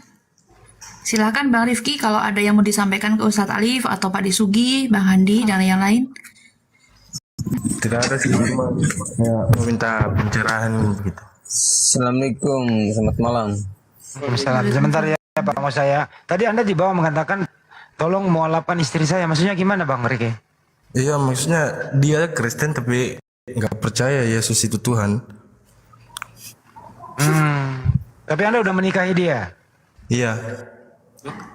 Gimana ini statusnya ini Ustadz Alif? Ya, sebenarnya di surah Al-Baqarah kan ayatnya tertulis wala tankihul musyrikati hatta yu'min gitu.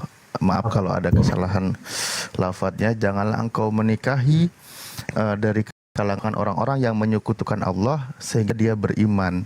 Artinya maksudnya ya, kalau dia sudah beriman baru boleh kamu nikahi. Walaupun kaum musyrik itu menarik bagimu. Karena bahkan di dalam ayat terusannya itu, karena memang di hadapan Allah itu tetap lebih mulia kalangan hamba daripada orang musyrik. Ini ayat Al-Quran yang tidak bisa kami rubah redaksinya. Al-Baqarah 221. Nah itu. Boleh saya bacakan Tat lengkapnya? Ya, tafadhol. Dan janganlah kamu nikahi perempuan musyrik sebelum mereka beriman.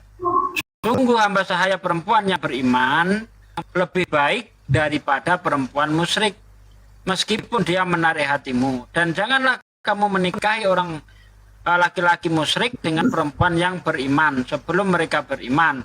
Sungguh hamba sahaya laki-laki yang beriman lebih baik daripada laki-laki musyrik, meskipun dia menarik hatimu. Mereka mengajak ke neraka, sedangkan Allah mengajak ke surga. Dan ampunan dengan izinnya Allah menerangkan ayat-ayatnya kepada manusia agar mereka mengambil pelajaran. Ya itu ayatnya kan. Jadi ayat ini adalah sebuah ketentuan, aturan bagi orang yang beriman. Kan begitu. Maka secara hukumnya artinya terjadinya pernikahan beda agama itu maaf kata tidak sah gitu. Kecuali dia beriman. Kan begitu. Ini hal yang prinsip memang. Makanya Al-Quran itu melarang wala talbisul haqqo bil batil. Janganlah engkau mencampur adukan antara yang hak dengan yang batil gitu.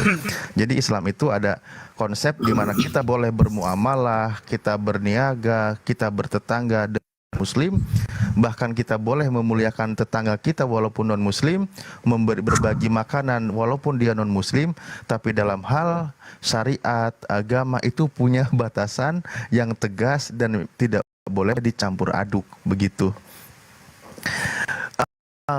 Berkaitan dengan agar dia menjadi seorang muslimah, ya tentu memang usaha kita. Tapi ingat ya Al-Quran pun sudah menentukan dan semoga saja dia itu menjadi mu'alaf. Karena Rasulullah sendiri ketika memang mencintai pamannya yang dia belum mau menerima kenabian Rasulullah sehingga turun ayat innaka la tahdi man ahbabta walakinallaha yahdi may yasha wa huwa a'lamu bil muhtadin. Jadi engkau Muhammad sesungguhnya kamu tidak akan dapat memberi petunjuk kepada orang yang kamu kasihi, tetapi Allah memberi petunjuk kepada orang yang dikehendakinya, dan Allah lebih mengetahui orang-orang yang mau menerima petunjuk. Jadi Allah itu kenapa hak prerogatif masalah hidayah milik Allah, karena Allah tahu siapa orang yang mau menerima hidayah. Ya kurang lebih begitu ya. Oh jadi gitu ya. Jadi terus kalau sudah kayak mualaf begitu baru harus nikah lagi ya? Ya, ketika dia mu'alaf, dia kan mengikrarkan 2 kalimat syahadat. Bahkan ada perubahan juga status.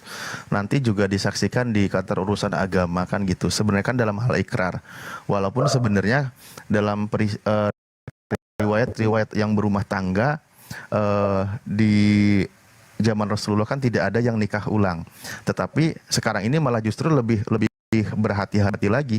Ketika dia mu'alaf, dia bersyahadat, maka dia sah hukum pernikahannya. Bahkan juga ketika datanya, berkasnya dirubah lagi di KUA, pastikan diikrarkan kembali dan ada maharnya. Sekiranya belum ada mahar gitu.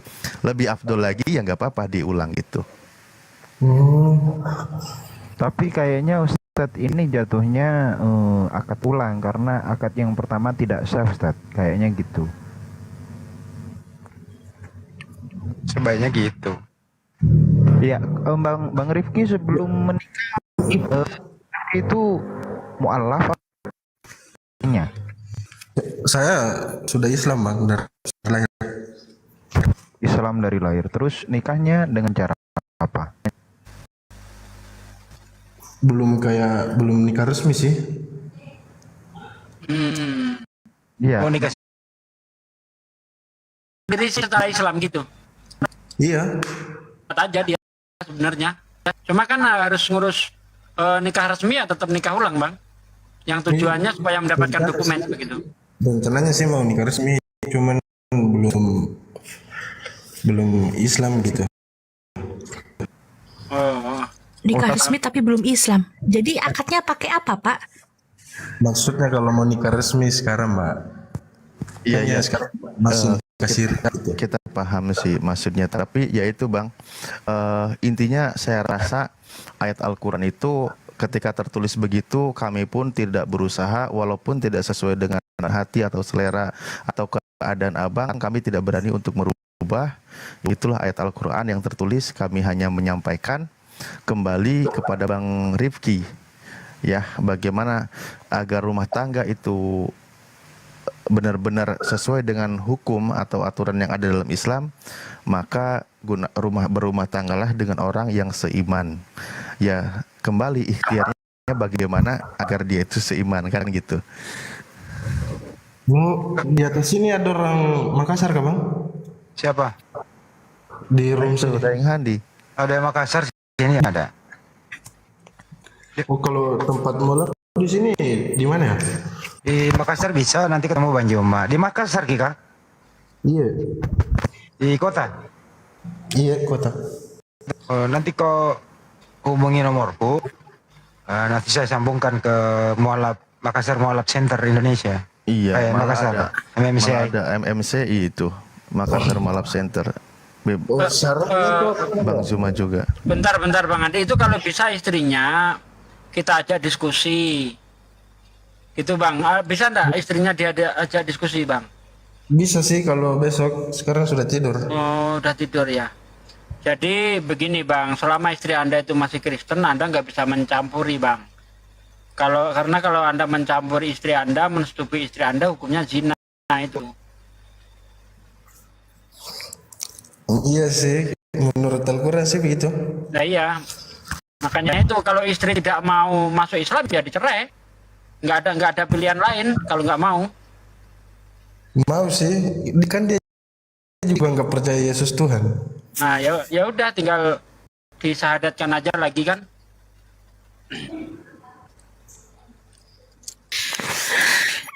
Semoga dilancarkan. Yang mau hubungi siapa nih Bang? Tuh ke Bang Handi tuh. Ke Bang Handi boleh. Tulis aja nomor. Tunggu saya ikuti dulu ya. Enggak, ditulis langsung aja. Ada pulpen enggak?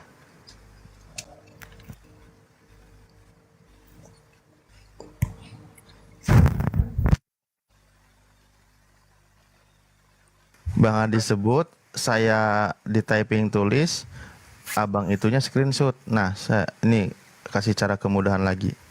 Atau saya tulis di bawah aja ya. Saya ketik aja di bawah.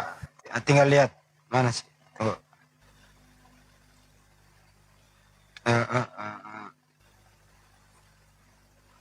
No, di bawah dong. Orangnya mana nih? Nggak nongol.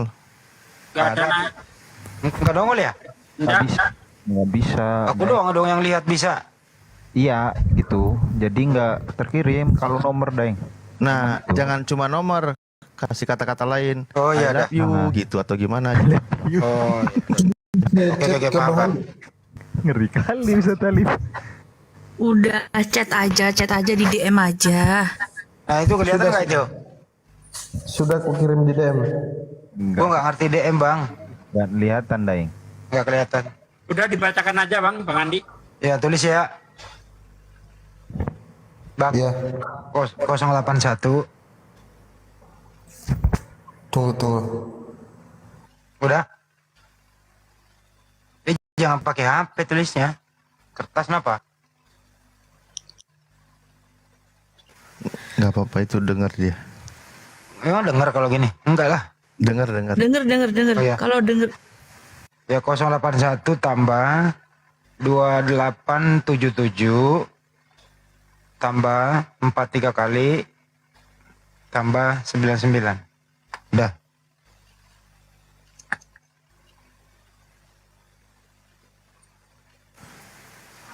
Kenapa? Masa ada orang?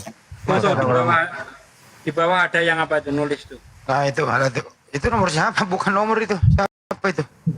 Oh ya sudah bang. Ya udah. Di WA aja ke gua. Iya.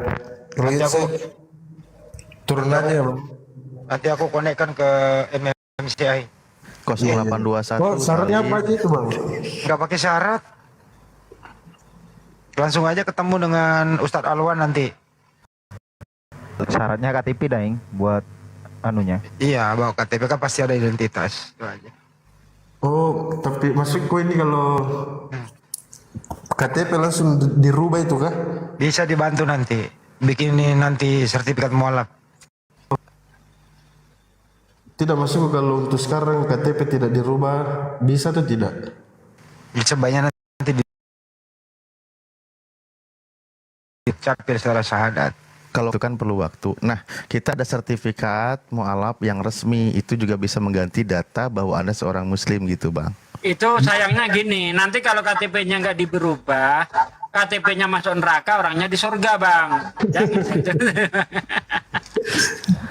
Tidak maksud saya bang 1 tahun atau 2 tahun kah baru dirubah bisa? Boleh nggak apa-apa, itu hanya identitas saja. Yang penting orangnya sudah Islam. Ya, yang penting pakai itu abang, pakai sertifikat itu kalau mau diresmikan. Oh iya bang. Di jalan mana Kika? Dentata. Wih, dekat aja itu Pak Le. Besok bisa kasih nomornya Dr. Ustaz Alwan ya. Iya. Makasih Pak Le. Iya Deng. Iya. Waalaikumsalam warahmatullahi wabarakatuh. Itu disuruh menyebutkan lokasinya biar dijemput Laskar Api katanya. Udah Dentata. Iya. Itu ada di bawah. Aku mualaf nggak punya sertifikat. Gimana itu Deng? Ya naik. Syahadat tulang di sini. Ya, yang jelas dulu sertifikat rumah, sertifikat tanah, atau sertifikat apa? Kan belum tahu juga. Naik aja dulu. Naik minta. Ini Icai. Aku bisa narik. siapa ini? Siapa? Aku tarik. Yang mana siapa? Yang mana? Aku tarik. Itu Icai. Moderator kerja. Pak Desuki kerja moderator. Saya bukan moderator saya. Ini aku kerja. Dicek dulu. Masa iya saya moderator? Jadi saya himbau kepada yang fans saya, kalau saya ada di sini sama Pak. Tahu arahnya itu. Kok langsung di mute? Di mute sih. Moderator pula. Jadi saya mohon ya kepada fans-fansnya di Slebes ya, kalau sekiranya ada orang tua, hargailah, jangan menyebut namaku, nggak enak. Gitu.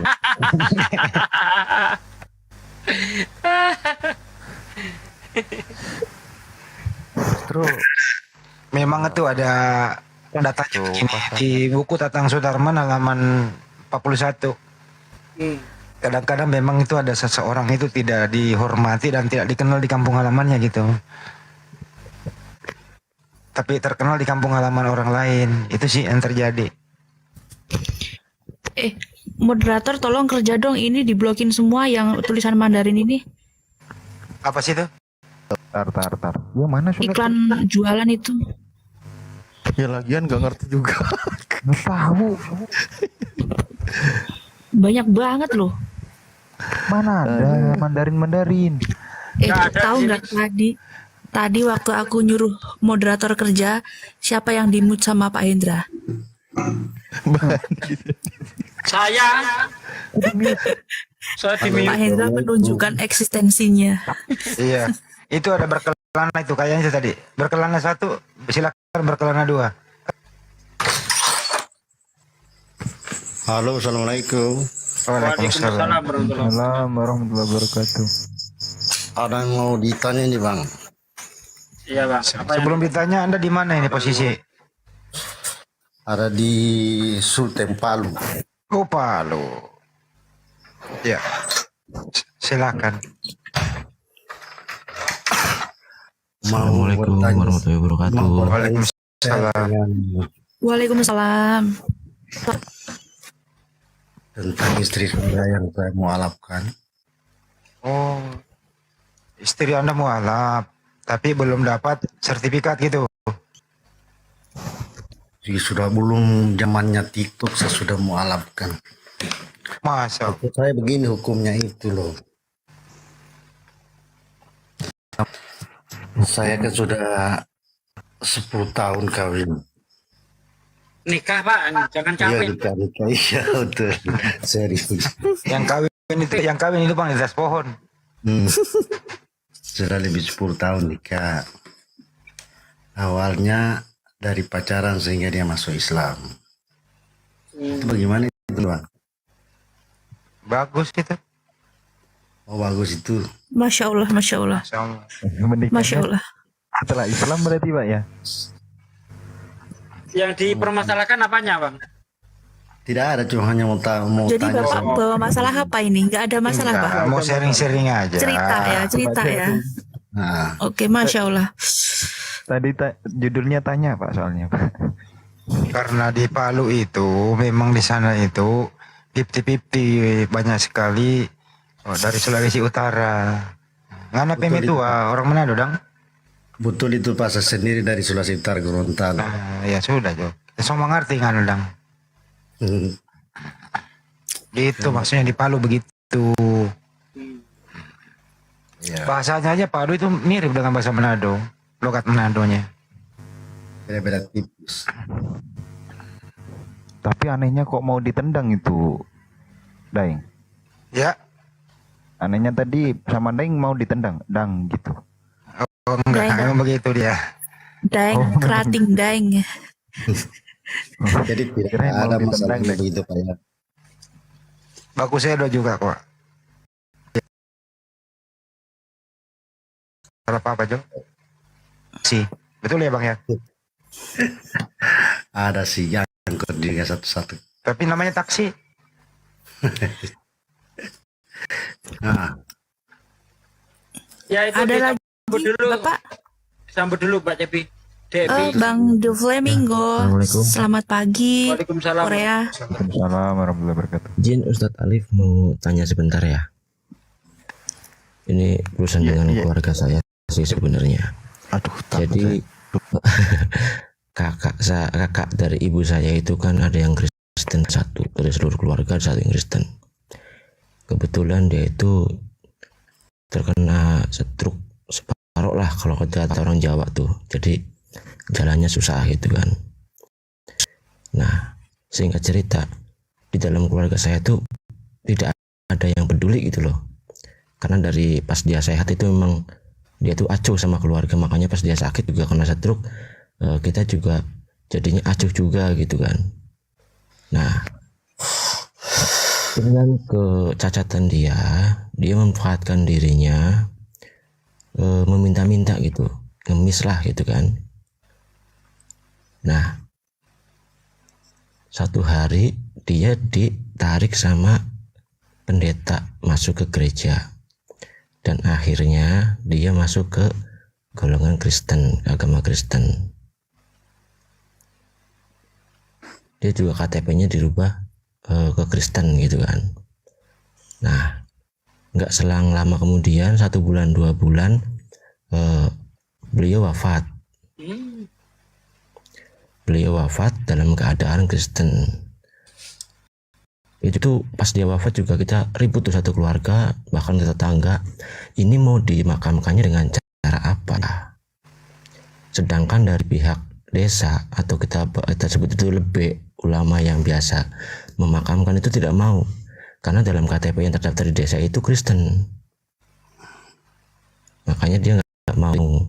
Akhirnya kita merujuk ke gereja yang dia tuju setiap hari Minggu itu, kata dia ke sana dikasih sembako lah ataupun apa, makanya dia tertarik ke Kristen gitu loh, karena mereka yang membantu gitu. Nah, akhirnya si pendeta itu tanggung jawab, dia datang ke tempat kami, dia mau apa sih itu namanya gitu kan, maksudnya urusan pemakaman lah, dan dibawalah makaman itu ke pemakaman orang Kristen. Dan satu lokal itu semuanya orang Kristen, itu makamnya itu bersalib gitu loh. Nah, poin pertanyaan saya, apakah doa-doa dari keluarga kita ataupun anak-anak yang ditinggalkan itu akan sampai ke beliau atau tidak? Enggak. Surah Al-Baqarah Surah At-Taubah 113. Artinya saja ya, tidaklah bagi Nabi dan orang-orang yang beriman memintakan ampun kepada orang-orang musyrik meskipun mereka kerabat dekat setelah orang-orang muslim, meskipun mereka kerabat dekat setelah dijelaskan kepada mereka bahwasanya mereka adalah penduduk neraka jahanam. Terputus amalannya. Nggak boleh bang, nggak boleh didoakan orang, kecuali kalau masih hidup boleh, kalau sudah mati nggak boleh. Itu Tapi jelas dalil. Kemurtatannya itu sudah jelas apa belum, Bang? Jelas, orang KTP-nya udah Kristen. Oh, kalau di KTP iya Kristen. Jangankan Anda. Begini bro, jangankan Anda yang mau mendoakan yang mau sesama Kristen itu nggak bisa lagi didoain orang yang sudah mati. Oh, seperti itu ya. Iya, Nah, tapi mereka nggak kalau bisa Katolik itu. bisa Pak D. Kalau Katolik masih bisa. Kalau Katolik. Kalau Protestan nggak pakai, nggak bisa mendoakan yang sudah mati karena sudah nggak ada urusan gitu. Tapi kalau di Katolik masih, mereka masih mendoakan yang sudah meninggal. Ya karena Katolik melawan Bible-nya sendiri, Pengkhotbah 95. Dia buat yang lain, ya udahlah. Yang penting itu aja bang, sabar aja udah. Meninggal dalam keadaan kafir, ya apa boleh buat. Ada yang benar-benar soleh gitu kan, sampai sering tidur di masjid gitu sama kiainya gitu loh. Sayang banget ya. Serahkan aja sama Allah, saya menentukan, udahlah bang. Iya, makanya Allah itu kan berpesan di surah Ali Imran itu kan, Bismillahirrahmanirrahim, ya ayyuhalladzina amanu ittaqullaha haqqa tuqatih wa la tamutunna illa wa antum muslimun. Jadi wahai orang-orang yang beriman, bertakwalah kamu kepada Allah dengan sebenar-benarnya takwa. Takwa itu kan melakukan segala perintah Allah dan menjauhi segala larangannya. Imtisalu awamirillah wa jtinabun nawahi. Bahkan makna takwa juga ada yang makna takut. Takut kepada Allah. Takutlah kamu kepada Allah dengan sebenar-benarnya takut. Janganlah engkau mati kecuali dalam keadaan muslim. Itu sudah tertulis di dalam Al-Quran. Saya rasa pemaparannya pun orang tanpa membaca banyak tafsir sudah banyak paham itu. Makanya sudah dipesankan demikian. Nah, ketika dia mati dalam kemusyrikan, artinya dia tidak mengikuti anjuran ayat Al-Quran, maka kemusyrikan ya udah, mau diapakan. Secara dohirnya melihat bahwa dia mati tidak dalam keadaan beriman.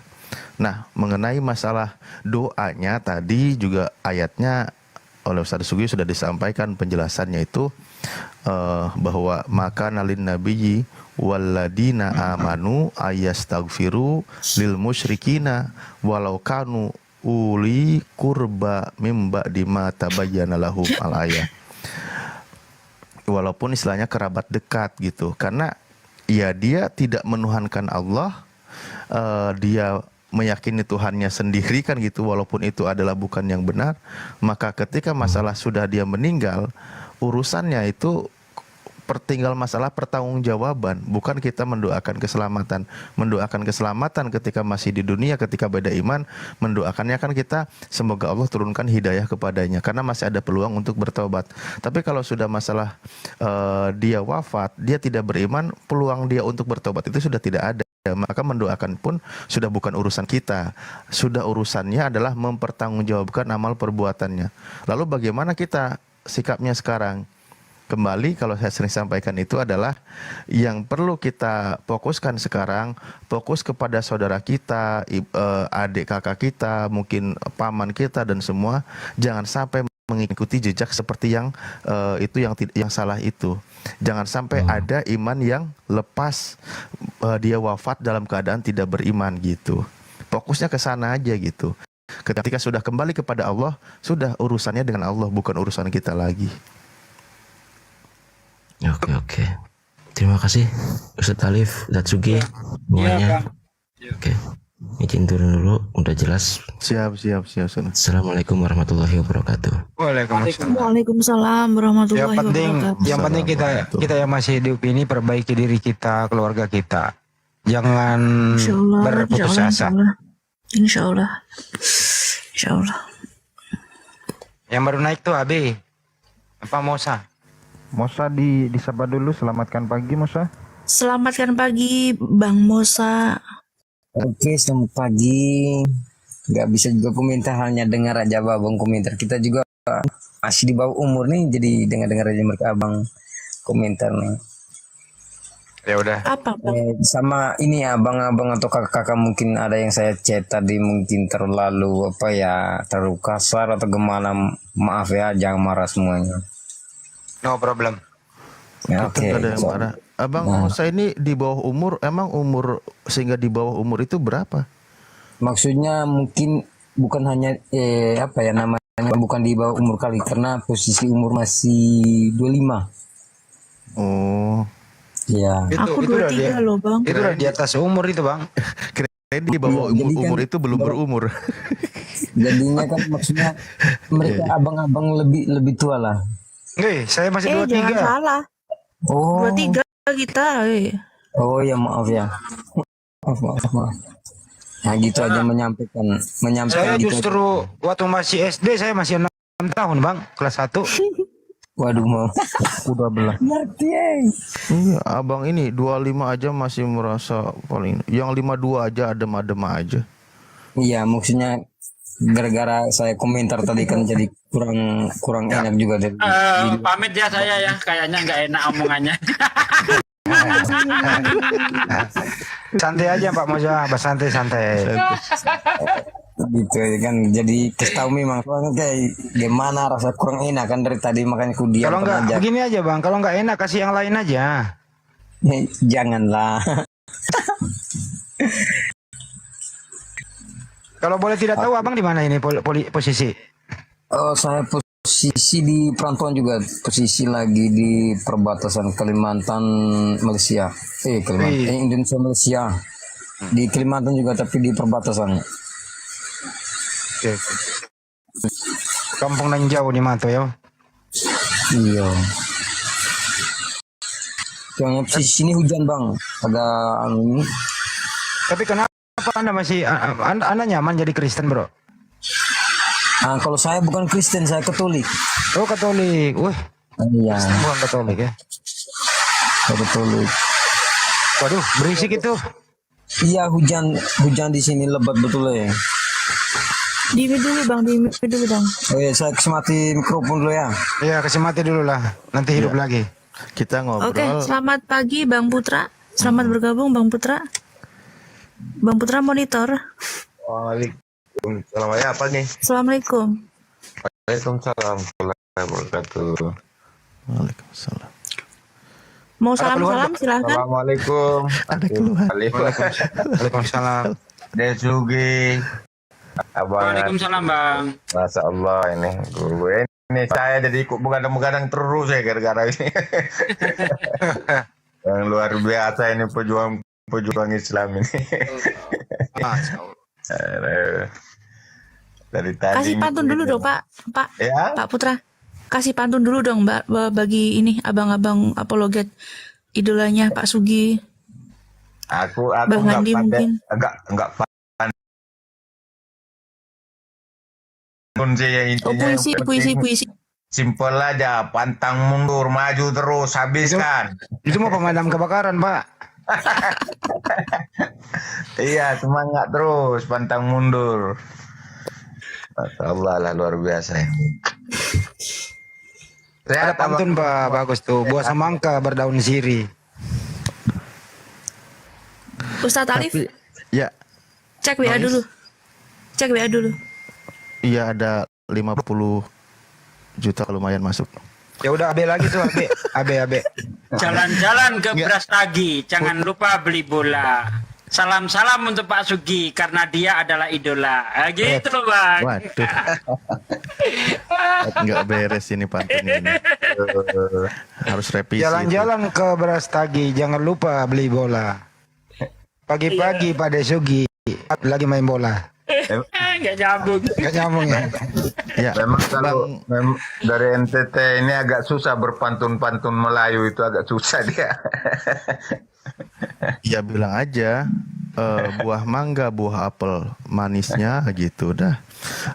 Bang Putra ini ngomong-ngomong sering begadang gini, tahu api, dengar api, apa ikut gabung daftar dengan api juga? Alhamdulillah udah 5 bulanan mungkin ya udah. Ada masuk di Gmail udah. Email sudah. Oh, enggak, maksudnya gabung inbox di aja lagi API. Pak, inbox lagi. Udah terdaftar. Udah. Alhamdulillah. Kenapa nggak dipakai logonya? Ya? Kenapa nggak dipakai logonya? Logonya buat di video TikTok aja lah. Dipajang ya, di foto, di print, dipajang di rumah gitu ya. Yap. Masya Allah. Tapi pesan saya Pak Putra, kalau sekiranya tanah warisan sudah laku ya jangan lupa yang kita-kita itu aja sih. Iya. Saya kan Bang, stay-nya di Batam, merantau sih di Batam itu ya. Oh. Aslinya sih dari Nusa Tenggara Timur, NTT, Flores.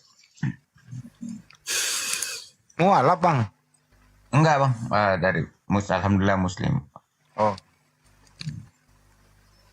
Oke Bang Putra, selamat berjuang ya Bang. Siap. Nah, yang lain pertanyaan yang sama Mbak Putra. Jadi saya tidak akan mengulang, mungkin pertanyaan saya ngomong-ngomong sudah gabung dengan API. Ya. Ketika nanti berbicara. Selamat malam, Assalamualaikum. Mungkin kalau Muslim Pak Abi dan Pak Muhammad. Silakan. Saya sudah gabung, Pak Ketua. Oh, sudah gabung. Yang lain, Pak. Masuk juga aku. Bang Abe ini badannya gede banget. Rajin olahraga Bang. Sering fitnah ya Pak? Sering fitness ya Bang? Iya. Kalau fitness itu badan gede, kalau fitnah badan kurus Bang. Betul. Apalagi kalau fitnah. Ya iya. Itu badan. Tapi saya juga salah satu trainer ini kan gedein perut. Iya mah itu mah gak olahraga, tinggal makan aja. Gedein perut. Ya, Bang Abi dari mana, ada yang mau disampaikan mungkin? Silakan. Saya dari Denpasar Bang. Denpasar. Tapi asli Toraja. Toraja minta tes. Iya. Toraja deh. Iya. Apa? Saya mau tanya ke Ustadz Alif. Saya kan punya sepupu ini Ustadz Alif. Awalnya dia ini Hindu kan.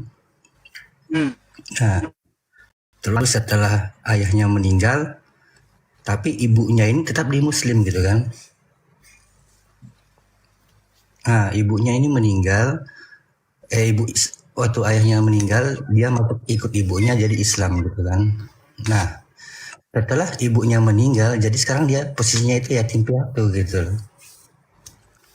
Umur berapa Bang? Dia umur waktu pas dia begini dulu Ustaz Sugi, dia kan sebelum waktu ibunya meninggal itu dia usia 27 tahun. dia pramugari sih, cuma gitu kan. Nah, terus dia mungkin karena pergaulan apa semua, karena posisinya dia yatim piatu, nggak ada ngurus, nggak ada apa gitu kan, merantau, menikahlah sama orang Kristen gitu kan. Masuklah dia Kristen gitu. Nah, setelah menikah, cuma bertahan sekitar nggak sampai setahun kayaknya itu kemarin itu. Dia cerai, terus dia kembali lagi ke Islam. Itu hukumnya gimana itu, Sarah? Ya, sebenarnya ketika dia dalam posisi sebagai orang yang murtad itu dalam hal dosa besar, namun masih ada napas dia kembali bertobat, ya alhamdulillah, gitu aja. Dan dia bertobat, menyesali dosanya, dosa terbesarnya, karena selagi ayat Al-Qur'annya itu kan memang ada ayat ketika selama dia masih hidup, maka ayat Al-Qur'annya kan innallaha yaghfir, mengampuni seluruh dosa-dosa. Makanya jangan berputus asa. Namun ketika masalah murtad atau ridah, lalu dia kembali murtad lagi, dia mempermainkan agama. Nah, saya nggak berani memvonis, kembalikan kepada Allah. Bahkan itu sudah mempermainkan agama, konsekuensinya itu sangat berat. Gitu. Nah, itu maksud saya, istilahnya kan dari awalnya Hindu, terus ke Islam, terus ke Kristen, terus habis itu ke Islam lagi. Nah, itu yang saya pertanyakan, itu seperti itu istilahnya.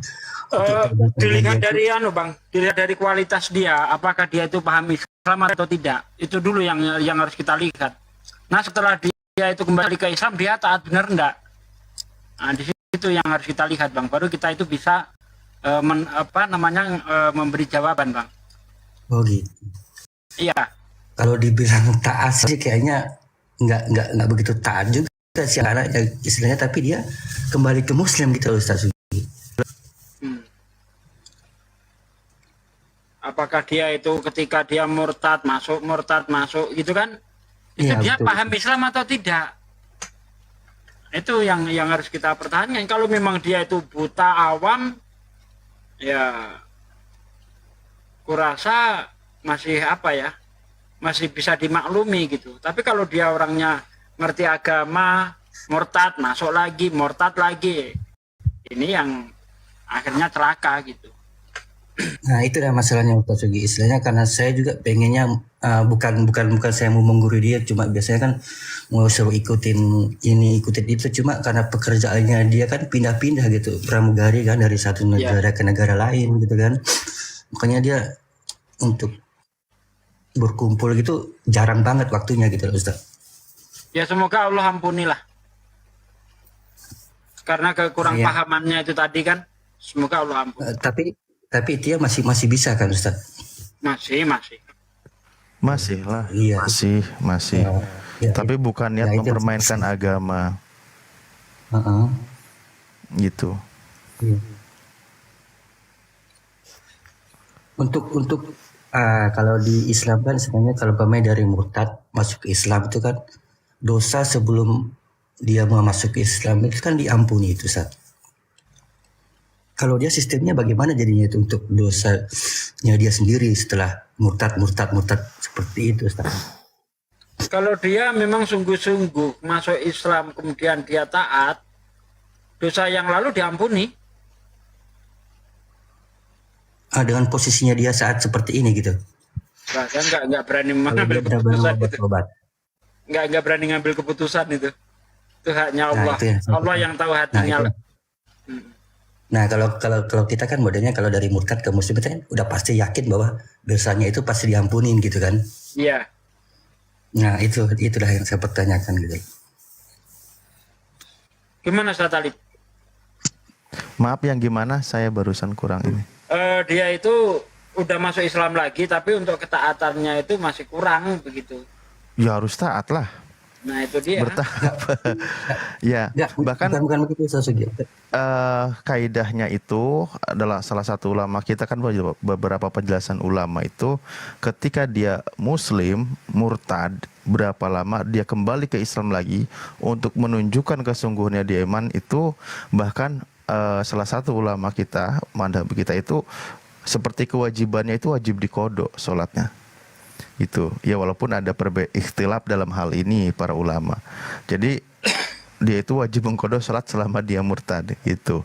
Nah intinya beginilah ya, ketika sebelumnya muslim lalu murtad kembali muslim lagi kan gitu ya, bukan niat juga mempermainkan agama, lalu dia fokus di dalam keimanannya ya. Ayo kita pupuk terus imannya, semakin kuat, semakin cinta terhadap agamanya, semakin taat dalam menjalankan terutama kewajibannya, jangan ditinggalkan. Itu menunjukkan keseriusan dia itu seorang mukmin gitu. Sebenarnya masalah kewajiban itu tidak ada tawar-menawar sih. Tidak ada tawar-menawar, mau levelnya imannya seperti apa, dia kiai atau biasa atau siapapun, profesi bahkan apapun itu, yang namanya kewajiban wajib dijalankan gitu. Ya haruslah benar-benar serius. Makanya kadang kita tergiring oleh paham-paham yang orang-orang ya dari kalangan liberal atau apa, masalah tentang pernikahan dan sebagainya, itu kan urusan terserah dan sebagainya kan gitu. Padahal dia kurang belajar atau memperdalam ilmu agamanya. Jadi ada beberapa konsekuensi atau bahkan ketakutan untuk kita ketika beda keyakinan, bagaimana nasibnya nanti anak kita. Sementara tertulisnya ketika beda keyakinan, misal seorang ibu mukmin atau yang kafir, anaknya yang muslim gitu, bagaimana nanti kehidupan yang di surga, tidak akan bisa lagi saling menyelamatkan. Karena wa bi anna marji'a muslimun tu li jananhi, kembalinya orang yang Islam itu ke surga, sementara orang kafir itu ke neraka. Itu sudah tidak ada tawar-menawar. Itulah kenapa makanya masalah pernikahan itu juga yang kita pikirkan bukan hanya kebahagiaan, yang penting saya udah nyaman, saya merasa cocok, bukan hanya tentang itu, tapi bagaimana lidinihi, agamanya juga yang harus dipertimbangkan gitu. Karena apa, pernikahan itu di dunia ini kan sebenarnya sifatnya sementara. Kita meniti bangunan rumah tangga itu masuk generasinya, anak cucu keturunannya harus dijaga imannya biar nanti berkumpul di surga gitu. Oke, iya, saya paham Ustaz. Nah itu dah yang saya pertanyakan, yang saya mau tanyakan dari kemarin sebenarnya, cuma masih full terus nggak bisa naik gitu kan, ya udah saya turun lagi. Ya untuk saat ini ya saya bisa ceritakan ke dia langsung gitu loh, modelnya istilahnya, maksud seperti inilah Islam sebenarnya gitu loh. Dan dari awal memang dia untuk agama Islam itu kan memang minim sekali Ustaz. Soalnya kan dari Hindu dulu gitu kan. Terus di Bali kan terus mungkin Ustaz sendiri untuk dakwah apa-apa semua kan memang kita minoritas juga di sini gitu kan. Jadi ya susah, apalagi dia pekerjaan dia sekarang seperti itu gitu kan. Iya.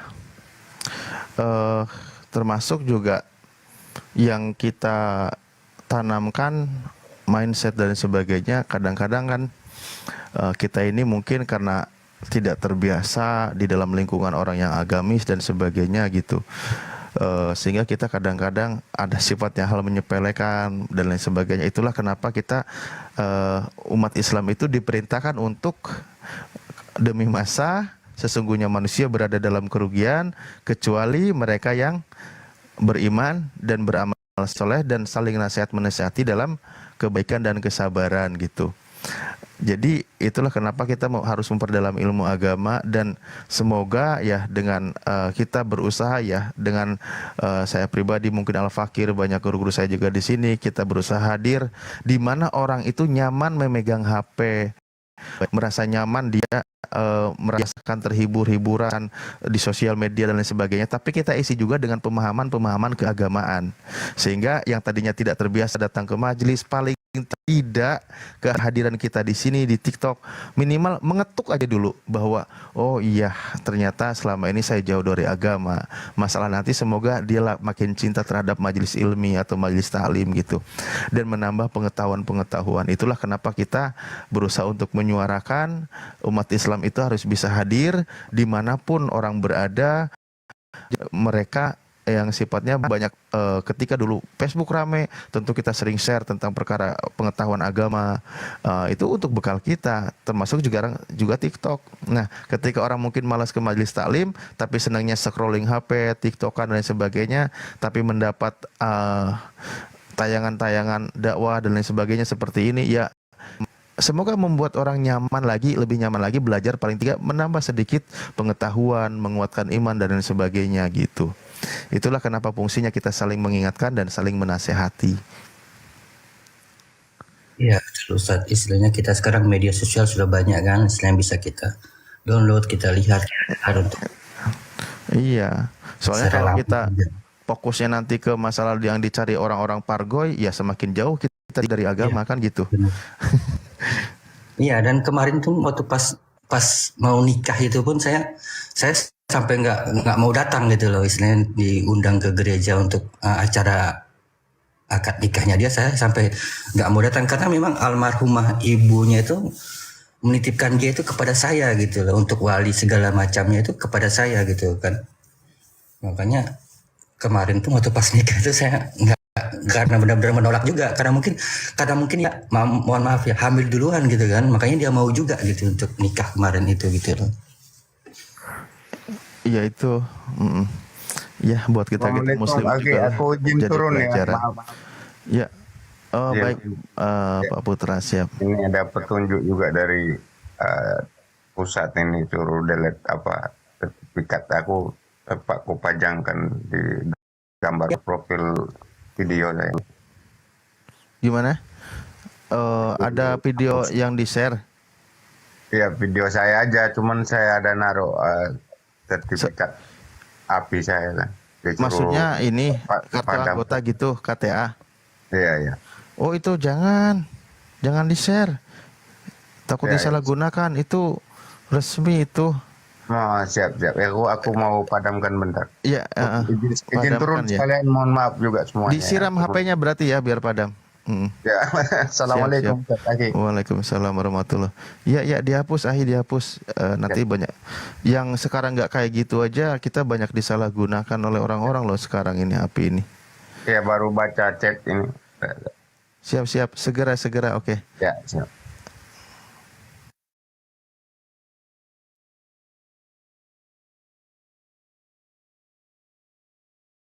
Oke lanjut.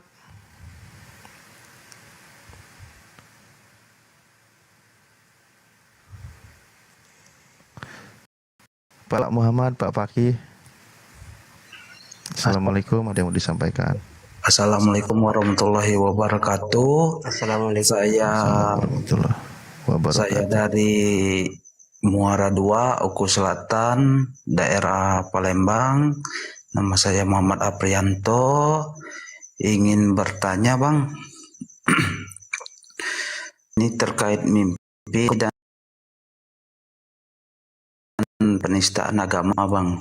Apa hukumnya kalau umat Kristen Yahudi atau Kristen itu menista agama kita? Itu pertanyaan pertama.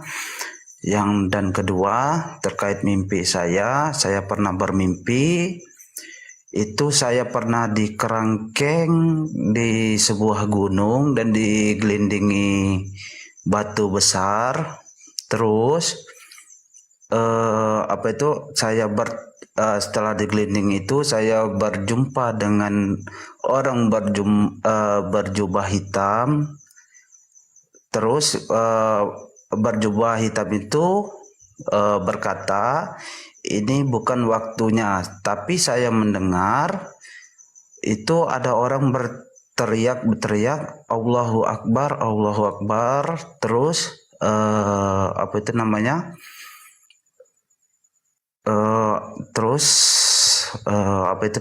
Bang, berjubah hitam itu berkata, ini bukan waktumu gitu. Terus saya pernah mau tidur, saya berbaca doa tidur, ingin bertemu dengan Nabi Muhammad SAW. Saya berjumpa di Ka'bah, terus saya ingin masuk Ka'bah, terus diairi hujan, terus kulit saya ini diairi hujan, terasa melepuh gitu, Bang. Saya mohon petunjuk dan pengarahan dari Abang terkait dua pertanyaan itu, Bang. Assalamualaikum warahmatullahi wabarakatuh. Waalaikumsalam warahmatullahi wabarakatuh. Kalau masalah dari kalangan non-muslim menghina agama, hukumnya ya kita nggak bisa ngomongin hukumnya mereka ya.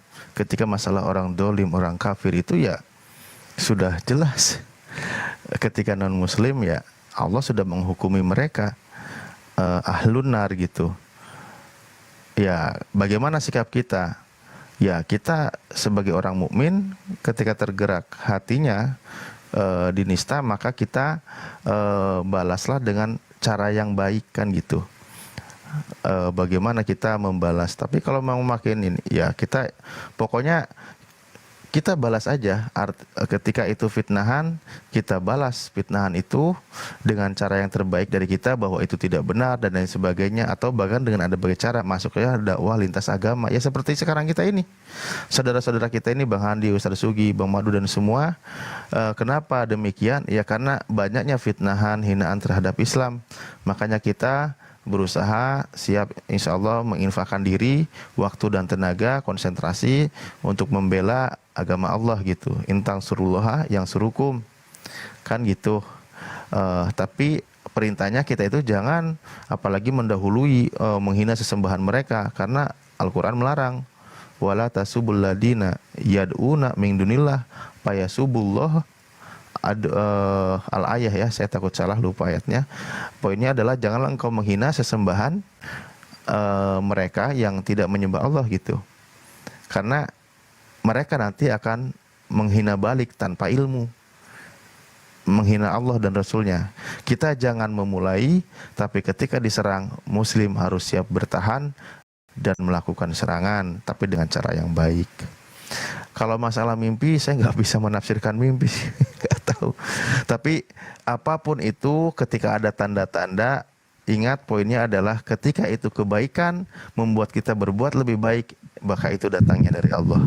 Karena Allah selalu mengajak kepada kebaikan. Wallahu yad'u ila darussalam.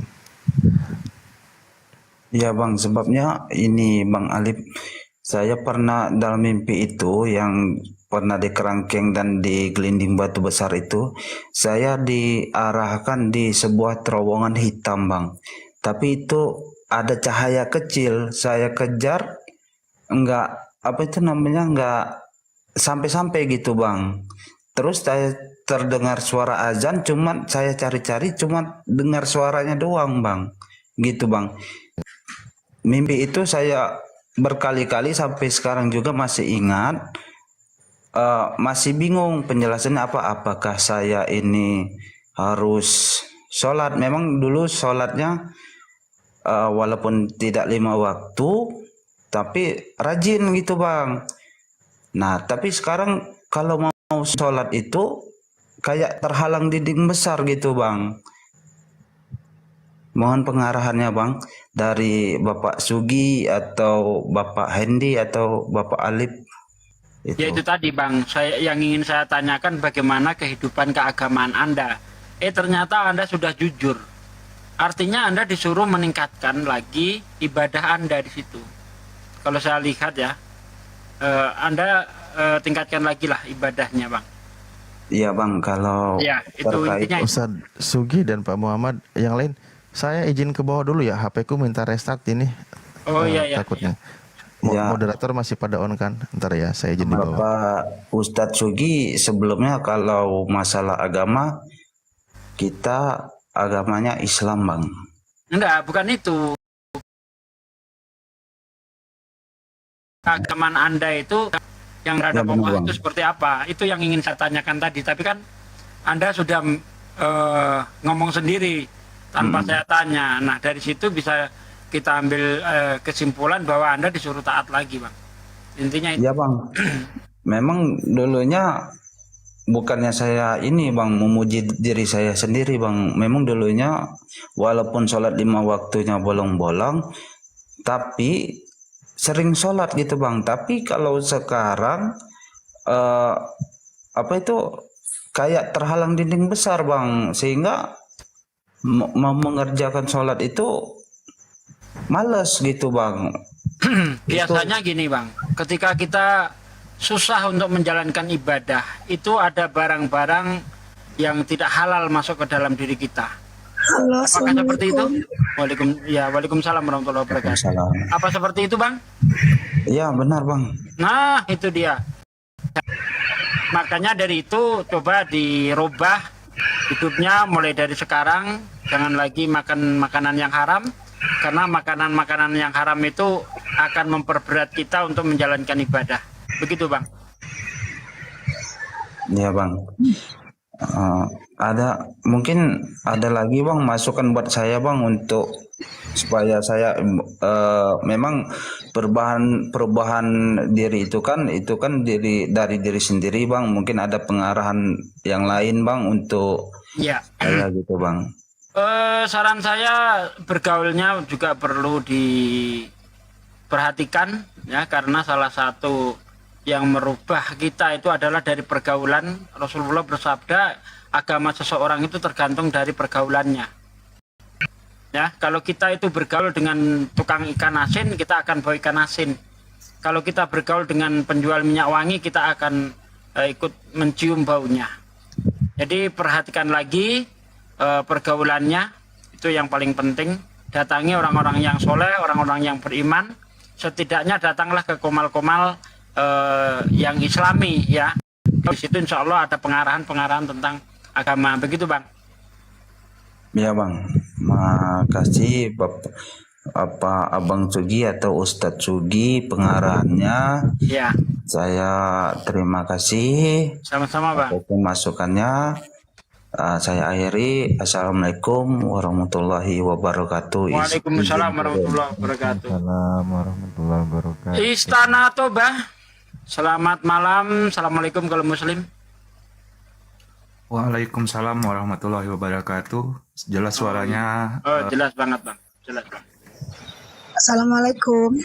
Waalaikumsalam warahmatullahi wabarakatuh. Kendi. Dengar nggak bang? Dengar. Coba sebentar Mbak Gendis ya. Istana Toba dulu. Istana Toba dulu coba. Oke. Iya bang. Istana Toba. Istana Tobako, nama saya Dendi. Perkenalkan saya dari Bukit Tinggi, Sumatera Barat. Bukit Ustadz Tinggi ya. Sugi. Iya. Ya, saya di sini awalnya hanya sebagai penonton biasa, tapi alhamdulillah udah mendaftar di API nih, Ustadz Sugi, Bang Andi, Bang Madu, Bang Abe dan host. Tapi belum di-approve ini, udah 1 bulan ya. Oh, ditengok di apanya bang? Ditengok di email. Apa emailnya ditengok udah ada apa belum? Berapa bulan Belum bang? Satu bulan. Iya, 1 bulan. ya. Dari Antri Desember. bang. Saya 3 Oh bulan. ya, siap. Oh siap. Ya, Saya yang mau gitu. minta penjelasan itu. Siap. Ya. Oke bang ya, sudah dapat jawaban ya. Bang Abe ini dari tadi belum kita sapa. Ya. Assalamualaikum Ustaz. Saya mau izin pamit. Sudah. Oh iya bang, silakan bang. Terima kasih untuk semuanya. Yuk sama-sama bang. Waalaikumsalam warahmatullahi wabarakatuh. Silakan Mbak Gendis. Ada saran boleh nggak Ustadz Sugi dan Apa teman-teman? Ya, saya lihat kan semakin lama berjalannya waktu, apalagi udah tahun 2024, saya lihat kan room kita ini cukup dapat apresiasi ya dari semua rekan-rekan muslim maupun para oten, istilahnya untuk diskusi. Saya cuma ingin masih saran begini, bagaimana room kita ini kelihatan lebih elegan gitu loh Ustadz Sugi, dalam arti kata kita mencontoh Rasulullah dalam menerima tamu, dalam arti kata walaupun beda agama tapi kan intinya diskusi. Memang kurang afdol atau kurang baik seseorang masuk ke rumah itu dengan menghujat, sementara kita tetap tidak menyerang, itu juga tidak tepat menurut saya. Tapi kan sebagai kita umat Islam, alangkah baiknya kita mencontoh Rasulullah dengan cara-cara yang lebih humanis. Itu saran dari saya sih, Pak Sugi ya. Ya bagus bang, itu saran yang bagus dan itu kita lakukan. Kita kan tahu ini orang ini bisa kita ajak diskusi atau tidak, ini penghujat atau tidak. Jadi kita tergantung terhadap lawannya itu. Bahkan kalau kita lihat di dalam Al-Quran itu kan sangat jelas ya, dikatakan, dan janganlah kalian itu berdebat dengan ahli kitab kecuali dengan cara baik ya dengan orang-orang yang zalim. Jadi ada pengecualian, Bang. Orang zalim harus seperti apa kita menghadapinya. Kalau dia sopan ya kita segan, nggak mungkin kita hujat, Bang, nggak mungkin. Dan kita pun nggak pernah menghujat kok. Kita menyerang mereka itu pakai data begitu, Bang. Iya, guru-guru semuanya nggak pernah menghujat kok. Saya juga dengar cukup lama, setiap hari, setiap malam saya lihat nggak ada yang menghujat. Justru kecuali counter attack. Counter attack itu namanya serangan balik, itu sih biasa ya. Betul. Oke, thank you Ustadz Ugi, Bang Handi, Bang Madu, host. Makasih atas kesempatannya teman-teman. Saya izin turun ya. Ya, silakan, Bang. Assalamualaikum warahmatullahi wabarakatuh. Ya, Mbak Gendis, dipersilakan Mbak Gendis.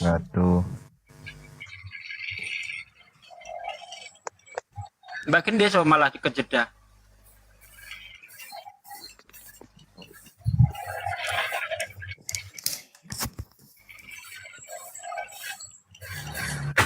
Karena aku turunin dulu ya, gantian sama yang ngantri ya. Iya. Saya aja, Bang. Silakan turun, Bang. Oke. Mbak Gendis, silakan Mbak Gendis. Mana Mbak Gendis tadi? Halo, Mbak Gendis.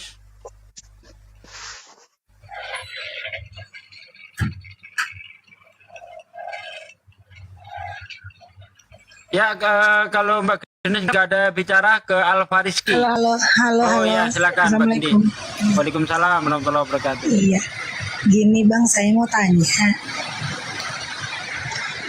Dengar, Mas. Iya. Ya, gini saya kan tanya. Saya itu kan janda, bukan bisa dibilang janda sih. Saya itu menikah, tapi suami saya tuh pergi ninggalin saya selama 8 tahun. Berapa? Selama 8 tahun. Oh, 8 tahun. Waduh, lama Iya. itu.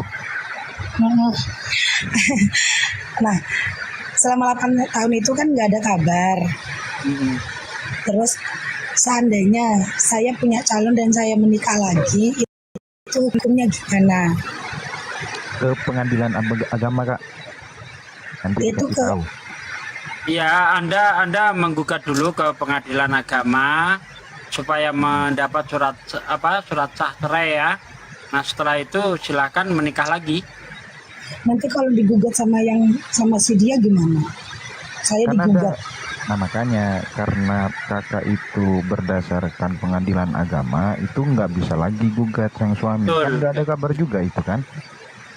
Jadi keputusan dari pengadilan agama itu berkekuatan hukum tetap, Kak. Jadi nggak ada gugat-menggugat di sana gitu. Betul. Kan kalau kita lihat di surat nikah itu kan selama 3 bulan tidak memberi nafkah lahir dan batin, kita sudah bisa menggugat itu, Kak. Kelamaan Anda ditinggal 8 tahun. Iya, saya tanya gini gemetar ya, sumpah. Nah, iya, nggak apa-apa. Terus gini, hukumnya buat pas suami itu gimana? Berdosa. Maksudnya kan dia punya anak nih, gitu. Ya, Hukumnya dia berdosa, selama Mbak. Berdosa. Karena dia tidak tidak bertanggung jawab ya terhadap kewajibannya. Kewajiban suami itu menafkahi anak istri. Berdosa dia. Iya. Terus ini saya sampai grogi loh mau tanya, maaf ya. Iya.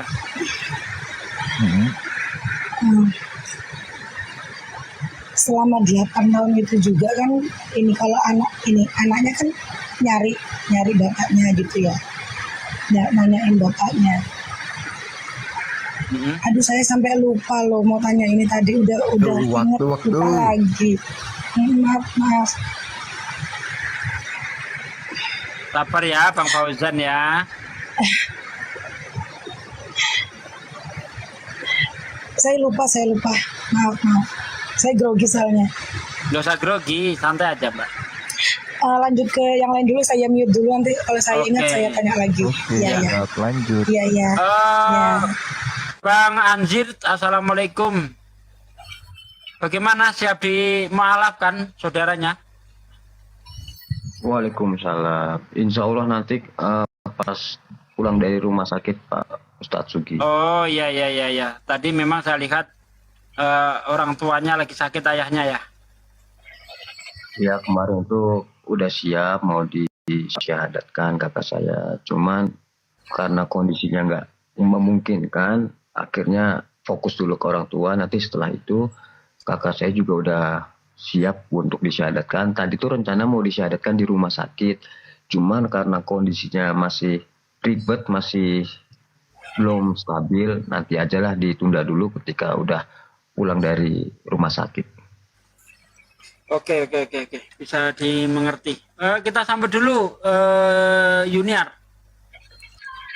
Assalamualaikum. Yuniar. Kayaknya Yuniar tidak ada suaranya, sudah tidur. Bang Fauzan, apa yang mau disampaikan? Assalamualaikum Ustaz Sugi. Ini yang saya ingin tanyakan. Ini saya sebenarnya mengikuti API ini sebelum terbentuknya API resmi. Saya sudah ikut gitu loh, Bang. Iya. Hanya saya sudah daftar tapi dari dulu lagi tapi belum bisa. Gimana sih caranya itu, Bang? Ustaz? Daftar ulang aja, Bang. Daftar ulang, kalau udah lama nggak di-approve juga, sebaiknya daftar ulang aja dulu.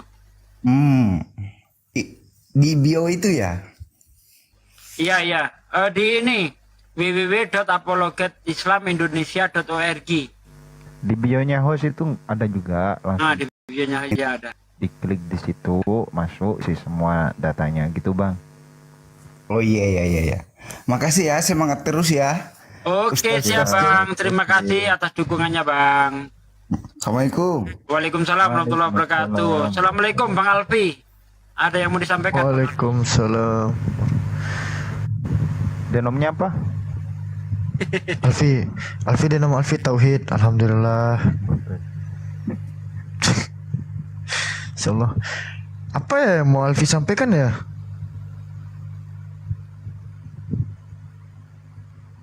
Belum ada, Ustaz. Oh ya, udah nggak apa-apa. Nah, udah itu disambut dulu tuh Fajar.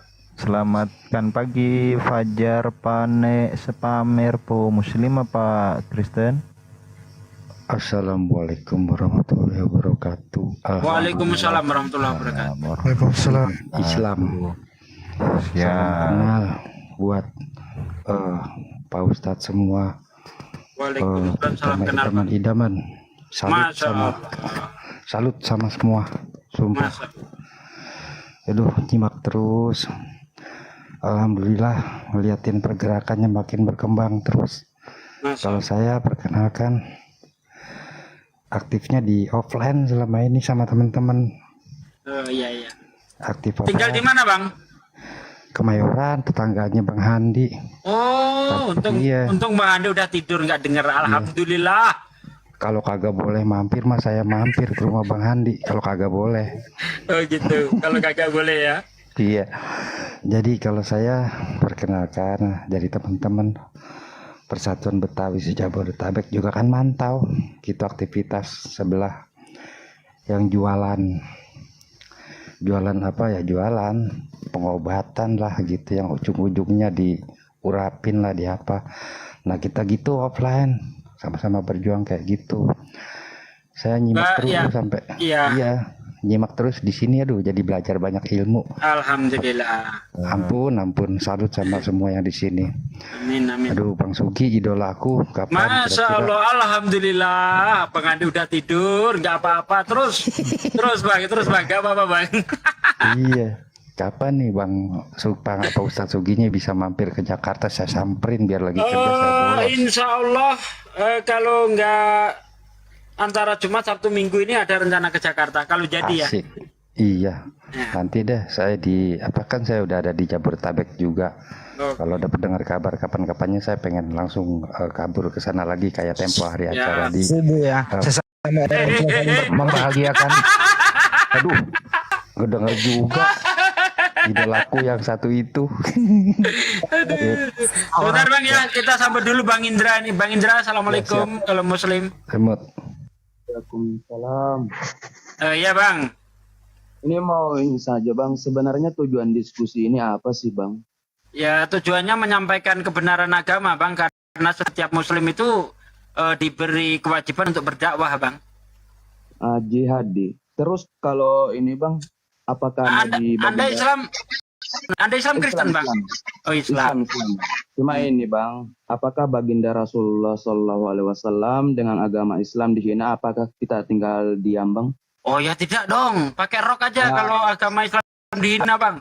Pakai rok. Nah, terus Bang, nah makanya ini kan banyak yang banyak yang mengatakan jangan ke rum oteng, bukan masalah ke rum oteng Bang, cuma baginda Rasulullah SAW itu dihina, agama Islam itu dicaci maki, lihat itu Rum Leong of Juanda, fotonya Ustaz Sugi ditempel, fotonya Api ditempel, semua ditempel, itu penghinaan penista agama, bahkan baginda itu katanya disunat pakai gunting dalam kandungan, itu penghinaan full. Masa hanya debater setiap malam diskusi, tapi agama kita, baginda kita dihina, kita tinggal diam, tidak bisa begitu Bang. Iya, karena gini Bang, ada ayat Al-Quran di dalam Quran surah An-Nisa, itu begini bunyinya Bang. Bentar, saya bukakan An-Nisa ya. An-Nisa 140. Ini yang bikin kita itu. Bentar sedikit Bang. Sedikit. Tunggu dulu. An-Nisa 140 di sini dikatakan, dan sungguh Allah telah menurunkan ketentuan bagimu di dalam kitab Al-Quran, bahwa apabila kamu mendengar ayat-ayat Allah diingkari dan diperolok-olokkan oleh orang-orang kafir, maka janganlah kamu duduk bersama mereka sebelum mereka memasuki pembicaraan yang lain. Karena kalau tetap duduk dengan mereka,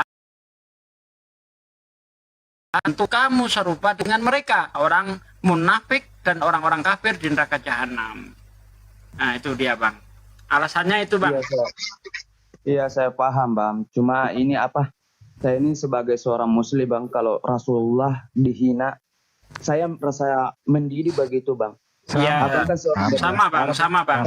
Caranya begini Bang. Caranya begini, jangan naik. Bagaimana caranya? Bentar, jangan dipotong dulu. Caranya direkam. Ya direkam supaya mereka itu monolog. Kalau kita naik ke atas, itu sama saja kita menghalang-halangi polisi untuk menangkap mereka. Karena kalau kita sudah naik terjadi dialog, itu tidak bisa dilaporkan. Tetapi kalau monolog, itu bisa dilaporkan Bang. Caranya rekam saja hujatan-hujatannya, laporkan ke polisi. Itu cara yang paling bagus Bang. Ya, gitu Bang. Ya. Kalau saya nggak naik sih Bang, cuma ini dibawa aja. Cuma nggak enak sih kalau saya mungkin saya lebih paham mungkin Al-Quran isinya dengan Bible, mungkin saya seorang seorang seperti abang-abang ini atau ustadz-ustadz ini mungkin saya datangi rumahnya atau mungkin saya cari tahu. Karena saya ini Islam, jadi otomatis baginda Nabi yang kita muliakan atau Islam yang kita junjung tinggi, kalau dihina itu nyawa taruhannya. Sebentar ya, gantian di bawah ada Ustadz Alif. Gantian dulu bentar.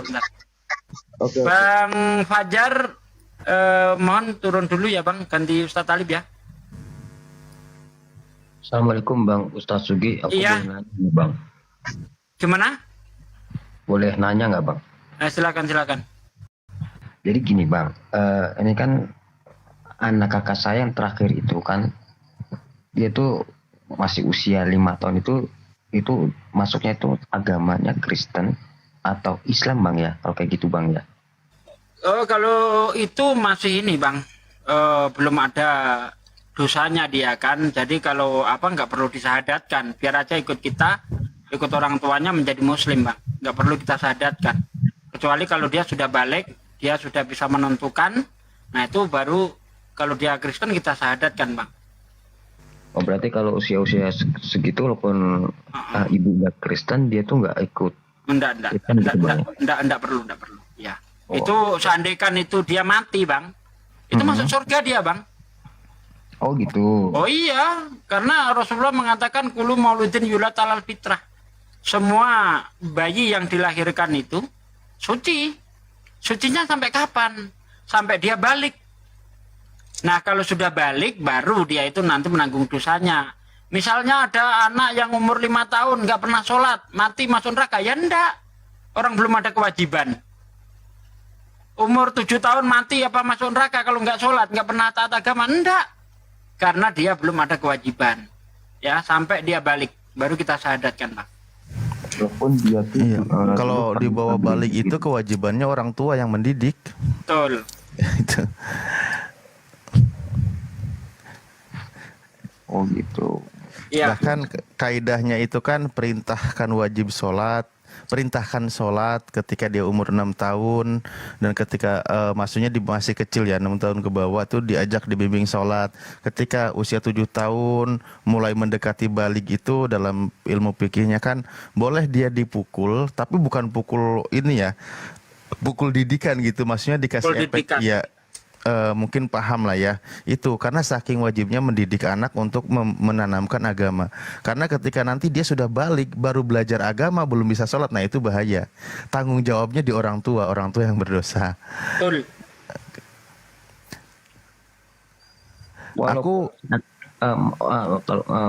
Walaupun si anak itu pernah ke gereja, pernah ya diajak ke gereja kayak berdoa ibadah, jadi itu nggak masalah gitu ya, walaupun usia 5 tahun gitu.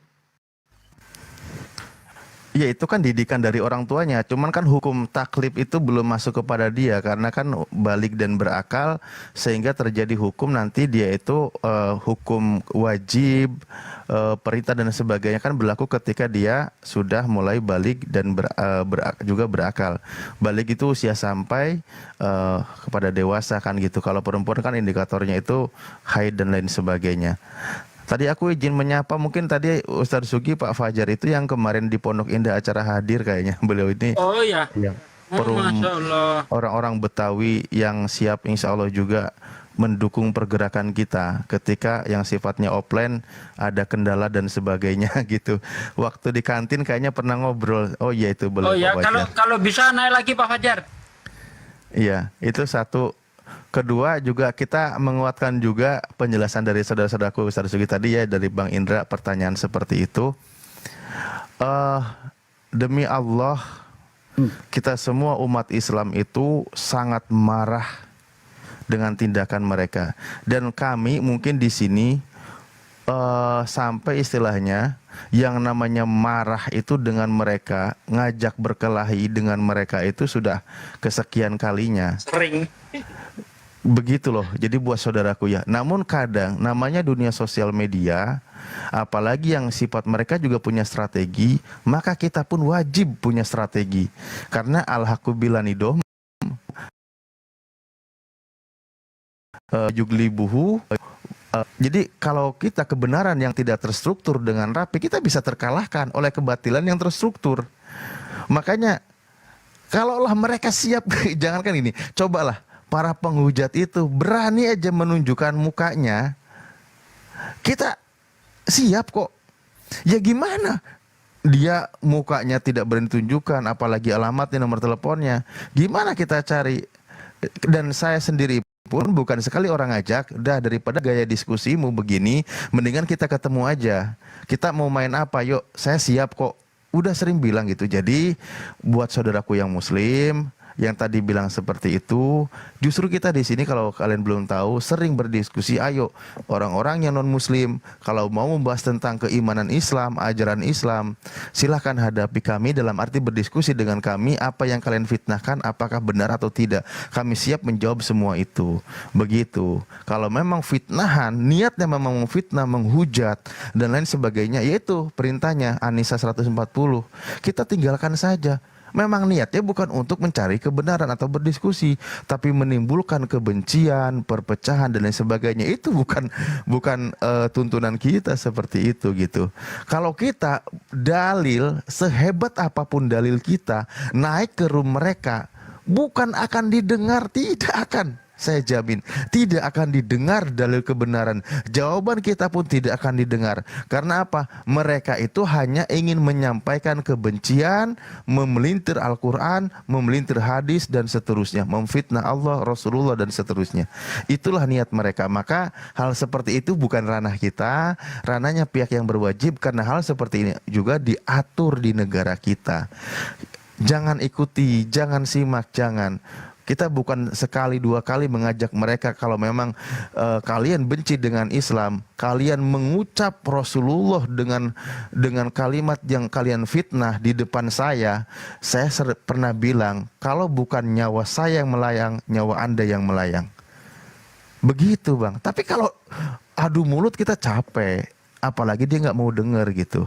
Makanya kita ajak, kasih forum, kasih tempat, yuk kita berdiskusi. Apa yang kau tahu tentang Islam sehingga menyerang Islam, saya siapkan, keluarkan datanya. Begitu juga keyakinanmu, begitu kita masuk di forum. Ya, maaf, oke, lanjut. Nah itu Pak Fajar ya, kemarin kayaknya sempat ketemu kita waktu di kantin. Iya Pak Ustadz, Assalamualaikum. Waalaikumsalam warahmatullahi wabarakatuh.